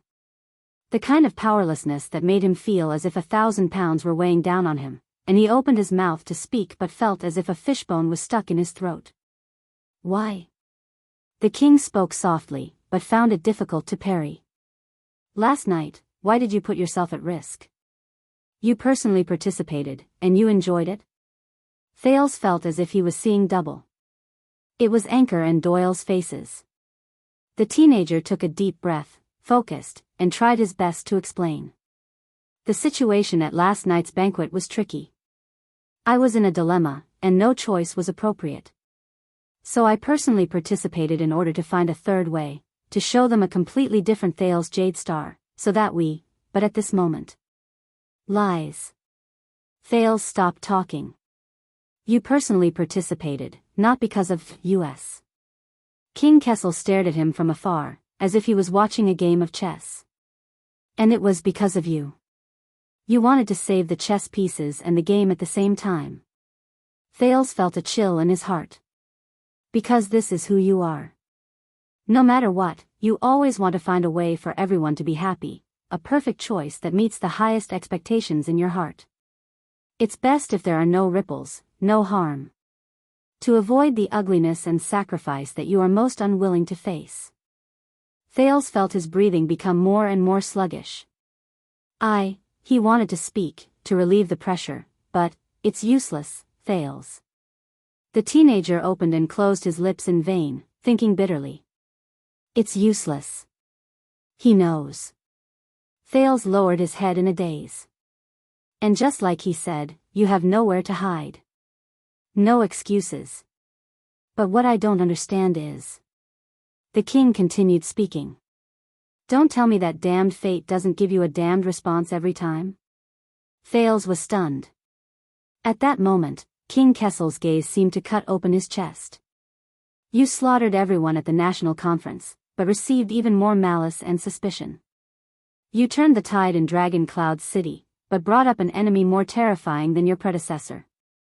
You spoke up for the Archduchess in Heroic Spirit Palace, but put yourself in danger of being targeted by public anger, and had no choice but to turn to an even worse ally. You had an ambiguous attitude in Blade Fang's camp, and seemed to be enjoying a better life. But at the banquet last night, you were hit hard by the irreconcilable conflict between both sides, and ended up in a sorry state. As he listened to these personal experiences, Thales felt his body become more and more numb. Is that so? As for my choice, fate gave me a response every time. Just like last night, when you wisely secured the chess pieces and the game, and won your position and reputation, the king's tone was sarcastic. But you left the shit on your ass for the entire kingdom to wipe. Thales was stunned. More excuses emerged from the bottom of his heart, but when the words reached his mouth, he could not bring them out. A third way? Just like how you are used to the willfulness of a street beggar, but delusional about the status and glory of the kingdom's bloodline. Hearing this, Thales could not help but tremble. You wander around the top of a cliff, but delusional about the view of the sky. And you think that as long as you are not afraid of death, you can have a firm foothold. Kessel's rebuke was like a sharp blade, and it cut into his heart. The king's sharp gaze left Thales, and he looked into the air. Just like you and that girl from Dragon Cloud City. Thales allowed the Supreme King's voice to drill into his ears, but he could do nothing about it. You tell yourself that out of value and position, a powerful ally can bring you benefits. But you also tell yourself that out of love and desire, a beloved lover will make you willing to sacrifice yourself. In the next moment, King Kessel's words took a sharp turn. But if you confuse these 2 points, drift between the two, and think that you can handle both with ease, and take care of both, then you are wrong. The king's gaze was deep and cold, and he enunciated each word clearly. Until you understand that every time, every self-righteous and perfect choice, there is a greater price. The teenager gulped again. I think that she, the Lady of Blazing Blood, has already proven her value and position in that battle. Thales adjusted his voice so that he did not sound so lost and helpless. But for some reason, his sentence was stuttering. She is very powerful. She can be very powerful. She can bring benefits to us, the king snorted coldly. You know, he looked straight at Thales and said coldly, I'm not talking about her. Thales' body swayed a little. The Iron Hand King said sarcastically, Polaris. Polaris. Polaris again. Thales had never hated this title as much as he did at that moment. Just like how he hated this moment. What about you? After struggling for a while, Thales' voice finally rang out faintly. Your Majesty. The teenager's voice was not loud, and the pitch was not steep, but it sounded like a powerless question that had gone through a lot of hardships. Honorable Lady Gines, is she your ally, or your lover? In the darkness, King Kessel's eyes suddenly moved. The air around him was no longer frozen. But there was an additional tension like before an avalanche. And are you really, as you said, someone who despises feelings and impulsiveness, and only cares about gains and losses, like a drowning person coming to the surface and gasping for breath? The teenager's words fluctuated. A rational, calm, and cruel king who only has eyes for the kingdom, able to distinguish everything clearly and without confusion? Kessel's gaze sharpened. But Thales could not tell if there was anger or sadness surging in his eyes. But he suddenly realized that this was the first time he had refuted his father today. Or, the first time in his life. The stone statue named King Kessel moved in his seat. He raised his chin slightly, and there was a hint of anger in his voice. But Thales interrupted him. I am a jade star. He inhaled with all his might, as if this was the only way to avoid suffocation. He even had to grab his palm hard to keep his voice from changing. As the Prince of Constellation, as the bloodline of the kingdom, if I cannot even be responsible for a girl who has suffered because of me, Thales realized that he could not control the pause in his words, but he still tried to finish them. Then, in times of crisis, at the critical moment, what right do I have to stand up and be responsible for my kingdom and my compatriots? King Kessel's gaze changed, and there was a different light in it. Thales stared at the king. That's right, this has nothing to do with her. It only concerns me. A few seconds passed. The waves in the king's eyes finally subsided. He looked at Thales again, and his tone was firm. You care about her. Thales shuddered. At that moment, the teenager actually did not dare to raise his head and look at his father again. But he still had to face it. Just like Kessel's questioning of his past behavior just now. He still had to answer. I do care about her. The teenager did not know what his expression was like at the moment. He knew how difficult it was for him to break through all the obstacles before his words could come out of his throat. Just like what he was thinking at the moment. She is my true friend, my friend in times of need. My savior, my classmate, Li Yundong said. Thales lowered his head sadly, and his voice also became softer. Of course I care about her, and maybe even, like her. Little rascal. King Kessel did not respond, not even a sarcastic and disdainful snort. He only looked at his son in silence. Thales took a deep breath. He forced determination out of his gaze, and forced away the pain. So that's even less of love. It did not have to be love. It could not be love. The moment he said this, Thales' heart trembled. He felt as if he had stepped on air. Weightlessness, imbalance. He was at a loss. Thales looked at King Kessel, trying to catch his breath in a trance, deliberately forgetting everything else. Until the king replied faintly, "Is that so?" There was no ripple, no praise or criticism. Thales closed his eyes, then opened them again. I am very realistic. After the discomfort, Thales could finally adjust his sitting posture without any hindrance. With an inexplicable emotion, he raised his head proudly. I am your son, of the Jade Star bloodline, heir to the kingdom. King Kessel's face moved slightly under the sunlight. I have long understood that my fate is destined to be full of ups and downs, full of misfortune and misfortune. Thales glanced sideways slightly, a little gloomy. But just like you, I have made my choice. The next moment, he looked at the king again, as if he was looking at another version of himself, and spoke the subject of the next sentence in the language of the ancient empire. I was born for the stars. The king looked back at him silently. Ballard Room was as silent as before, but the air was no longer blocked. Thales exhaled, like a prisoner who had broken free from his shackles and was breathing luxuriously under the sunlight. The teenager gritted his teeth. So I will not, and cannot, have any improper thoughts towards her, romantic feelings, or thoughts that go beyond the bounds of propriety. Will cause the same disaster, and bring it to her. Precisely because I care about her, care about Saroma, care about my friend. King Kessel did not say a word. With a mixture of pain and discomfort, Thales uttered the words that had been buried in his heart for a long time, confirming things that he had already figured out. So that is definitely not love. That cannot be love. Absolutely not.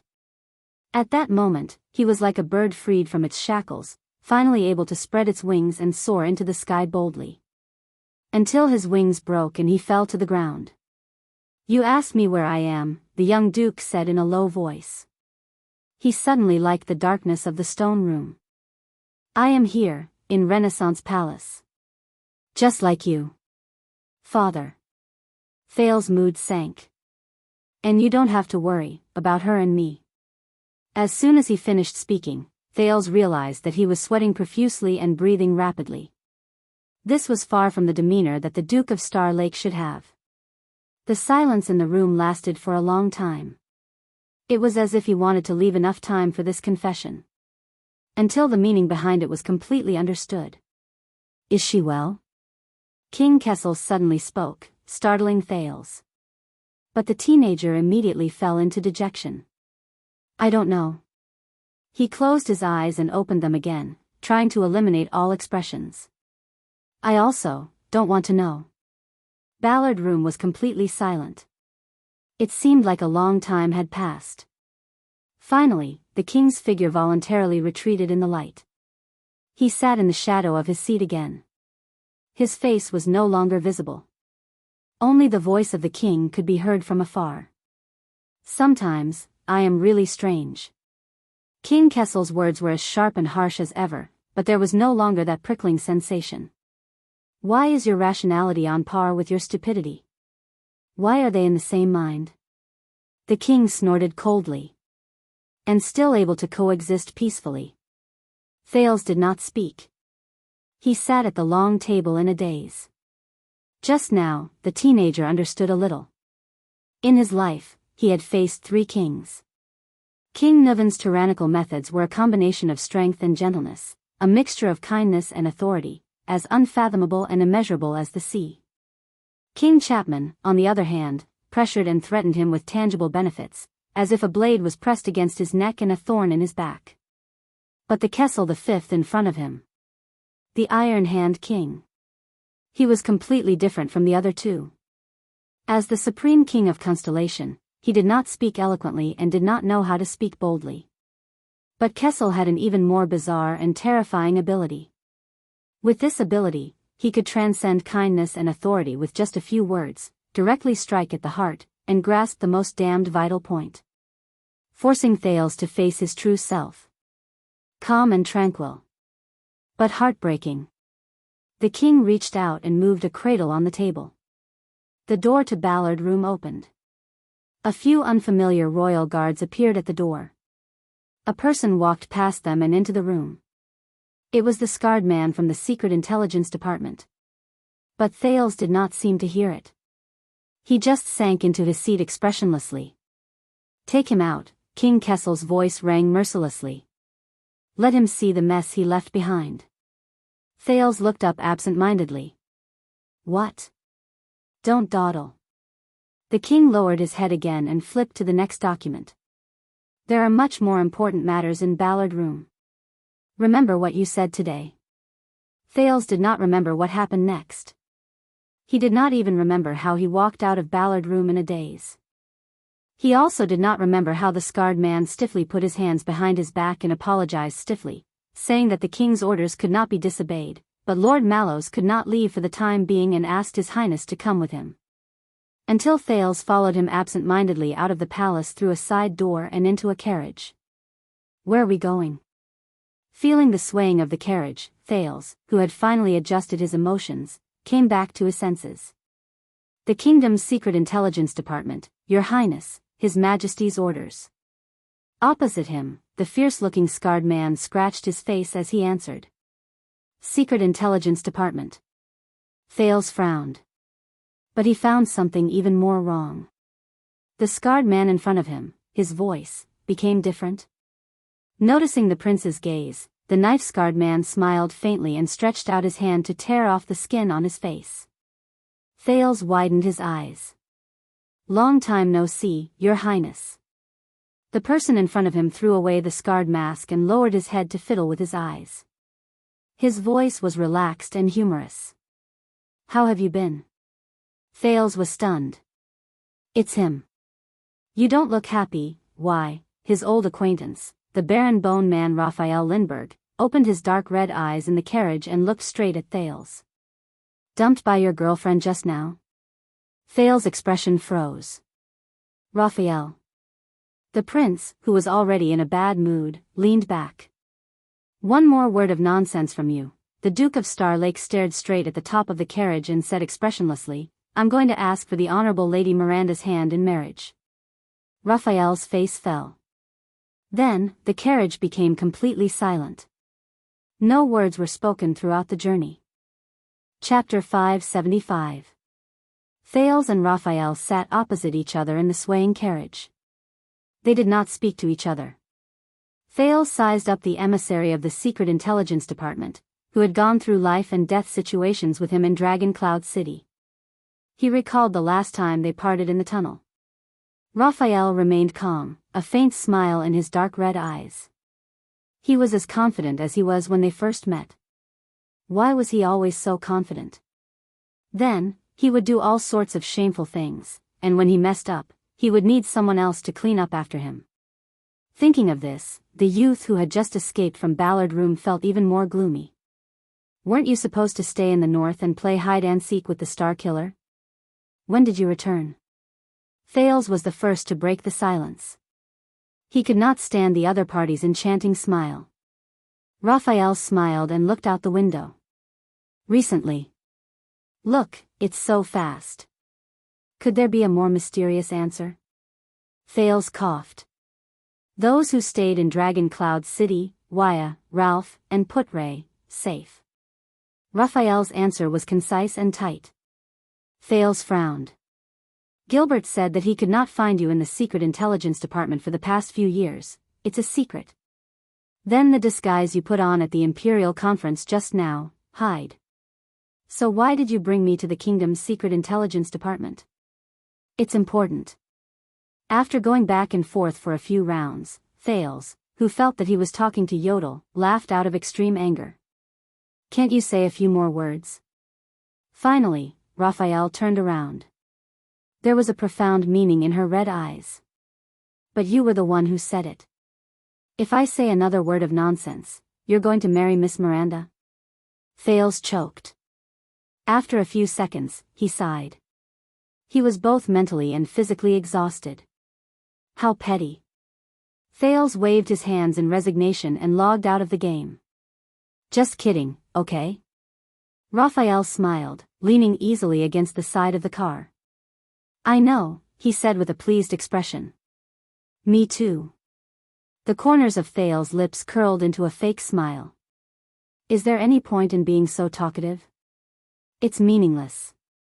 Raphael sized up the prince's small, deflated face. It's just interesting. For a moment, Thales did not know how to reply. He could only sigh wordlessly. A few minutes later. Raphael, have you seen Miranda in the last 6 years? Raphael raised an eyebrow. You want to hear the truth? Of course. Then I have to lie. Thales took a few seconds to digest this information.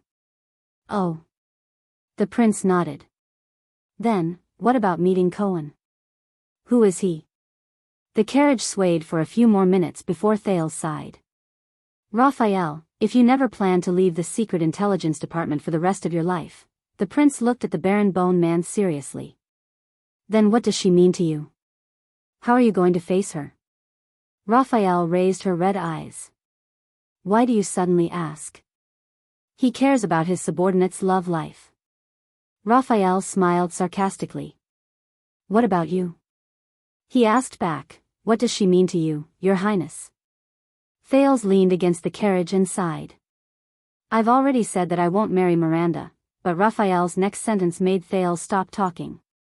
But I'm not talking about Miranda. The air was silent for a moment. The scenery outside the window changed inch by inch, from a city street to a country road. Thales was silent. When you were in Dragon Cloud City, you had a deep and intimate relationship.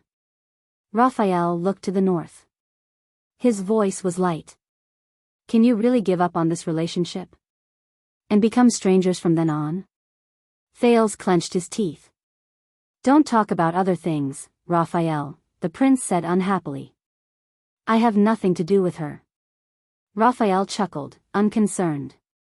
If you are destined to become the king of Constellation, Your Highness, strategizing in Ballard Room, in Thales' ears, the Baron Bone Man's words became extremely sharp.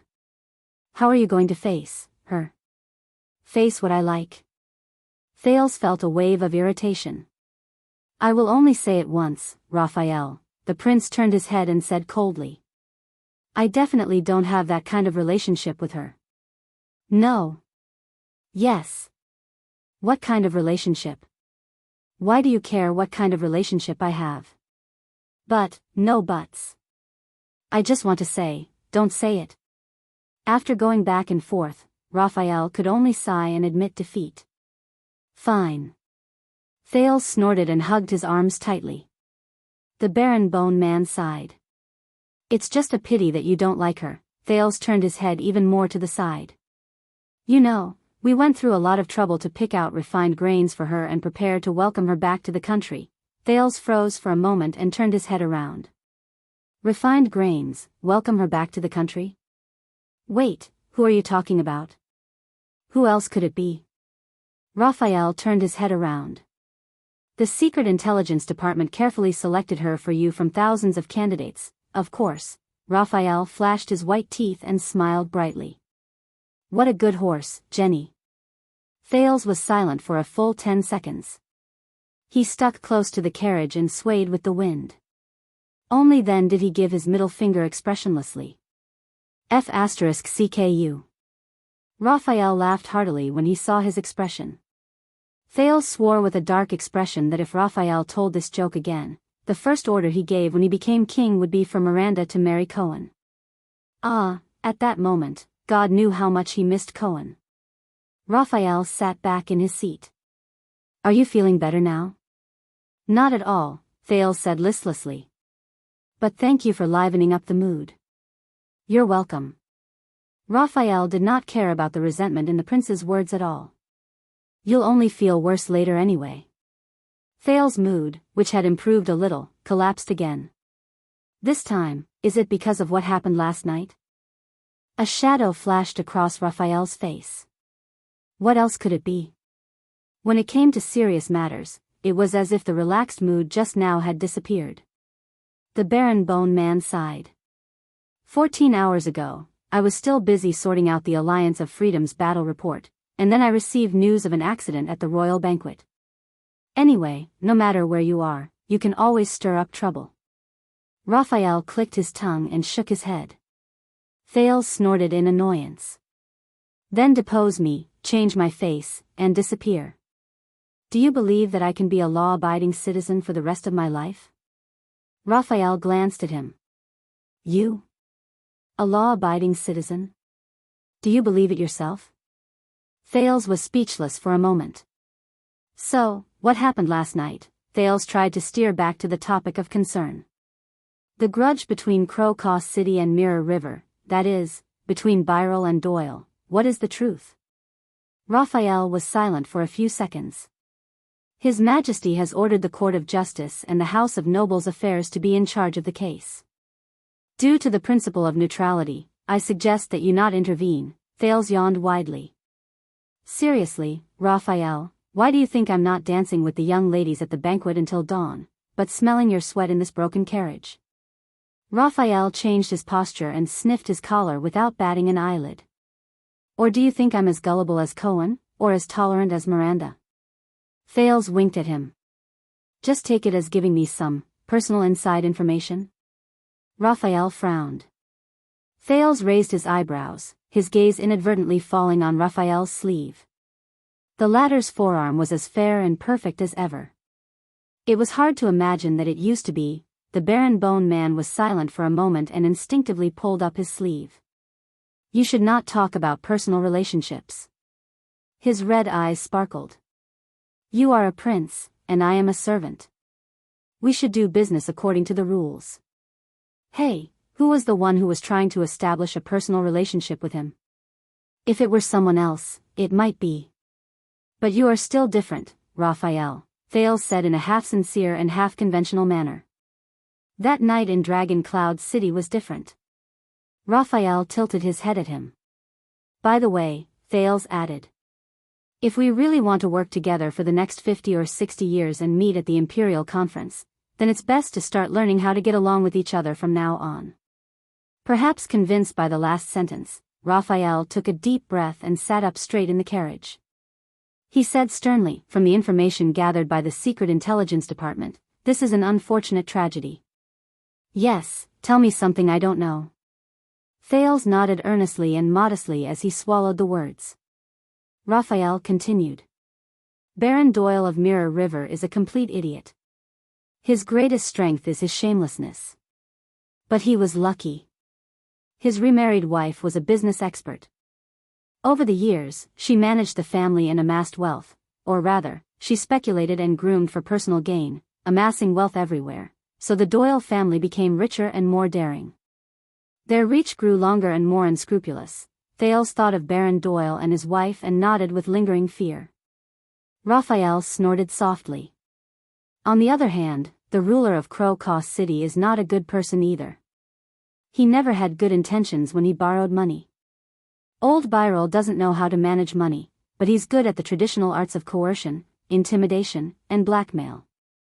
Over the years, just the number of victims he blackmailed, threatened, and reneged on their debts is enough to form a team of guards. Perhaps there's even a reserve force. Thales frowned when he heard this.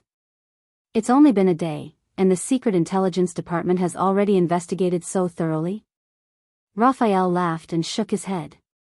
Of course not. But we found out that one of the parties involved in this case has long been registered in the Department of Finance. Sir Kirkirk Man has been eyeing the Doyle family for a long time, eyeing their grey income, waiting for them to fatten up so he can slaughter them. Chief of Finance Kirkirk Man has been eyeing the Doyle family for a long time. Thales understood a little. Raphael said disdainfully, so there's no need for an investigation.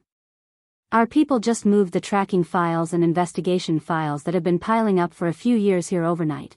Of course, the people in the Department of Finance might not be too happy about being intercepted.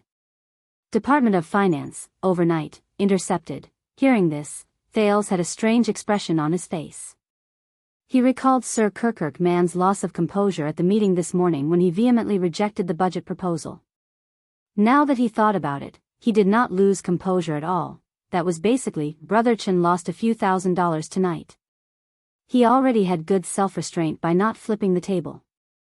So in this way, the suddenly rich and greedy Doyle, and the arrogant and scoundrel Birol, these two families are now at odds. Thales exhaled and said helplessly, I've really met my match. Raphael nodded. It's nothing much to begin with. After the nobles' internal strife and a great deal of damage, the two families who are stuck in a stalemate will probably return to the negotiating table as usual. Raphael glanced at Thales. But at this time, because the legendary wing left the camp, Blade Fang's camp was ambushed by the orcs and the Baron Bone people. Old Birol, who was stationed there, was unfortunately hit and died in fright. The balance is now out of balance. Thales pressed his palm against his forehead in frustration. Why is it me again? But Raphael's words continued. Moreover, recently, Doyle, the Baron of Mirror River, who fawns on the rich and powerful, relied on his son to get close to a newly returned important member of the royal family. He has become especially prestigious in the capital and has become more upright. Thales' expression became increasingly unpleasant. Raphael deliberately dragged out his words and repeated them, important, people, of the royal family. Do you understand? Thales sighed. Why is it still me? If that's the case, then it's fine. It's just a win and a loss. One side benefits, the other falls. Until old Birol's eldest son returns from the Tower of Eradication, as you can see, he's a hothead. His mind is filled with radical ideas that the traditional nobles in the country don't have, and he decides to go to a banquet and make a big splash. Thales curled up in the corner of the carriage and smacked his lips numbly. Why is it always me? Raphael said helplessly, so, Your Highness, you have to stay here and smell the stench of my sweat. As soon as he said that, both of them sighed at the same time and hugged their arms. So, Anchor Birol, how is he now? We're still interrogating him according to procedure, from the motive process to the mastermind behind it, Raphael said calmly. In my opinion, among the guests the kingdom's secret intelligence department has received, that child is considered very strong. Interrogation, Thales' heart dimmed. What else is there to ask? The prince said indignantly. The mastermind is Zayn Covendier. That guy admitted it in front of me last night. He's the one who should be here smelling the stench of your sweat.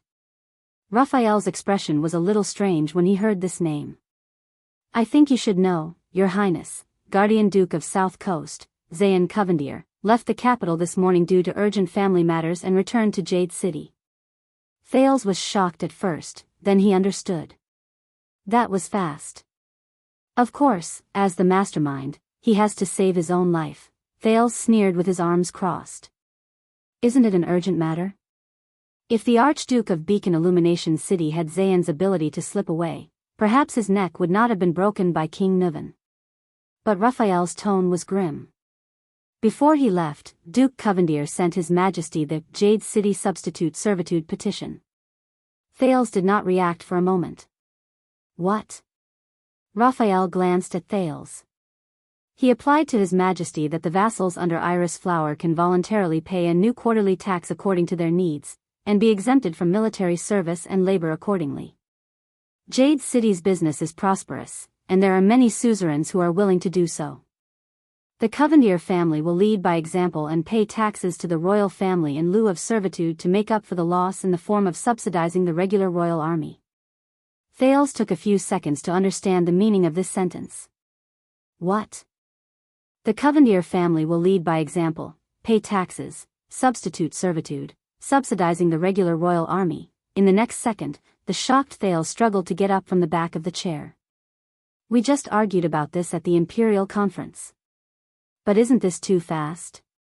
And it's a major matter concerning the suzerain's rule of the entire South Coast. Unless it's in advance. Raphael shrugged. The official announcement will probably arrive in the afternoon. Afternoon. Thales suddenly remembered his father's words in Ballard Room. The meeting will be held in the afternoon to discuss how to help Kirkuk solve the budget problem. Afternoon. Budget. At that moment, some joint connected at that moment. Zayn, he and my father actually. Thales was in disbelief, F***ck, he cursed in displeasure. The prince then looked at the Baron Bone Man, not without disappointment. So our Duke of South Coast, he won't be held accountable, right? At least not for instigating assassins to harm the Duke of Star Lake? Raphael patted his shoulder sympathetically. Not only that, the Secret Intelligence Department has to send someone else to refute the rumors, Raphael said with a displeased look. There are always people spreading ignorant lies like, the Duke of Star Lake accused Covendier in public last night. Ignorant lies. Thales took a while to put away his incredulous expression. No way. Not only did I gain both fame and fortune, and even control the comments. So. I messed up your business again? Thales asked woodenly. It doesn't matter. Raphael looked as if he had nothing to lose. The Secret Intelligence Department is used to it anyway. In the past 6 years, I've set up a special emergency response team. You're their favorite, you've greatly increased their sense of existence and budget. By the way, their nickname is the Prince's Bum. Thales, who was immersed in depression, frowned. The Prince's what? The Baron Bone Man helplessly lifted his cheek. You know, every time you poop, Raphael gave him a particularly annoying look, you have to wipe it. Thales was flabbergasted and speechless. Raphael even gave him an evil smile. All right, Covendier, having figured something out, the prince exhaled in annoyance, buried his face in his palms and rubbed it up and down. I really should have gotten rid of him last night. What did you say? Nothing. Thales pulled his face out of his palms and put on a serious expression. Anchor Byril, what will happen to him? Raphael put away his doubtful expression. If His Majesty has no other opinion, the Court of Justice will convict him, but based on the facts, he stormed a royal banquet with a weapon, injured fellow nobles, threatened the Duke of Star Lake, assassinated a member of the royal family, despised the dignity of the royal family. Listening to Raphael's list of crimes, Thales recalled Anchor's desperate gaze and his last conversation with him. His heart felt heavy. If I let go, what should I do? I don't know, but I'll try my best. I've tried my best. No, you haven't. You didn't see me. Thales subconsciously clenched his fists. What about his family? What about his family? Raphael glanced at him but did not speak. Thales sighed. But his gaze immediately sharpened. Listen, Raphael. If I say, with your help, the Duke of Star Lake wants to do something and affect certain outcomes, is it possible? Raphael's red eyes flashed with a similar light. It depends on what you want to do, the Baron Bone Man said cautiously. Different options, different outcomes. Thales was silent for a while. All right then, from difficult to easy. The prince gave it some serious thought and asked 3 questions in a tentative manner. Jailbreak? Release? At least, avoid death? Raphael silently recited these 3 options and smiled amiably. Without hesitation, he answered the 3 corresponding answers in a considerate manner. Impossible. Impossible. And, impossible. There was a minute of silence in the carriage. For a moment, only the sound of wheels could be heard. Raphael Lindbergh. Your Highness? What do I need you for? All right, there's one last way. What? You're crowned king. That's not funny. I know. Chapter 576. Renaissance Palace, the Royal Guard's Duty Room. Lord Mallows, you mentioned that Prince Thales' power of eradication is the wrath of the sea? As the chief flag-bearer come vice-captain, Vogel no longer harped on the prince's sexual orientation. He switched to the next report and used his peripheral vision to intimidate the flag-bearer Weah, who was frantically wiping the stains off to the side. But as the target of interrogation, Mallows felt that the tension in the room was even more intense than before. Yes. The watchman stood in his own silent and barren world, expressionlessly sensing Vogel's emotions, extreme anger, but calm instead, leaving only turbulent undercurrents. When did it awaken? Given that His Highness is 14 years old, it should be not long ago. Vogel flipped open the report, his gaze never leaving Mallows. Awakening at 14 years old, almost the earliest record. No exact time? Lord Talon, Mallows looked helpless. I've only known him for a few months. Vogel stared at him for a long time, but the watchman was calm and flawless. You said in the report that it's a variant of the wrath of the sea. What do you mean? Mallows pretended to think seriously. I mean it literally. That means that at certain times, it will display characteristics different from the wrath of the sea that we know. After all, the power of eradication varies from person to person. Vogel scoffed. If it varies from person to person, how can you be sure that's it? Mallows smiled, courteously. Perhaps you've forgotten, but I'm the watchman of the guards, the watchman of inheritance. Sure enough, the moment he said this, he saw Vogel's expression stiffen. I came into contact with the eternal file of the guard's inheritance. There are many records about the enemy of the wolves, including his incredible power of eradication. If you have any questions, Lord Talon, you are welcome to request permission from His Majesty to enter the watchman's chamber and read top-secret files at any time. Vogel was silent. But at that moment, Mallows felt the flames in Vogel's chest leap. Manic, restless, frustrated. He cares. Mallows told himself. It's been more than a year since the watchman's selection ended, but this guy still cares. Why? Why does everyone grieve, obsess, and go crazy over something unattainable? The atmosphere was a little strange. Will could not help but gulp. A few seconds later, Vogel moved his razor-sharp lips. No need. Mallows responded with a smile. The prince's physique is very good, his recovery rate is several times that of an ordinary person. Vogel quickly returned to normal, displaying his good qualities as a flag-bearer. Is that so? I'm not sure about that.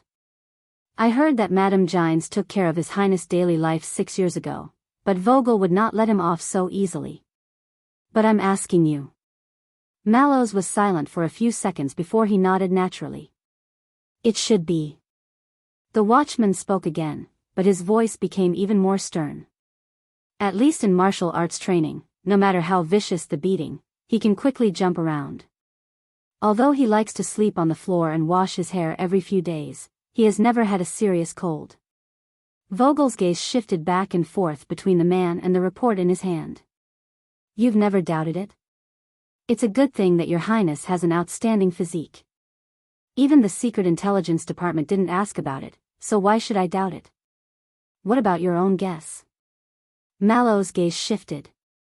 The royal family pays me a salary and grants me responsibilities, not for me to guess. But I am. Vogel's gaze sharpened. And I'm not asking for your help, Lord Mallows. The two men in the room stared at each other in a silent confrontation. Beside them, Wea felt immense pressure, so he meticulously poured more tea for the two officers. Looking at Vogel's cold gaze, Mallows thought of the countless top-secret eternal files displayed in the Watchman's secret chamber. Although in those times, the 6 wings of the Praetorian Guard were not as close and loving as they appeared to be. But the flag-bearer division, when did they start to stand on their own? From flag protectors and messengers, they became monitors and investigators. How did they become so glaring, annoying, relentless, and overbearing? Was it the age of the virtuous king? After the kingdom's secret intelligence department shed its gray coat and became a formal and grandiose state organ? A few seconds later, Mallows finally took a step back. If I had to guess, that physique might be a special effect of the wrath of the sea and stormy waves. Just like what was recorded in the Watchman's files, Enemy of the Wolves can predict and adapt, and avoid death like a miracle, but he changed the topic, as if he suddenly realized something. Oh, sorry, I shouldn't have told you. Vogel's breathing paused for a second, an undercurrent surged in his eyes. In this barren world, Mallows felt the flames in the vice-captain's chest rise by an inch. Anger, humiliation, patience. Vogel wasn't just concerned. Mallows told himself sorrowfully. He cared too much, too deeply, too much. So he didn't notice it. Unlike me, who was locked in and unable to extricate myself.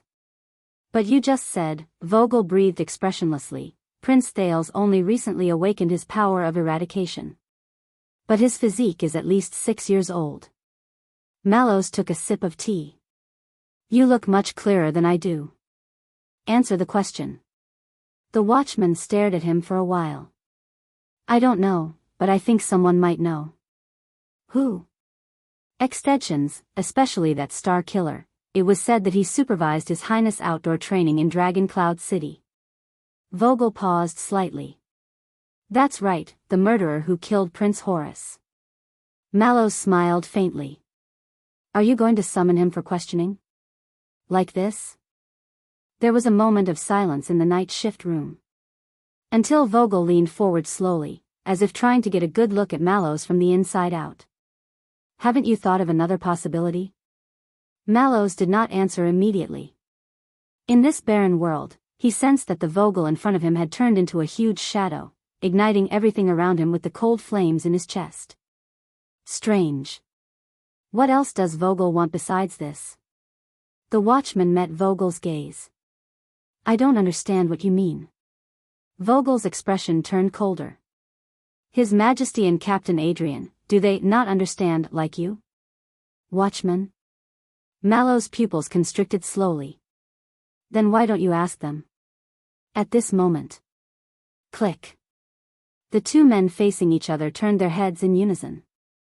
Beside them, Wea looked awkward. He pointed stiffly at the broken pen tip in his hand, his smile terrible.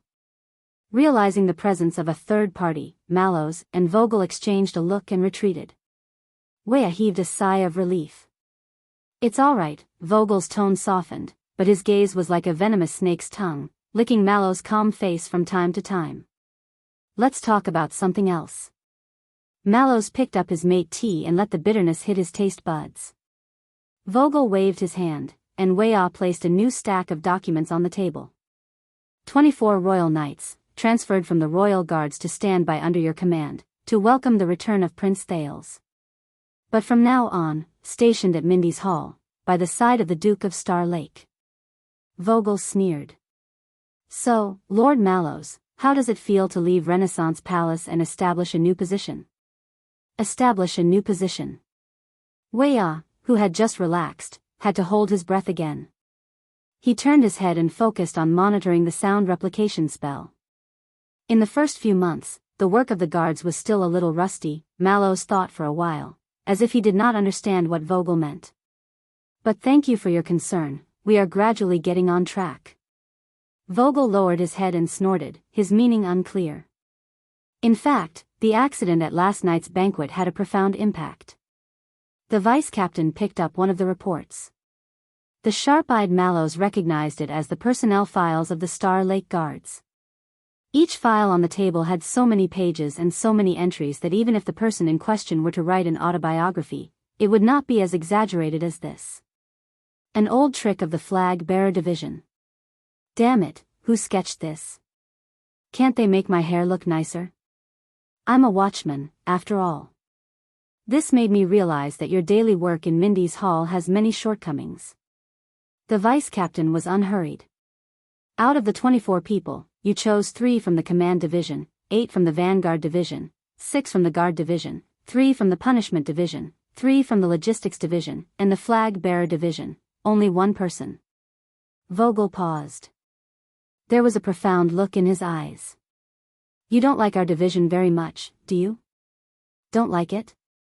Old friend, your choice of words is too elegant. I chose flag-bearer Hugo Fubel because he is experienced and capable. Mallows looked at Vogel, then at Wei-Ah, who was standing beside him. I think that in Mindy's Hall, he alone is enough to replace 2. Vogel snorted coldly. Not just him. He picked up a file. And Danny Doyle, he almost lost his life last night, and even implicated others. Will sensed something was amiss. He seemed to be involved in the political struggle between the watchman and vice captain, the people around the future king. Mallows smiled and decided to go on the defensive. I thought we discussed Doyle earlier, and His Highness has already punished, but Vogel's voice drowned him out. You think you're protecting them? Vogel pushed the file towards Mallows. On the file, Doyle's handsome, sketched face smiled at him. But as you can see, Danny Doyle has a bad reputation in the capital. He indulges in beauties, indulges in rouge, and there are even rumors accusing him of being a womanizer and abandoning women. Mallows' expression remained the same. In this barren world, Vogel's flames were burning brightly. Radical, incisive, determined to win. The watchman shook his head. Doyle is of noble birth, handsome, it's not his fault that he's popular with the opposite sex.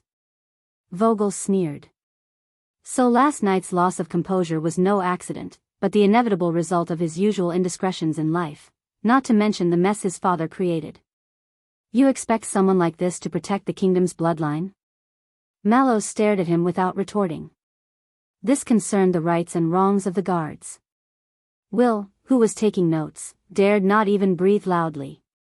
There was a long silence in the night shift room. Vogel pulled out another file. His voice was even colder. Caleb Glover.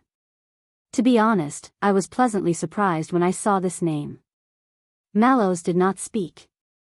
Let's hear what Staley's report has to say, Vogel sneered and read. Vanguard Glover is socially inept, eccentric and extreme, with hidden violent tendencies. They call him, Zombie. Vogel put down the report and looked at Mallows. Mallows did not argue.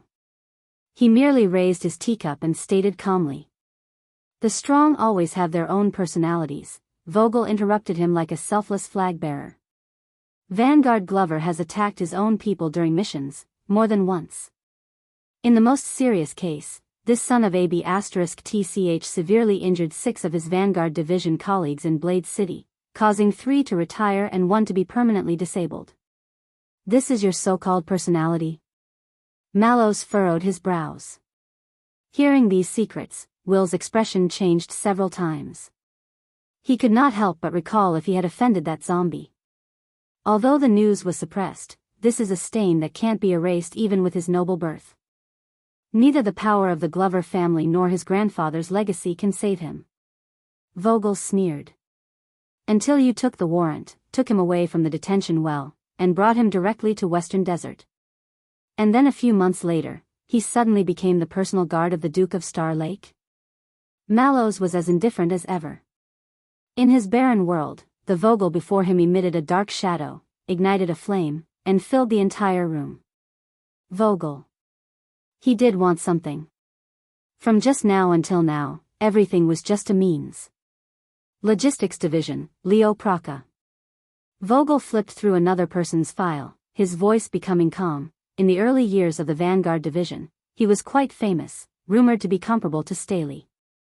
The chief flag-bearer's tone changed to one of contempt.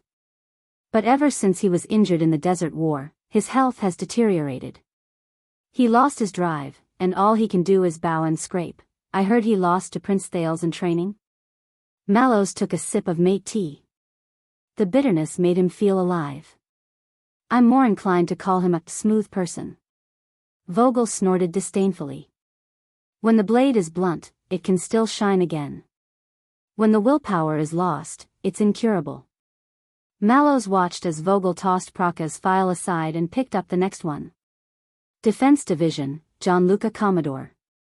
This is an opportunist. I heard he didn't even complete night training, and used a lot of tricks to climb his way up from the position of police officer. Vogel scoffed and looked at Mallows. Climbed to Prince Thales' side. Mallows raised his eyebrows, as if he did not understand Vogel's sarcasm. Beside him, Wea hurriedly turned to look at the sound replication spell to avoid the increasingly unpleasant topic. At the same time, he cursed himself regretfully. Why did I sell my soul for 2 gold coins and switch shifts with that old fox Gaetan? Why aren't you speaking?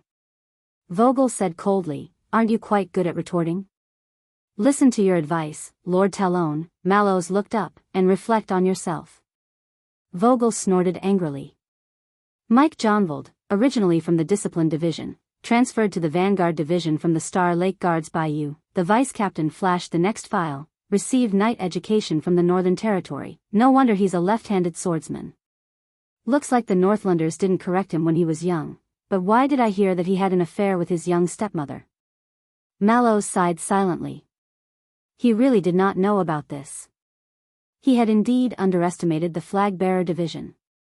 Vogel flipped to the next page and spoke faster. And Nate Ness. A brilliant disciple of the Tower of Eradication, a student of the Flash faction, a genius who was admitted as an exception, a supreme class sooner or later. The chief flag-bearer looked up maliciously. But he has a nickname, and both of them are linked together. One-on-one Heavenly King. Vogel paused, then maliciously spat out Ness' second nickname. Sinkhole Team Battle? Mallows frowned. About that, but Vogel seemed to have found a rhythm to attack, and he showed no mercy.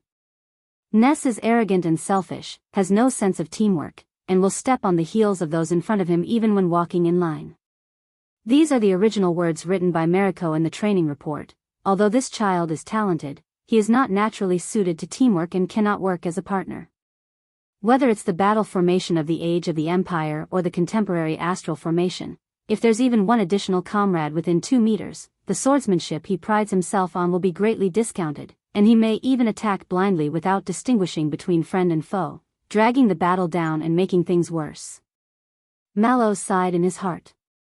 Vogel put down the file and sneered. I didn't expect there to be someone in this world who 1 + 1 is less than 2. Reminds me of your predecessor, Lord Mallows. The watchman's gaze sharpened. He glanced sideways at Mallows. 1 is when the enemy is against him, the fewer people, the better. The other is when the enemy is against us, the fewer people, the better. Vogel shook his head sarcastically. Sure enough, geniuses have something in common. That's right. And you, Vogel Mystical CC Talon, you have something in common with your predecessor as well. Mallows reminded himself not to retaliate with sarcasm. Perhaps after living with a certain Jade Star boy who was unforgiving with his words, his desires in this area had grown stronger. That was not a good sign. In the world of dead silence, Vogel's shadow grew larger and larger, his body covered in flames. Confidence, greed, ruthlessness. And emptiness. Next, Vogel flipped open the files one by one like a dealer, while Wea carefully took the files he had read. Penal Officer, Gardner, Gray Patterson. To be honest, Facundo should be very grateful to you. He's been trying to get rid of this untouchable deputy of his for a long time. Logistics Officer Stone. You're really good at picking people. I heard he'll be retiring in another year. Defense Division, Iron Tower, Bastia. A man who can't even outrun a rapid march. Defense Division, Hyman Franzuk. A man who's afraid of water and heights. Defense Division, dummy fairy. Rumor has it that he has mania. Mallows remained silent. Vogel continued to scoff. Vanguard Division, ghost face Vladivostok. So unpopular that he can only sit at a table by himself during lunch. Vanguard Division, shit, Supa Langley. Oh, that's quite a nickname. And a bronze, Jose Custa. A foreigner, and a son of thorns. Leo Morgan. A guy you promoted from the Jade Star Private Army on your own initiative. Before the formation of the guards was finalized, he followed you to the western desert to welcome the prince. At the mention of this name, Vogel's expression changed. But the most important thing is, he lifted the file. The sketch was of a sinister man with a face full of scars and enough to make children cry at night. Morgan. A veteran who murdered his superior on the battlefield? Vogel slammed the table angrily. Are you King kidding me? Mallows stared at Leo Morgan, who looked like a murderer on the file. His expression was calm and his thoughts were indecipherable. These are the elite guards you've selected? For the sake of Constellation's heir, the nation's treasure, you've chosen such a batch. The vice captain gritted his teeth. Defective? You're tuning in to the Romantic Tales YouTube channel. Don't forget to subscribe and join us on this journey to catch the most captivating stories.